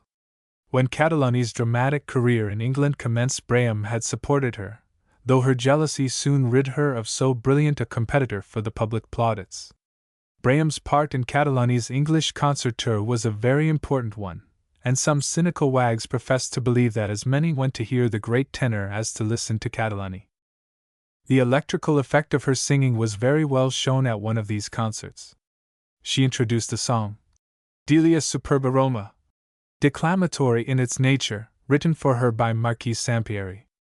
The younger Linley, brother-in-law of Sheridan, who was playing in the orchestra, was so moved that he forgot his own part, and on receiving a severe whispered rebuke from the singer fainted away in his place. Madame Catalani returned again on finishing her English engagement to Russia, where she realized 15,000 guineas in 4 months. Concert rooms were too small to hold her audiences, and she was obliged to use the great hall of the Public Exchange, which would hold more than 4,000 people. At her last concert the Emperor and Empress loaded her with costly gifts, among them being a girdle of magnificent diamonds. The career of John Braham must always be of interest to those who love the traditions of English music. The associate and contemporary of a host of distinguished singers, and himself not least, his connection with the musical life of Catalani would seem to make some brief sketch of the greatest of English tenor singers singularly fitting in this place. He was born in London in 1773, of Jewish parentage, his real name being Abrams, and was so wretchedly poor that he sold pencils on the street to get a scanty living. Leone, an Italian teacher of repute, discovered by accident that he had a fine voice, and took the friendless lad under his tutelage. He appeared at the age of 13 at the Covent Garden Theatre, the song, "The Soldier Tired of War's Alarms," being the first he sang in public. One of the papers spoke of him as a youthful prodigy, saying, "He promises fair to attain every perfection, possessing every requisite necessary to form a good singer." Braham at one time lost his voice utterly, and his prospect seemed a gloomy one, as his master Leone also died about the same time. He now found a generous patron in Abraham Goldsmith, however, and became a professor of the piano, for which instrument he developed remarkable talent. An Italian master named Rossini seems to have been of great service to Braham when he was about 20 years of age, and under him he fitted himself for the Italian stage, and secured an opening under Storace, father of the brilliant Nancy Storace, at Drury Lane.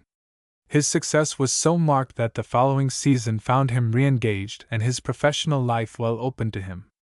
Braham's ambition, however, would not permit him to rest on his laurels, or rest contented with the artistic fitness already acquired. He determined to find in Italy that finishing culture which then as now made that country the Mecca of artists anxious to perfect their education. He visited Florence, Genoa, Milan, Naples, and Rome, studying under the most famous masters. Not content with his training in executive music, Brahms studied composition and counterpoint under Isola, and laid the foundation for the knowledge which afterward gave him a place among notable English composers as well as singers. While in England, Brahms had shown proof of a transcendent talent. His singing both in oratorio and opera was of such a stamp as to place him in the van with the most accomplished Italian singers. With the added finish of method which he gained by his Italian studies, he made a most favorable impression in the various cities when he sang in Italy, and his name was freely quoted as being one of the very greatest living singers. The elder Davide, whose reputation at that time had no equal, even Crescentini being placed second to him, said on hearing him sing, "There are only two singers in the world, I and the Englishman." Brahms had one great advantage over his rivals in this, that his knowledge of the science of music in all its most abstruse difficulties was thorough. Skillful adept as he was in all the refinements of executive technique, his profound musical grasp and insight made all difficulties of interpretation perfect child's play. Our readers will recall an illustration of Brahms' readiness and quickness of resource in the anecdote of him told in connection with Mrs. Billington's life. Refusing the most flattering offers from Italian impresarii, who were eager to retain him for a while in Italy, Brahms returned to England in 1801, and for the most part during a number of years devoted himself to English opera. Though he had approved himself a brilliant master in the Italian school, his taste and talents also peculiarly fitted him, like Sims Reeves, who seems to have taken Brahms for a model, for the simple and affecting ballad music with which English opera is so characteristically marked. His only appearances in Italian opera in England after his return were in the seasons of 1804, 1805, 1800, and 1816. These seasons were marked by the performance of the fine operas of winter, of some of the masterpieces of Cimarosa, and by the first introduction into England of the music of Mozart, the Clemenza di Tito, in which Mrs.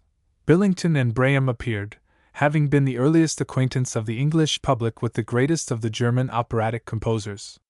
The production of this opera was at the suggestion of George IV, then Prince of Wales, who had a manuscript score of the work, with instrumental parts, sent to him as a gift by the great Haydn several years before, as a memorial of the kindness shown by the prince to the composer of the Creation, when in London conducting the celebrated Solomon's symphonic concerts.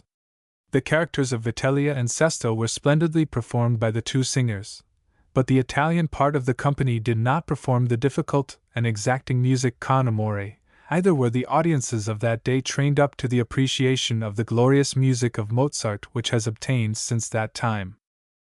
Brahms' career as a singer of English opera is that with which his glory in art is chiefly associated. His first appearance was in a somewhat feeble work called The Chains of the Heart, and this was succeeded by The Cabinet, a production in which Brahms composed all the music of his own part, both solo and the concerted portions in which he had to appear, a custom which he continued for a number of years. Seldom has music been more popular than that in which Brahms appeared, for he knew how to suit all the subtle qualities of his own voice. Among the more celebrated operas in which he appeared, now unknown except by tradition, may be mentioned Family Quarrels, 30,000, English Fleet, Out of Place, False Alarms, Cars, or Love in a Desert, and Devil's Bridge. As Brahms grew older he attained a prodigious reputation, never before equaled in England. In theatre, concert room, and church he had scarcely a rival, and whether in singing a simple ballad, in oratorio, or in the grandest dramatic music, the largeness and nobility of his style were matched by a voice which in its prime was almost peerless. His compass extended over 19 notes, and his falsetto from D to A was so perfect that it was difficult to tell where the natural voice ended. When Weber composed his opera, Oberon, for the English stage in 1826, Brahms was the original Sir Juan. Brahms had made a large fortune by his genius and industry, the copyright on the many beautiful ballads and songs which he contributed to the musical treasures of the language amounting alone to a handsome competence. But, following the example of so many great artists, he aspired to be manager also. In conjunction with Yeats, In 1831 he purchased the Coliseum in Regent's Park for £40,000, and 5 years afterward he spent £26,000 in building the St. James's Theatre. These speculations were unfortunate, and Braham found himself compelled to renew his professional exertions at a period when musical artists generally think of retiring from the stage. He made a concert and operatic tour in America in 1840, and it was while playing with him in Guy Manor ing that Charlotte Cushman, who then performed singing parts, conceived the remarkable role of Meg Merrilies, which she made one of the most picturesque and vivid memories of the stage. Francis Wemyss, in his theatrical biography, refers to Braham's appearance at the National Theatre, Philadelphia.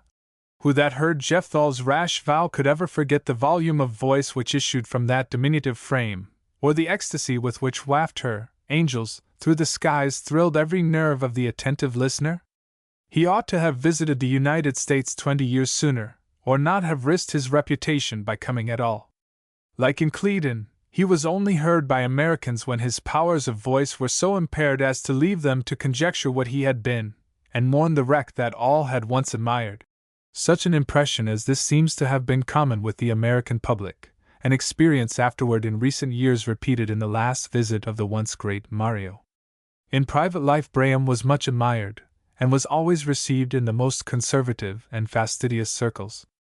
As a man of culture, a humorist, and a raconteur, he was the life of society, and he will be remembered as the composer who has left more popular songs, duets, etc., than almost any other English musician. He died in 1856, after living to see his daughter Lady Waldegrave, and one of the most brilliant leaders of London high life.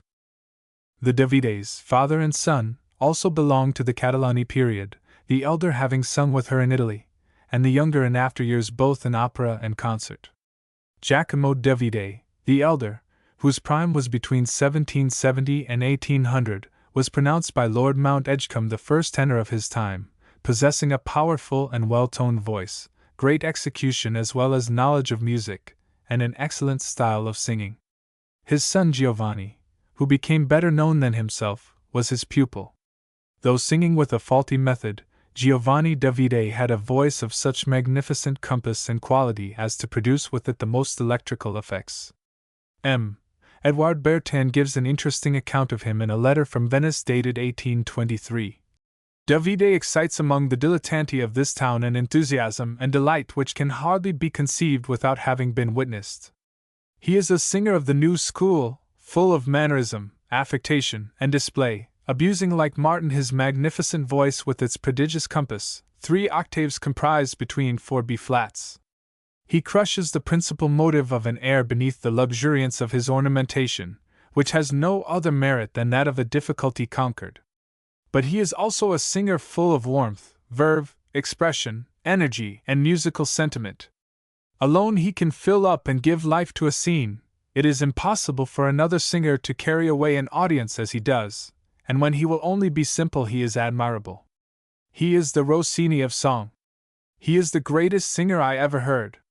Doubtless the way in which Garcia * plays and sings the part of Otello is preferable, taking it all together, to that of Davide. It is pure, more severe, more constantly dramatic, but with all his faults Davide produces more effect, a great deal more effect. There is something in him, I cannot say what, which, even when he is ridiculous, entrances attention. He never leaves you cold, and when he does not move he astonishes you. In a word, before hearing him, I did not know what the power of singing really was. The enthusiasm he excites is without limit. This remarkable singer died in St. Petersburg in 1851, being then manager of an imperial opera in that city of enthusiastic music lovers. In 1824 Madame Catalani again filled an engagement in England, making her reappearance in Meyer's comic pasticcio, Il Fanatico per la Musica, the airs of which had been expressly selected for the display of her vocal tours de force. Crowded audiences again welcomed her whom absence had made an idol dearer than ever, and her transcendent power as a singer seemed to have rise even beyond the old pitch in her electrical bravura style of execution. Yet some critics thought they detected tokens of the destroying hand of time. One critic spoke of the fragrance of her tone as having evaporated. Another compared her voice to a pianoforte, the hammers of which had grown hard by use. In her appearance she had become even more beautiful than ever, with some slight accession of embonpoint, and was conceded to be the handsomest woman in Europe. For a while her popularity was unbounded among all classes, and probably no singer that ever lived rode on a higher wave of public adoration. But the critics began to be very much dissatisfied with the vicious uses to which she put her magnificent voice. In Paris the wags had called her l'instrument Catalani.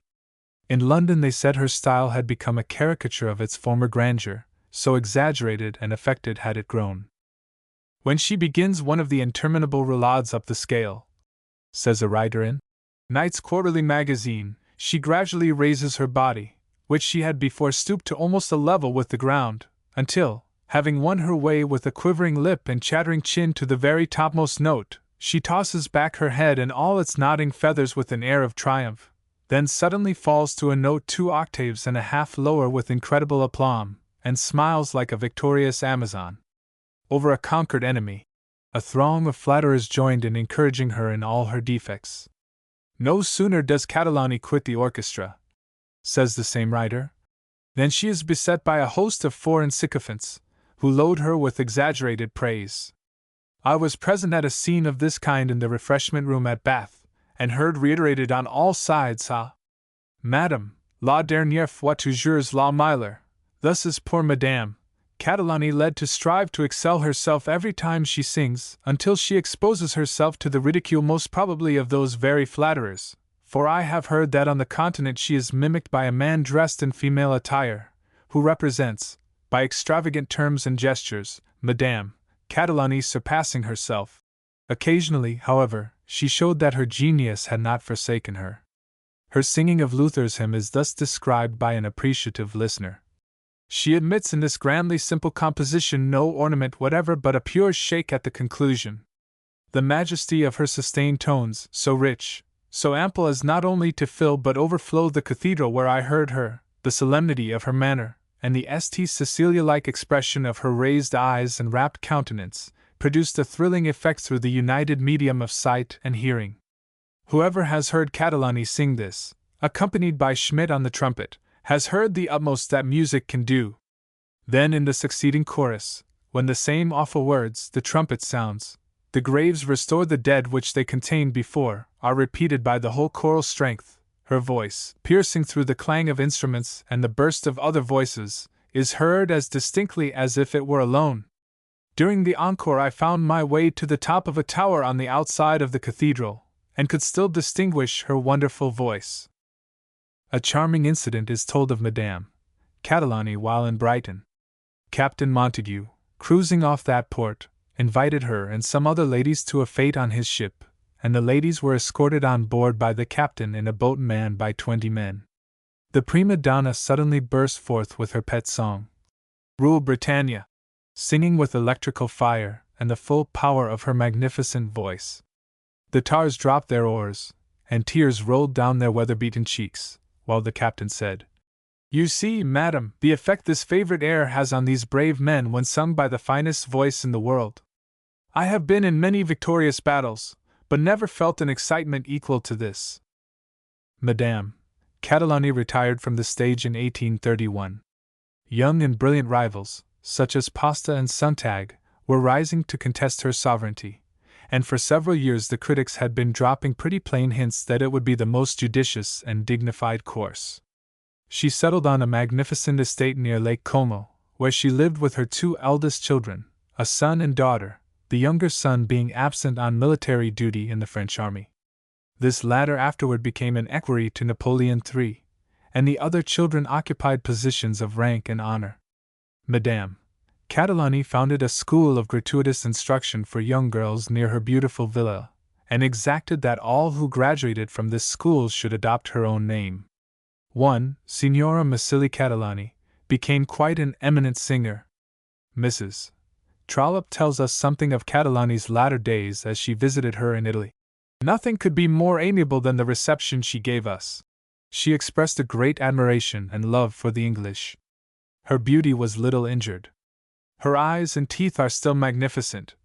says Mrs. Trollope, and I am told that, when seen in evening full dress by candlelight, no stranger can see her for the first time without inquiring who that charming-looking woman is. Mrs. Trollope hinted to Marie de Villers-Brique that she would like to hear her mother sing, and in a moment Madame Catalani was at the piano, smiling at the whispered request from her daughter. I know not what it was she sang, but scarcely had she permitted her voice to swell into one of those bravura passages, of which her execution was so very peculiar and so perfectly unequalled, than I felt as if some magic process was being performed upon me, which took me back again to something, I know not what to call it, which I had neither heard nor felt for nearly 20 years. Involuntarily, unconsciously, my eyes filled with tears, and I felt as much embarrassed as a young lady of 15 might be who suddenly found herself in the act of betraying emotions which she was far indeed from wishing to display. William Gardiner visited Madame Catalani in 1846. I was surprised at the vigor of Madame Catalani, he says, and how little she was altered since I saw her at Derby in 1828. I paid her a compliment upon her good looks. Ah, said she, I am growing old and ugly. I would not allow it. Why, man, she said, I'm 66. She has lost none of that commanding expression which gave her such dignity on the stage. She is without a wrinkle, and appears to be no more than 40. Her breadth of chest is still remarkable. It was this which endowed her with the finest voice that ever sang. Her speaking voice and dramatic air are still charming, and not in the least impaired. About the year 1848 Catalani and her family left Italy for fear of the cholera, which was then raging, and sought refuge in Paris. While residing there she heard Jenny Lind. One morning, a few days after, the servant announced a strange visitor, who would not give her name. On being ushered in, the timid stranger, who showed a plain but pleasant face, knelt at her feet and said falteringly, I am Jenny Lind, madam, I am come to ask your blessing. A few days afterward Catalani was stricken with the cholera, which she so much dreaded, and died on June 12, at the age of 69. It is not a marvel that the public was captivated with Catalani. She had every splendid gift that nature could lavish, surpassing physical beauty, a matchless voice, energy of spirit, sweetness of temper, and warm affections. Her whole private life was marked by the utmost purity and propriety, and she was the soul of generosity and unselfishness. The many business troubles in which she was involved were caused by her husband's rapacity and narrowness of judgment, and not by her own disposition to take advantage of the necessities of her managers, a charge her enemies at one time brought against her.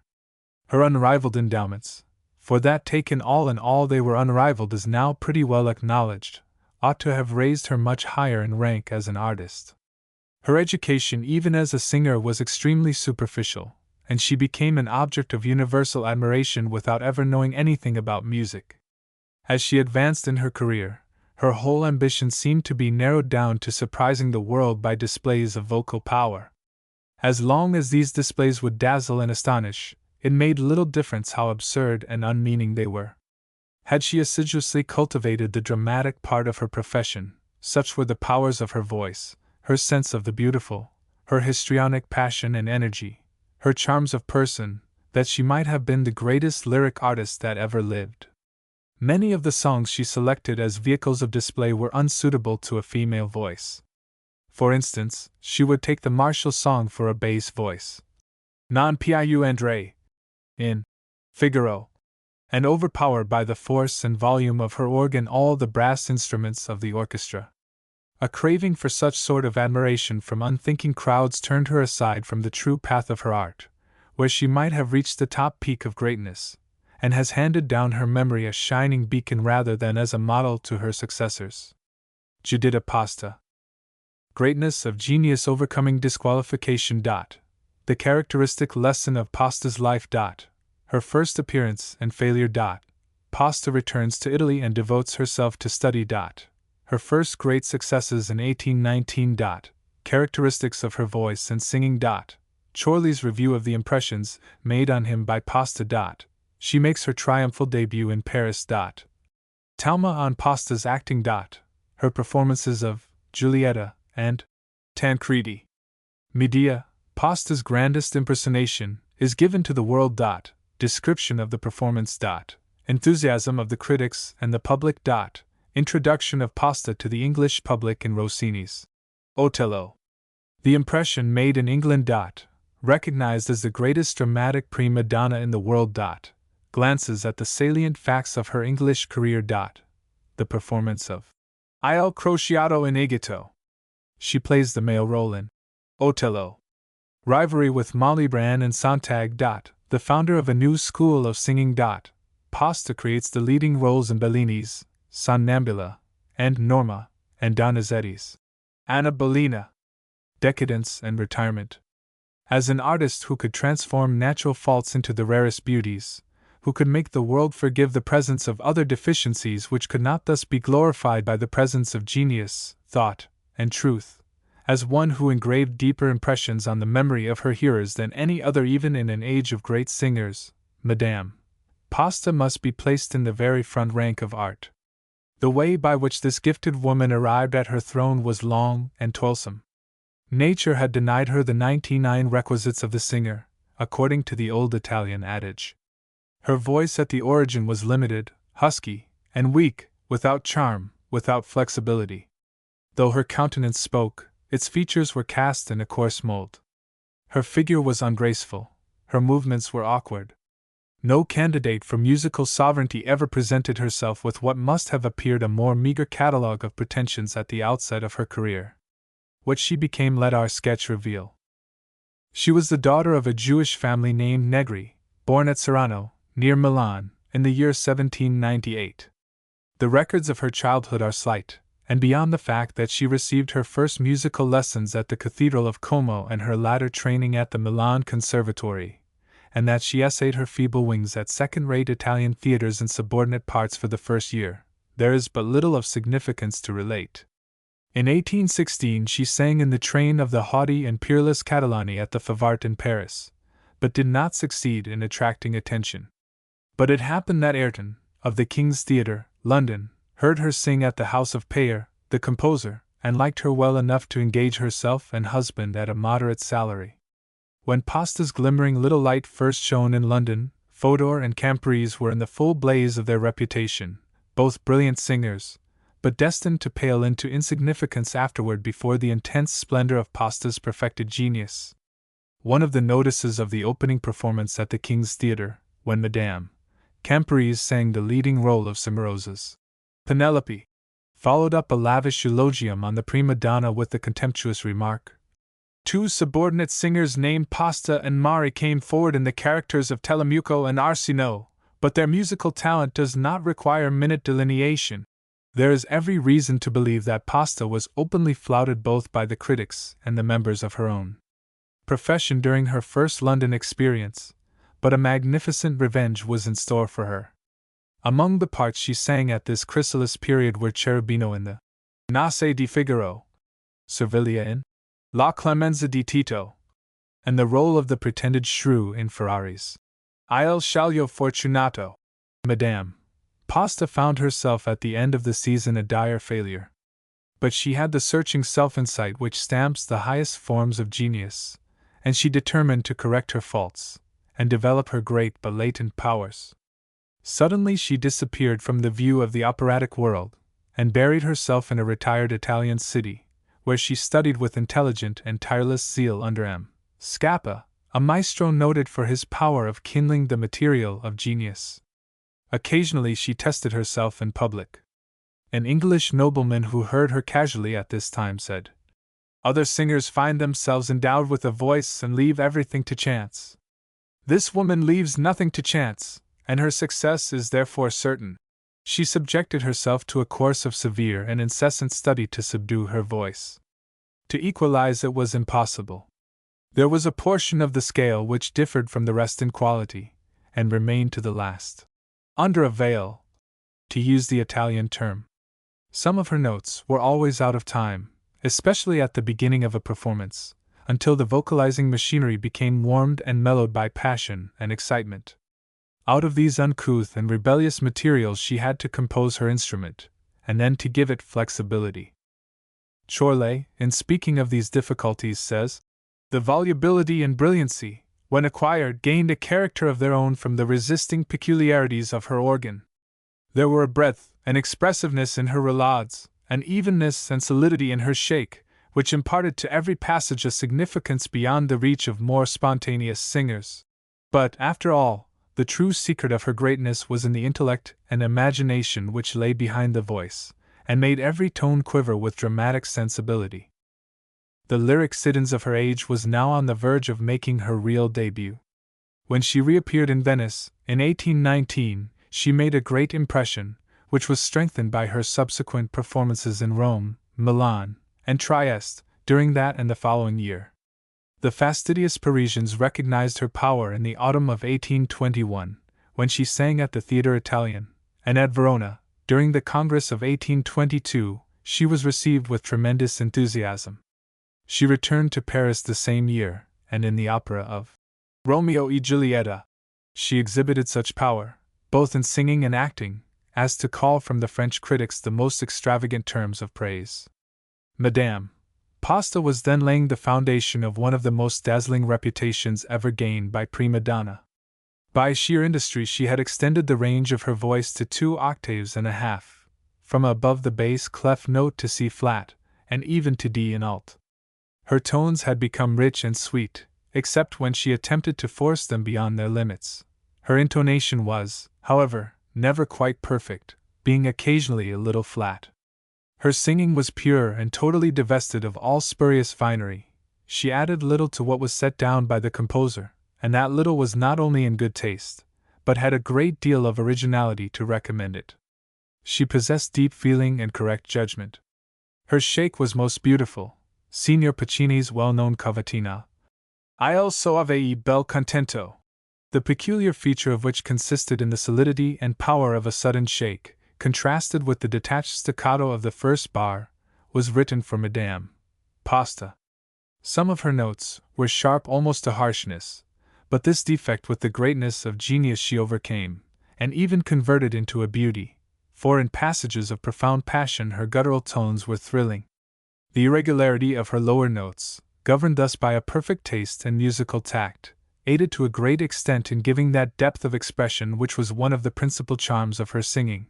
Indeed, these lower tones were peculiarly suited for the utterance of vehement passion, producing an extraordinary effect by the splendid and unexpected contrast which they enabled her to give to the sweetness of the upper tones, causing a kind of musical discordance indescribably pathetic and melancholy.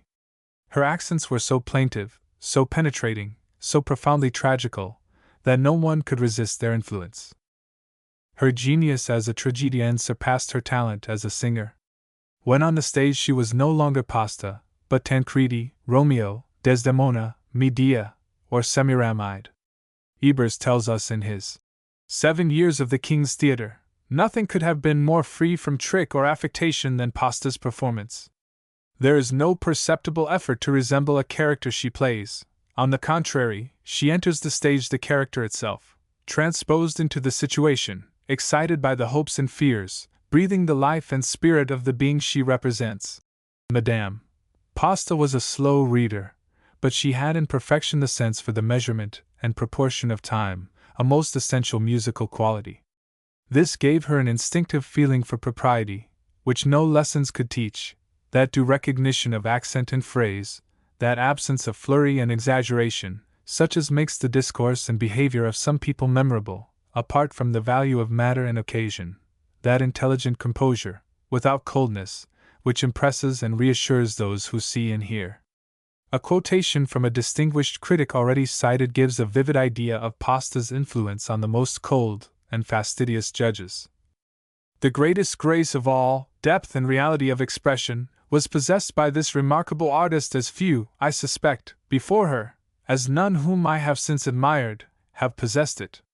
The best of her audience were held in thrall, without being able to analyze what made up the spell, what produced the effect, so soon as she opened her lips. Her recitative, from the moment she entered, was riveting by its truth. People accustomed to object to the conventionalities of opera, just as loudly as if all drama was not conventional too, forgave the singing and the strange language for the sake of the direct and dignified appeal made by her declamation. Madame Pasta never changed her readings, her effects, her ornaments. What was to her true, when once arrived at, remained true forever. To arrive at what stood with her for truth, she labored, made experiments, rejected with an elaborate care, the result of which, in one meaner or more meager, must have been monotony. But the impression made on me was that of being always subdued and surprised for the first time. Though I knew what was coming, when the passion broke out, or when the phrase was sung, it seemed as if they were something new, electrical, immediate. The effect to me is at present, in the moment of writing, as the impression made by the first sight of the sea, by the first snow mountain, by any of those first emotions which never entirely pass away. These things are utterly different from the fanaticism of a laudator temporis acti. When Talma heard her declaim, at the time of her earliest celebrity in Paris, he said, "Here is a woman of whom I can still learn. One turn of her beautiful head, one glance of her eye, one light motion of her hand is, with her, sufficient to express a passion. She can raise the soul of the spectator to the highest pitch of astonishment and delight by one tone of her voice. O.D.I.O., as it comes from her breast, swelling over her lips, is of indescribable effect. Poetical and enthusiastic by temperament, the crowning excellence of her art was a grand simplicity. There was a sublimity in her expressions of vehement passion which was the result of measured force, energy which was never wasted, exalted pathos that never overshot the limits of art. Vigorous without violence, graceful without artifice, she was always greatest when the greatest emergency taxed her powers. Pasta's second great part at the Theatre Italien was in Rossini's Tancredi, an impersonation which was one of the most enchanting and finished of her lighter roles. She looked resplendent in the casque and cuirass of the Red Cross Knight. No one could ever sing the part of Tancredi like mine. Pasta, her pure taste enabled her to add grace to the original composition by elegant and irreproachable ornaments. Di Tanti Palpiti had been first presented to the Parisians by Madame Fodor, who covered it with rich and brilliant embroidery, and gave it what an English critic, Lord Mount Edgecombe, afterward termed its country dance-like character. Mine, Pasta, on the contrary, infused into this air its true color and expression, and the effect was ravishing. Tancredi was quickly followed by Otello, and the impassioned spirit, energy, delicacy, and tenderness with which Pasta infused the character of Desdemona furnished the theme for the most lavish praises on the part of the critics. It was especially in the last act that her acting electrified her audiences. Her transition from hope to terror, from supplication to scorn, culminating in the vehement outburst, "Sono innocent!"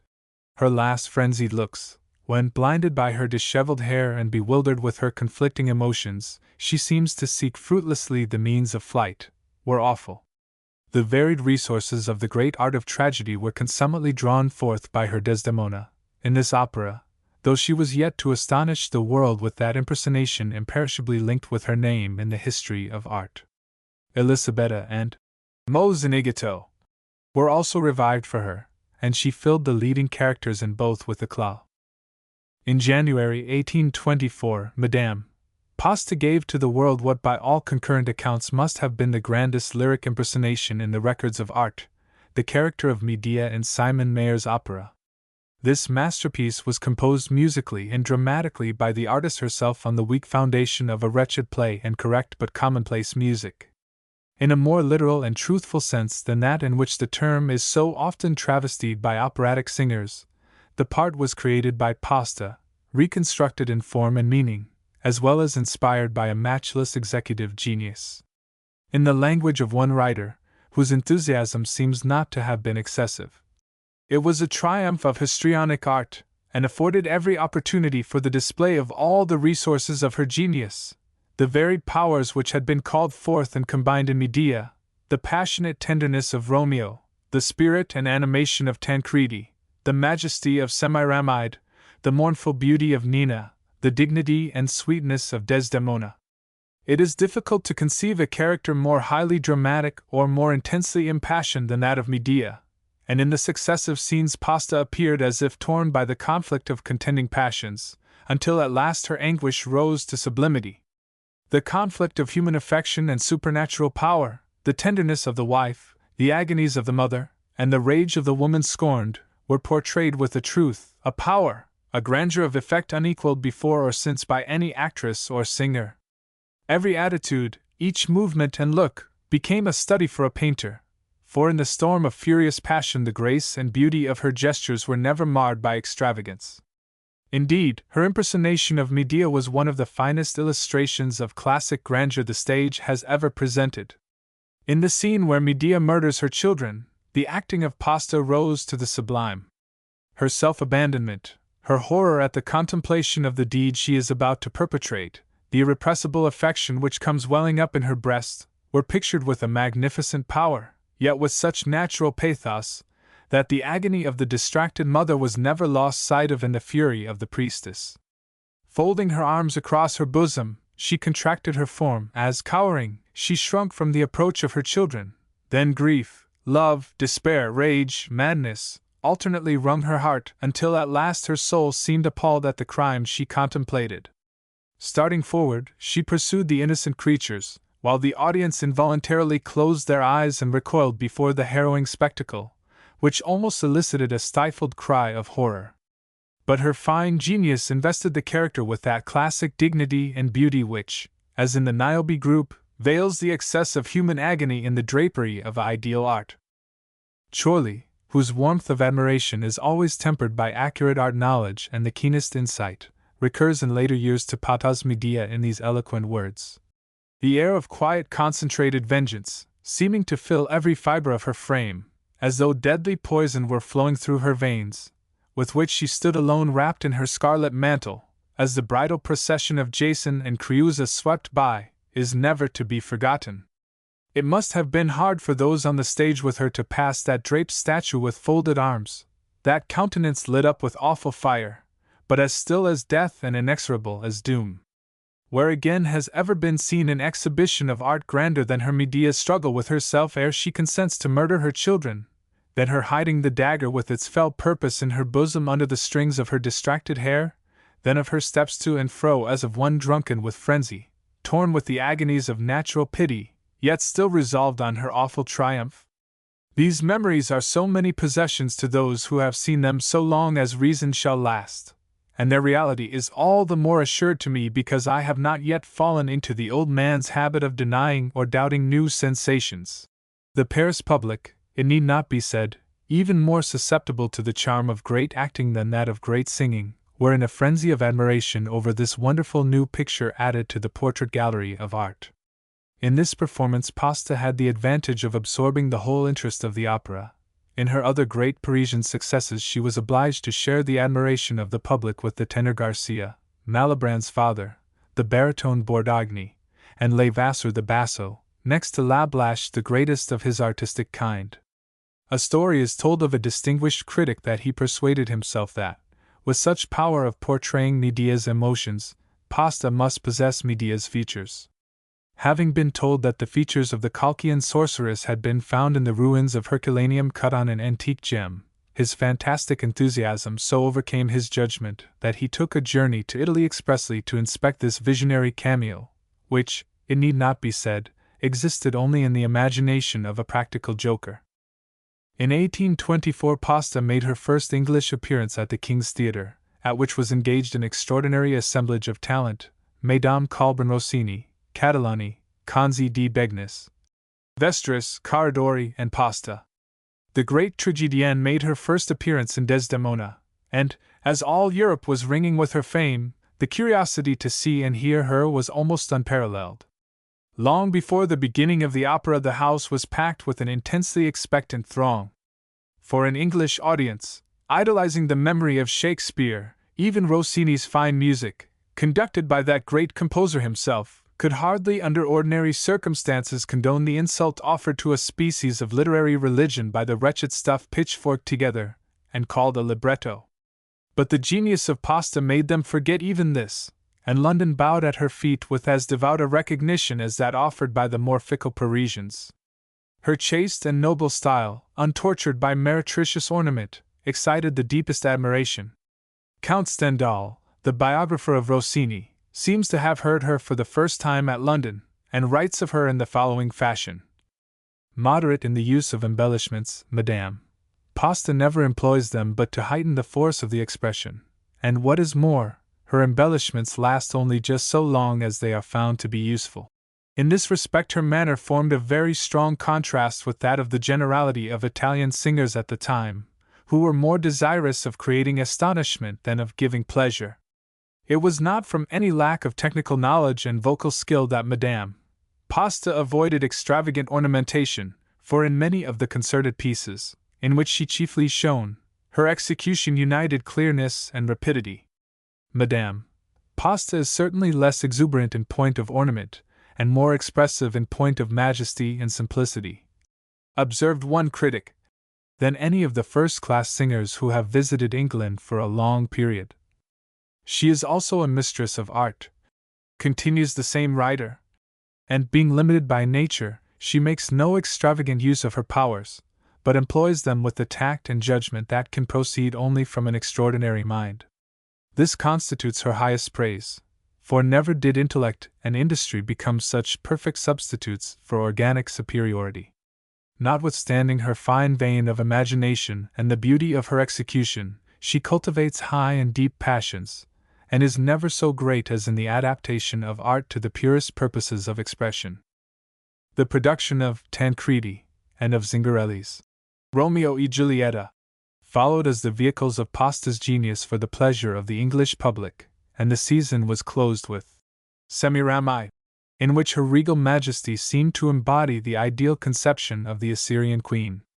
The scene in the first act where the spectre of her murdered consort appears she made so thrilling and impressive that some of the older opera-goers compared it to the wonderful acting of Garrick in the ghost scene of Hamlet, and those when she learns that Arsace is her son, and when she falls by his hand before the tomb of Ninus, were recounted in after years as among the most startling memories of a lifetime. During her London season Madame Pasta went much into society, and her exalted fame, united with her amiable manners, made her everywhere sought after. Immense sums were paid her at private concerts, and her subscription concerts at Almack's were the rage of the town. Her operatic salary of £14,000 was nearly doubled by her income from other sources. The following year the management of the King's Theatre again endeavored to secure Pasta, who had returned to Paris. Before she would finally consent she stipulated that the new manager should pay her all the arrears of salary left unsettled by his predecessor, for, in spite of its artistic excellence, the late season had not proved a pecuniary success. After much negotiation the difficulty was arranged, and Madame Pasta, binding herself to fill her Parisian engagements at the close of her leave of absence, received her congé for England. Her reappearance in Otello was greeted with fervid applause, and it was decided that her singing had gained in finish and beauty, while her acting was as powerful as before. It was during this season that Pasta first sang with Malibran. Ranzi di Begnes had lost her voice, Cardori had seceded in a pet, and the manager in despair tried the trembling and inexperienced daughter of the great Spanish tenor to fill up the gap. She was a failure, as Pasta had been at first in England, but time was to bring her a glorious recompense, as it had done to her elder rival. For the next 2 years Pasta sang alternately in London and Paris, and her popularity on the lyric stage exceeded that of any of the contemporary singers, for Catalini, whose genius turned in another direction, seemed to care only for the concert room. But some disagreement with Rossini caused her to leave Paris and spend a year in Italy. During this time her English reputation stood at its highest point.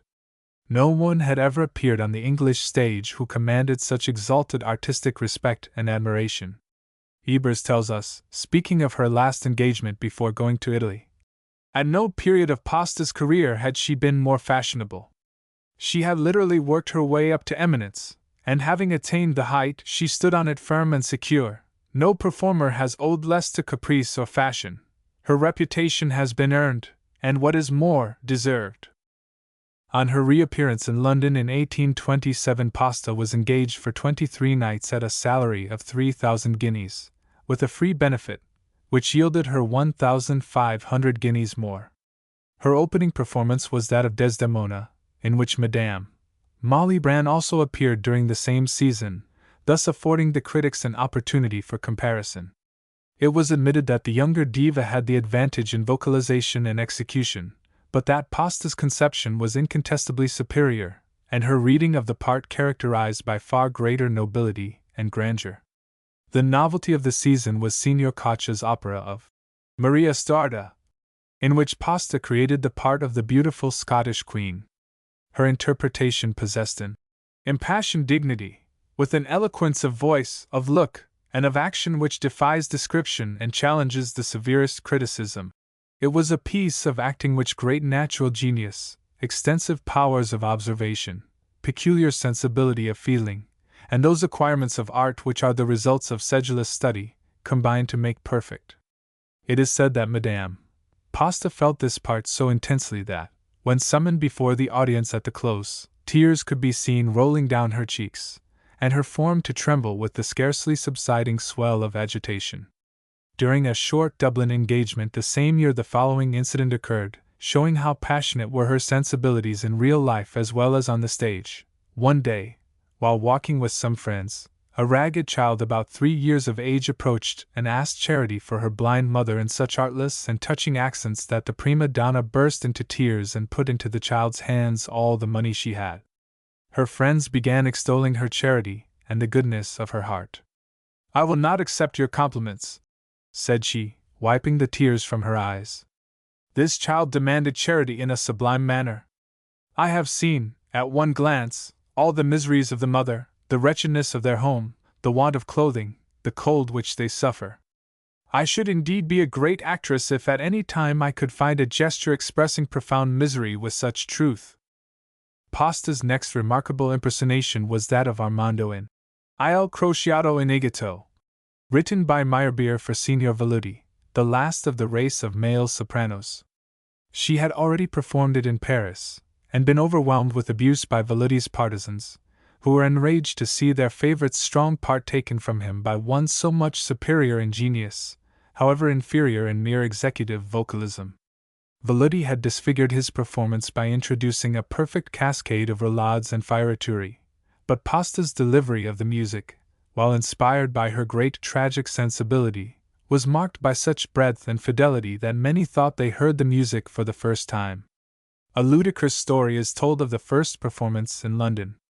Pasta had flown to her dressing room at the end of one of the scenes to change her costume, but the audience demanding a repetition of the trio with Madame Caradori and Mile Brambilla, Pasta was obliged to appear, amid shouts of laughter, half Crusader, half Mameluke.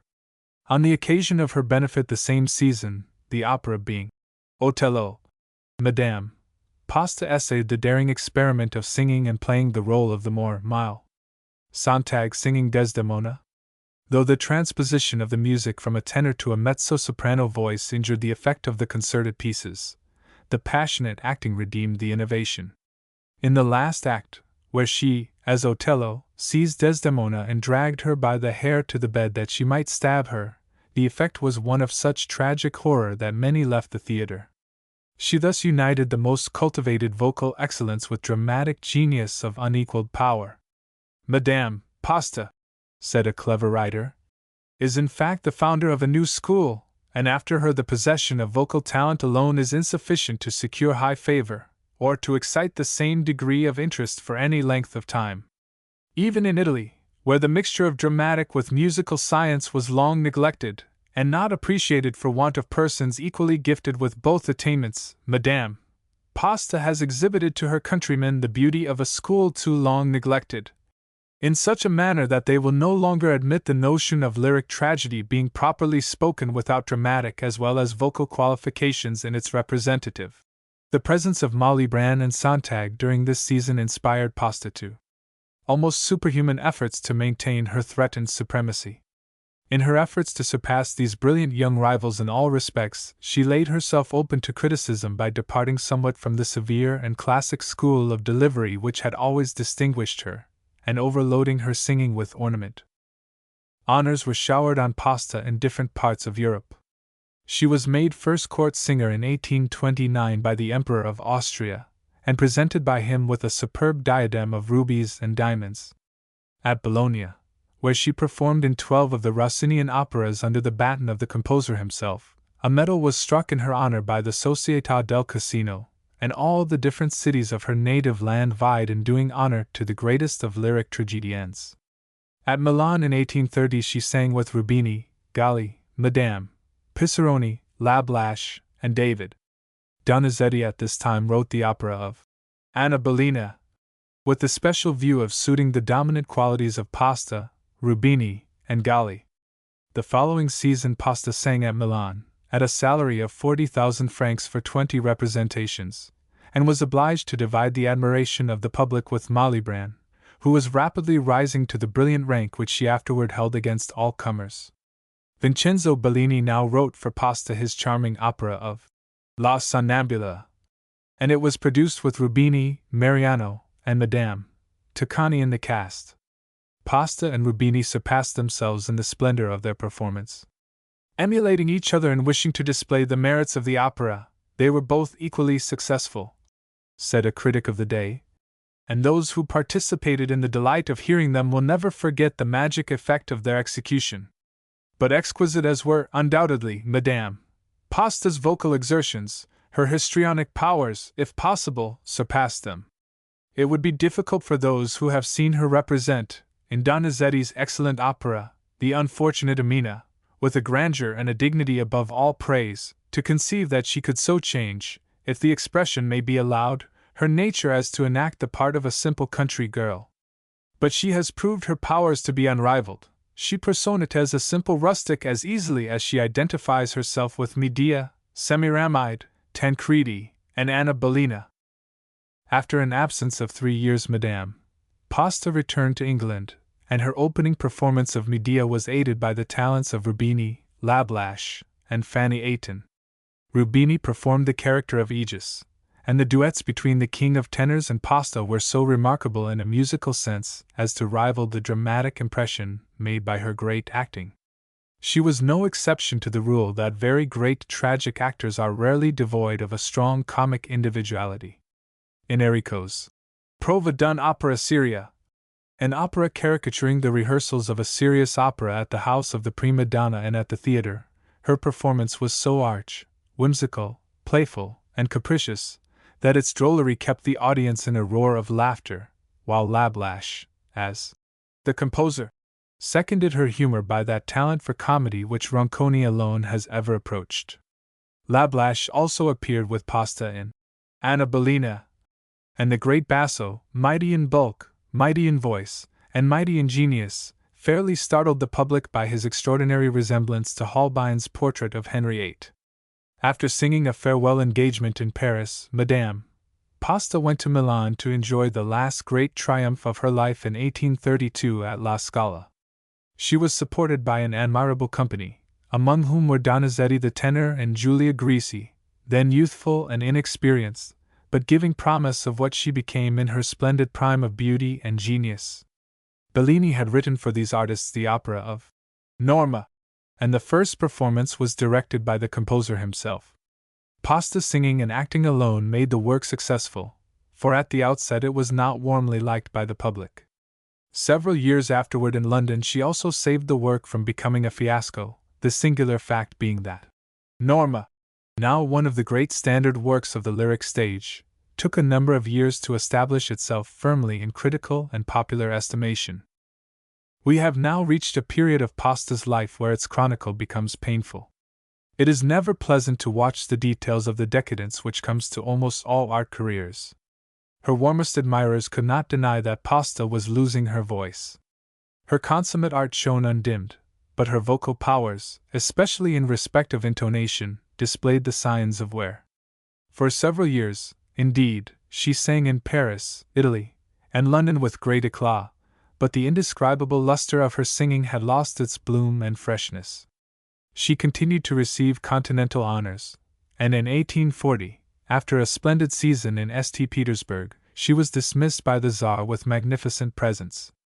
In Berlin, about this time, she was received with the deepest interest and commiseration, for she lost nearly all her entire fortune by the failure of a Müller, a banker of Vienna.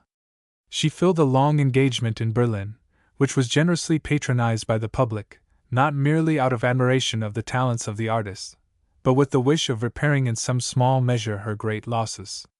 After 1841, Pasta retired from the stage, spending her winters at Milan, her summers at Lake Como, and devoting herself to training pupils in the higher walks of the lyric art. We cannot better close this sketch than by giving an account of one of the very last public appearances of her life, when she allowed herself to be seduced into giving a concert in London for the benefit of the Italian cause. Madame Pasta had long since dismissed all the belongings of the stage, and her voice, which at its best had required ceaseless watching and study, had been given up by her. Even her person had lost all that stately dignity and queenliness which had made her stage appearance so remarkable. It was altogether a painful and disastrous occasion. There were artists present who then for the first time were to get their impression of a great singer, prepared of course to believe that that reputation had been exaggerated. Among these was Rachel, who sat enjoying the humiliation of decayed grandeur with a cynical and bitter sneer on her face, drawing the attention of the theatre by her exhibition of satirical malevolence. Malibran's great sister, Madame Pauline Viardot, was also present, watching with the quick, sympathetic response of a noble heart every turn of the singer's voice and action. Hoarse, broken, and destroyed as was the voice, her grand style spoke to the sensibilities of the great artist. The opera was Anna Bellina, and from time to time the old spirit and fire burned in her tones and gestures. In the final mad scene Pasta rallied into something like her former grandeur of acting, and in the last song with its roulades and its scales of shakes ascending by a semitone, this consummate vocalist and tragedienne, able to combine form with meaning, dramatic grasp and insight with such musical display as enter into the lyric art, was indicated at least to the apprehension of the younger artist. "You are right," was Madame Viardot's quick and heartfelt response to a friend by her side, while her eyes streamed with tears. "You are right. It is like the Cenicolo of Leonardo da Vinci at Milan, a wreck of a picture, but the picture is the greatest picture in the world." Henrietta Sontag, the greatest German singer of the century. Her characteristics as an artist. Her childhood and early training. Her early appearances in Weimar, Berlin, and Leipzig. She becomes the idol of the public. Her charms as a woman and romantic incidents of her youth. Becomes affiance to Count Rossi. Prejudice against her in Paris, and her victory over the public hostility. She becomes the pet of aristocratic salons. Rivalry with Malibran. Her debut in London, where she is welcomed with great enthusiasm. Returns to Paris. Anecdotes of her career in the French capital. She becomes reconciled with Malibran in London. Her secret marriage with Count Rossi. She retires from the stage as the wife of an ambassador. Returned to her profession after 18 years of absence. The wonderful success of her youth renewed. Her American tour, attacked with cholera in Mexico and dies. The career of Henrietta Sontag, born at Koblenz on the Rhine in 1805, the child of actors, was so picturesque in its chances and changes that had she not been a beautiful and fascinating woman and the greatest German singer of the century, the vicissitudes of her life would have furnished rich material for a romance.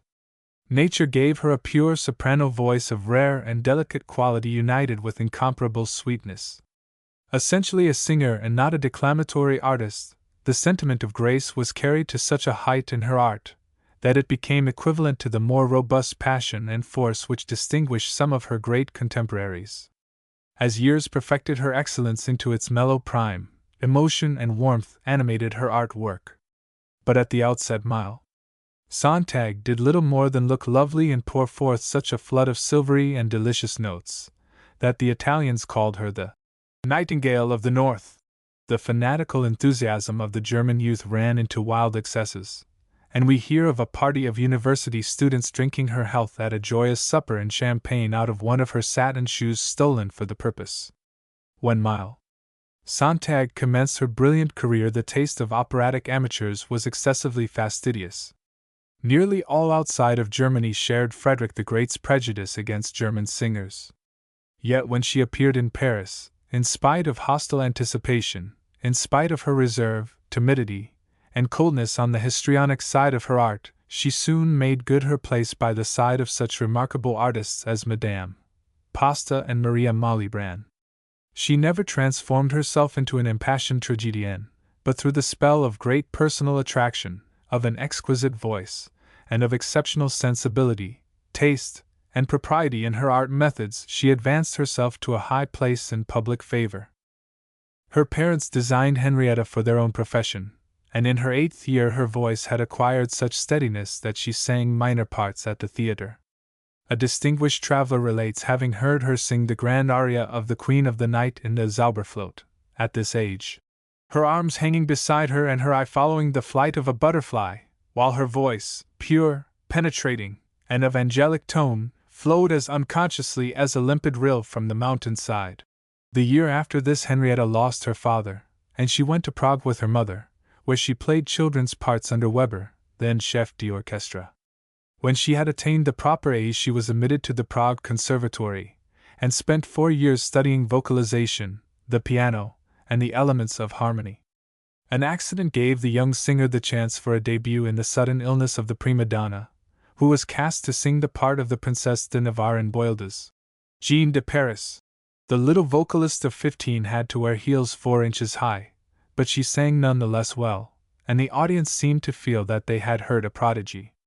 She also took the part of the heroine in Payer's opera of Sargino, and her brilliant success decided her career, as she was invited to take a position in the Viennese opera.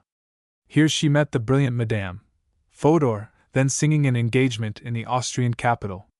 So great was this distinguished singer's admiration of the young girl's talents that she said, "Had I her voice I should hold the whole world at my feet."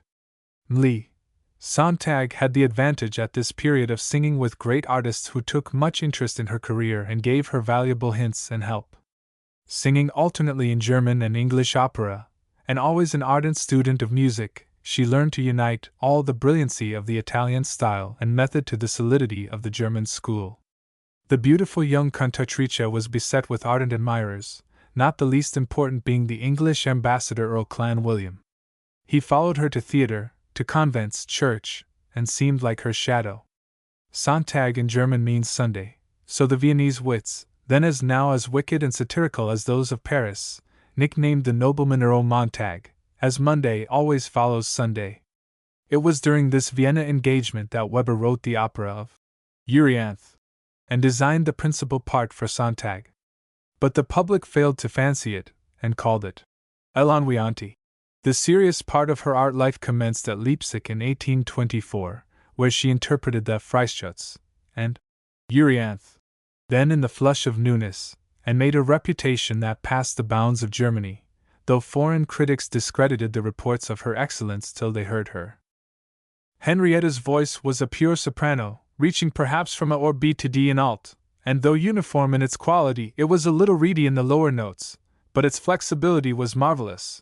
In the high octave, from F to C in alt, her notes rang out like the tones of a silver bell. The clearness of her notes, the precision of her intonation, the fertility of her invention, and the facility of her execution, were displayed in brilliant flights and lavish fioriture, her rare flexibility being a natural gift, cultivated by taste and incessant study. It was to the example of Madame Fodor that Sontag was indebted for the blooming of those dormant qualities which had till then remained undeveloped.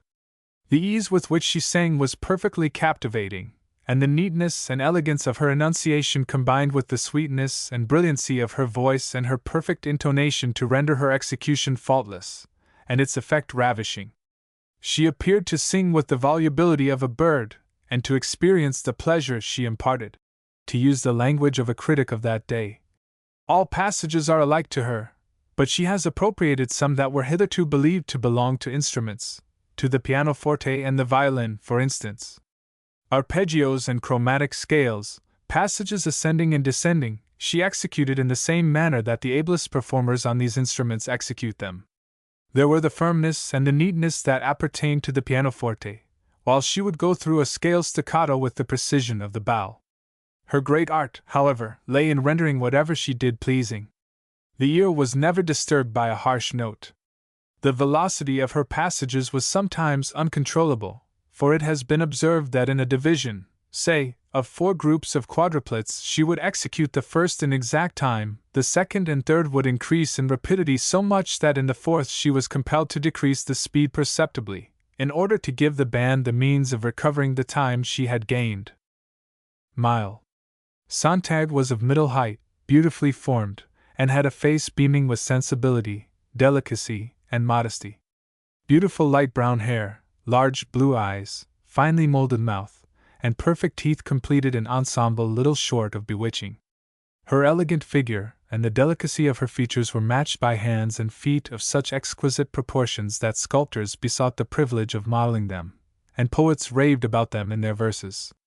Artlessness and naivete were joined with such fine breeding of manner that it seemed as if the blue blood of centuries must have coursed in her veins instead of the blood of obscure actors, whose only honor was to have given to the world one of the paragons of song.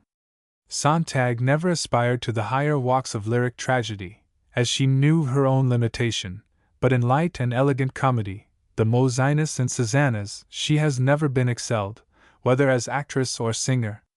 It was said of her that she could render with equal skill the works of Rossini, Mozart, Weber, and Spar, uniting the originality of her own people with the artistic method and facility of the French and Italian schools. From Leipzig Mile. Sontag went to Berlin, where the demonstrations of delight which greeted her singing rose to fever heat as the performances continued. Expressions of rapture greeted her in the streets.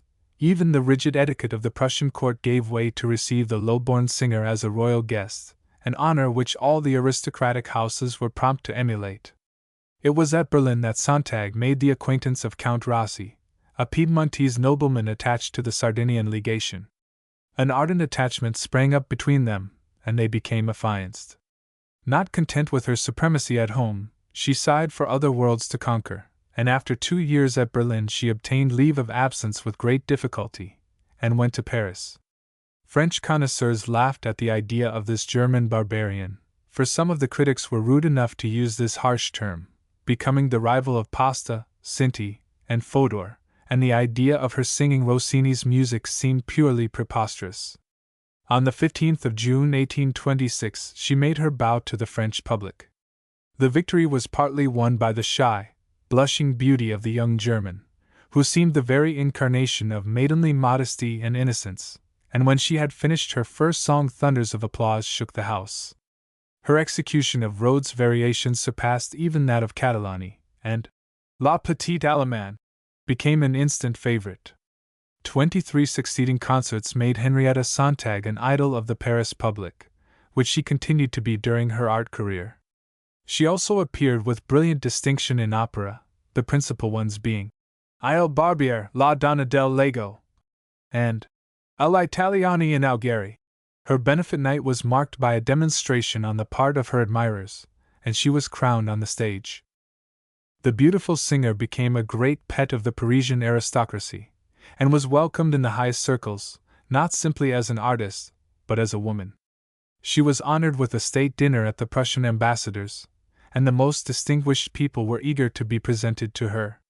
At the house of Talleyrand, having been introduced to the Duchess von Lothringen, that haughty dame said, "I would not desire that my daughter were other than you."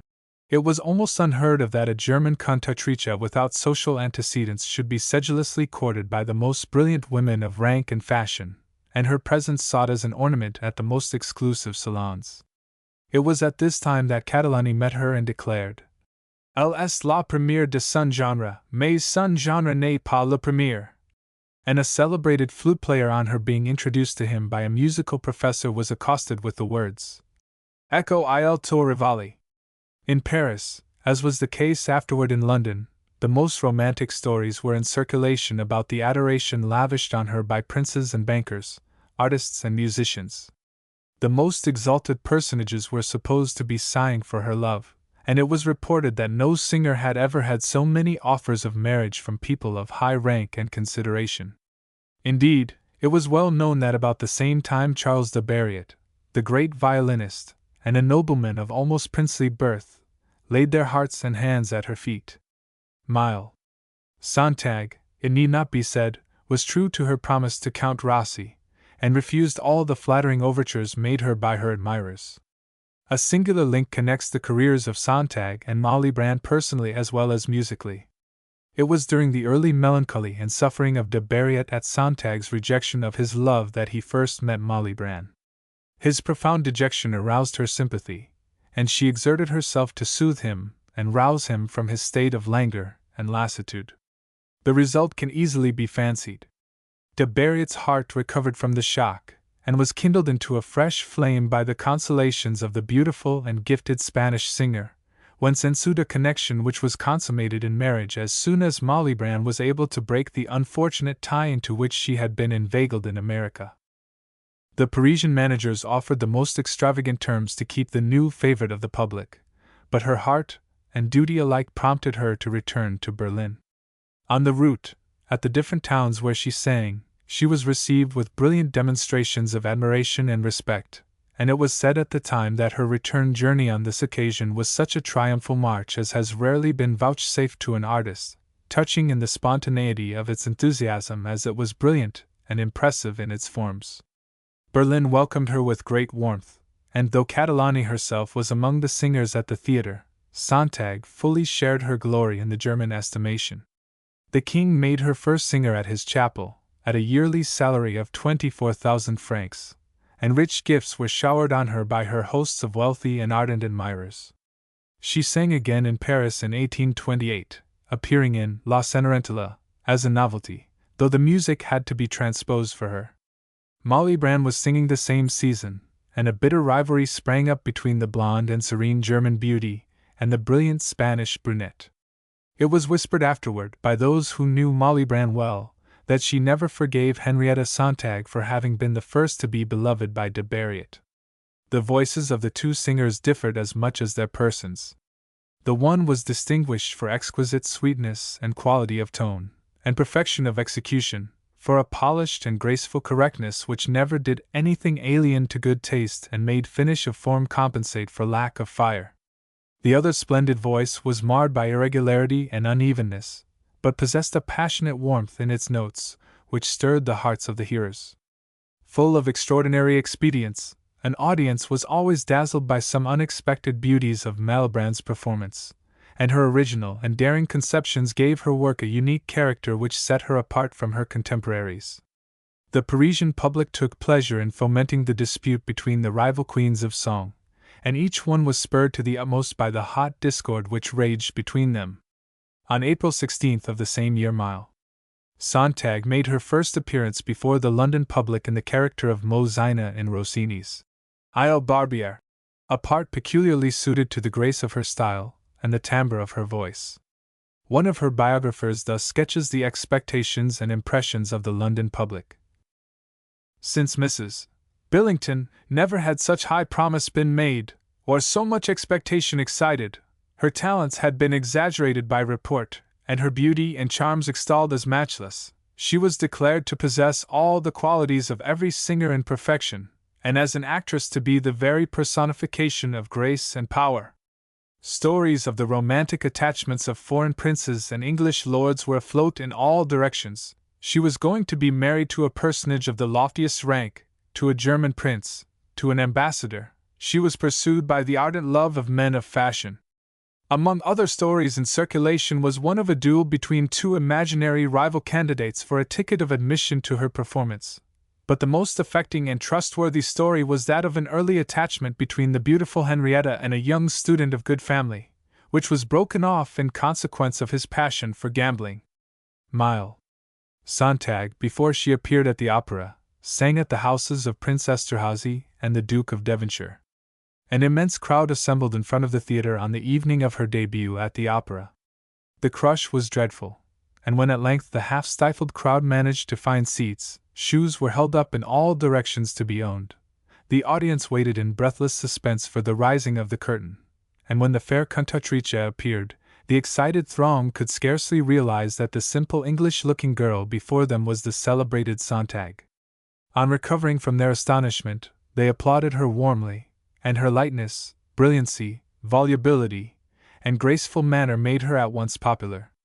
Her style was more florid than that of any other singer in Europe, not even excepting Catalani, whom she excelled in fluency, though not in volume, and it was decided that she resembled Fodor more than any other singer, which was natural, as she had in early life imitated that cantatrice.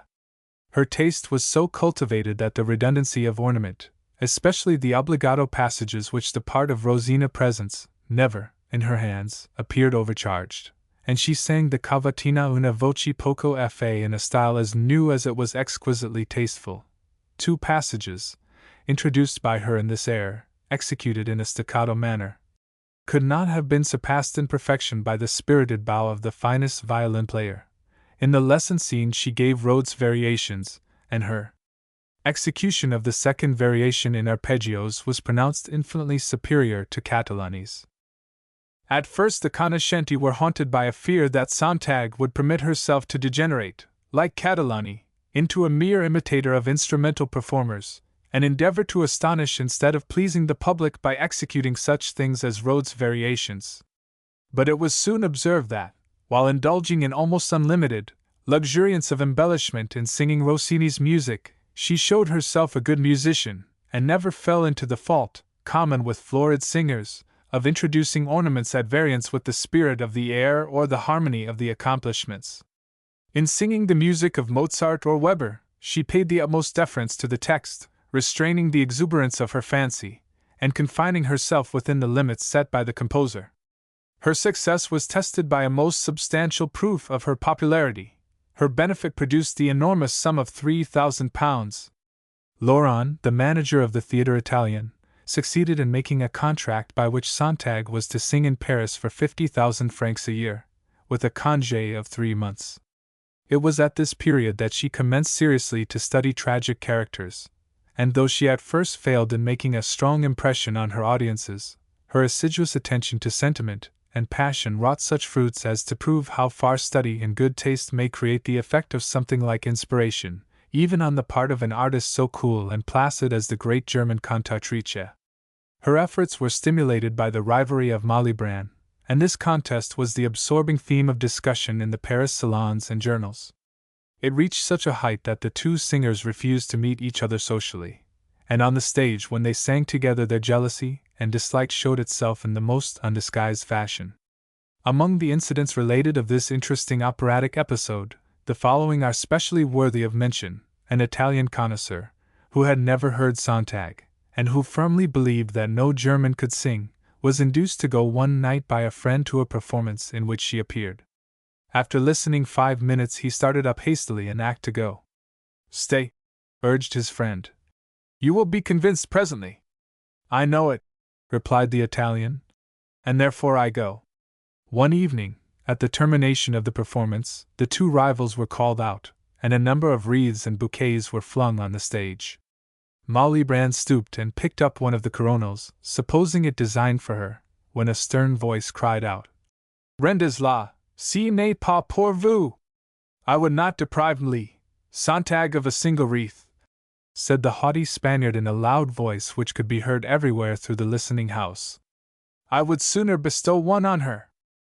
This quarrel was afterward made up between them when they were engaged together in London the following year, 1828. This reconciliation was brought about by M. Ferris, who had accompanied them from Paris. He proposed to them that they should sing for one of the pieces at a concert in which they were both engaged, the duo of Semiramide and Arsace, in Rossini's opera. For the first time in London their voices were heard together. Each outdid herself in the desire to excel, and the exquisite fusion of the 2 voices, so different in tone and character, was so fine that the hearts of the rivals melted toward each other, and they professed mutual friendship. The London public got the benefit of this amity, for the manager of the King's Theatre was able to produce operas in which they sang together, among them being Semiramide, Don Giovanni, Nace di Figaro, and Romeo e Giulietta, Malibran playing the hero in the latter opera. The following year Sontag also sang with Malibran in London, her greatest success being in Carolina, the principal character of Cimarosa's Il matrimonio segreto. Sontag was now for the first time assailed by the voice of calumny. Her union with Count Rossi, consummated more than a year before, had been kept secret on account of the dislike of his family to the match. Born in Corsica, Count Rossi was a near relative of the family of Napoleon Bonaparte, and his sister was the Princess de Salm. His relations were opposed to his marriage with one whom they considered a plebeian, though she had been ennobled by the Prussian king, under the name of von Lauenstein, with a full patent and all the formalities observed on such occasions. Mile. Sontag determined to make a farewell tour through Europe, and retire from the stage. She paid her adieus to her public in the different great cities of Europe: London, Paris, Berlin, St. Petersburg, Moscow, Warsaw, Leipzig, etc., with incredible success, and the sums she realized are said to have been enormous. On returning from Russia, she gave a concert at Hamburg, and it was here that she took the occasion at a great banquet given her by a wealthy merchant to make the public and formal announcement of her marriage to Count Rossi. It was remarked that during this farewell concert tour her powers, far from having declined, seemed to have gained in compass, brilliancy, and expression. Countess Rossi first lived at The Hague, and then for a short time at Frankfurt. Here she took precedence of all the ladies of the diplomatic corps, her husband being minister plenipotentiary to the Germanic Diet. In Berlin she was a familiar guest of the royal family, and sang duets and trios with the princes and princesses. She devoted her leisure hours to the study of composition, and at the houses of Prince Esterhazy and Prince Metternich, in 1841, at Vienna, she executed a cantata of her own for soprano and chorus with most brilliant success. The Empress herself invited the Countess to repeat it at her own palace with all the imperial family for listeners.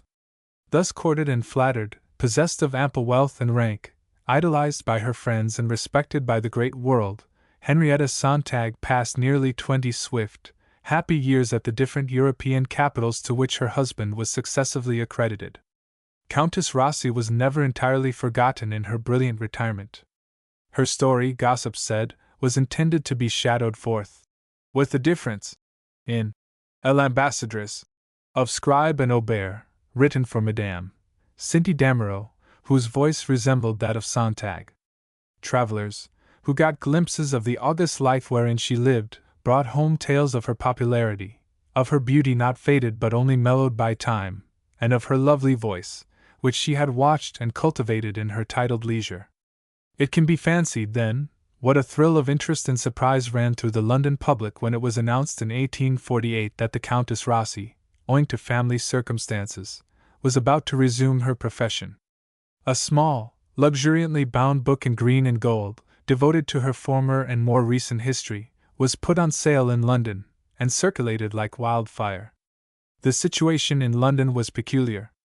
Jenny Lind had created a furor in that city almost unparalleled in its musical history, and to announce that the Swedish Nightingale was not the greatest singer that ever lived or ever could live, before a company of her admirers, was sufficient to invite personal assault. Lind had just departed for America.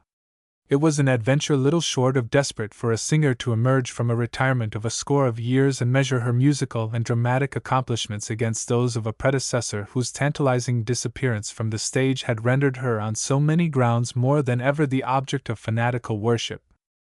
The political storm of 1848 had swept away the fortune of Countess Rossi, and when she announced her intention of returning to the stage, the director of Her Majesty's Theatre was prompt to make her an offer of £17,000 for the season. She had not been idle or careless during the time when the Grices, the Persianis, and the Linds were delighting the world with the magic of their art. She had assiduously kept up the culture of her delicious voice, and stepped again before the footlights with all the ease, steadiness, and aplomb of one who had never suffered an interregnum in her lyric reign. She came back to the stage under new and trying musical conditions, to an orchestra far stronger than that to which her youth had been accustomed, to a new world of operas. The intrepidity and industry with which she met these difficulties are deserving of the greatest respect. Not merely did she go through the entire range of her old parts, Susanna, Maslna, Desdemona, Donna Anna, etc., but she presented herself in a number of new works which did not exist at her farewell to the stage: Bellini's Sonnambula, Donizetti's Linda, La Figlia del Reggimento, Don Pasquale, Le Tre Nasse, of Ailery, and Ilalavi's La Tempesta, indeed, in the latter two creating the principal roles. Her former companions had disappeared. Malibran had been dead for 13 years, Madame Pissaroni had also departed from the earthly scene, and a galaxy of new stars were glittering in the musical horizon. Julia Grisi, Clara Novello, Pauline Viardot, Fanny Persiani, Jenny Lind, Moretta Alboni, Nantia Didier, Sophie Crivelli, Catherine Hayes, Louisa Pine, Duprez, Mario, Ronconi, and others. All these had arisen since the day she had left the art world as Countess Rossi. Only the joyous and warm-hearted Lablache was left of her old comrades to welcome her back to the scene of her old triumphs. Her reappearance as Linda, on July 7, 1849, was the occasion of a cordial and sympathetic reception on the part of a very brilliant and distinguished audience. The first notes of the polacca were sufficient to show that the great artist was in her true place again, and that the mature woman had lost but little of the artistic fascinations of the gifted girl. Of course, time had robbed her of one or two upper notes, but the skill, grace, and precision with which she utilized every atom of her power, the incomparable steadiness and finish with which she wrought out the composer's intentions, the marvelous flexibility of her execution, she retained in all their pristine excellence. The loss of youthful freshness was atoned for by the deeper passion and feeling which in an indefinable way permeated all her efforts, and gave them a dramatic glow lacking in earlier days. She was rapturously greeted as a dear friend come back in the later sunny days. In La Figlia del Reggimento, which Jenny Lind had brought to England and made her own peculiar property, Madame Sontag was adjudged to be by far the greater, both vocally and dramatically. As a singer of Mozart's music she was incomparably superior to all. Her taste, steadiness, suavity, and solid knowledge suited a style very difficult for a southern singer to acquire. Chorley repeated the musical opinion of his time in saying, "The easy, equable flow demanded by Mozart's compositions, so melodious, so wondrously sustained, so sentimental, dare I say so rarely impassioned, that assertion of individuality which distinguishes a singer from a machine when dealing with singer's music, that charm which belongs to a keen appreciation of elegance, but which can only be perfected when nature has been genial, have never been so perfectly combined, in my experience, as in her." If Sontag did not possess the highest genius of the lyric artist, she had unequaled grace and sense of artistic propriety, and with that grace an untiring desire and energy in giving her very best to the public on all occasions when she appeared. Her constancy and loyalty to her audience were moral qualities which wonderfully enhanced her value and charm as a singer.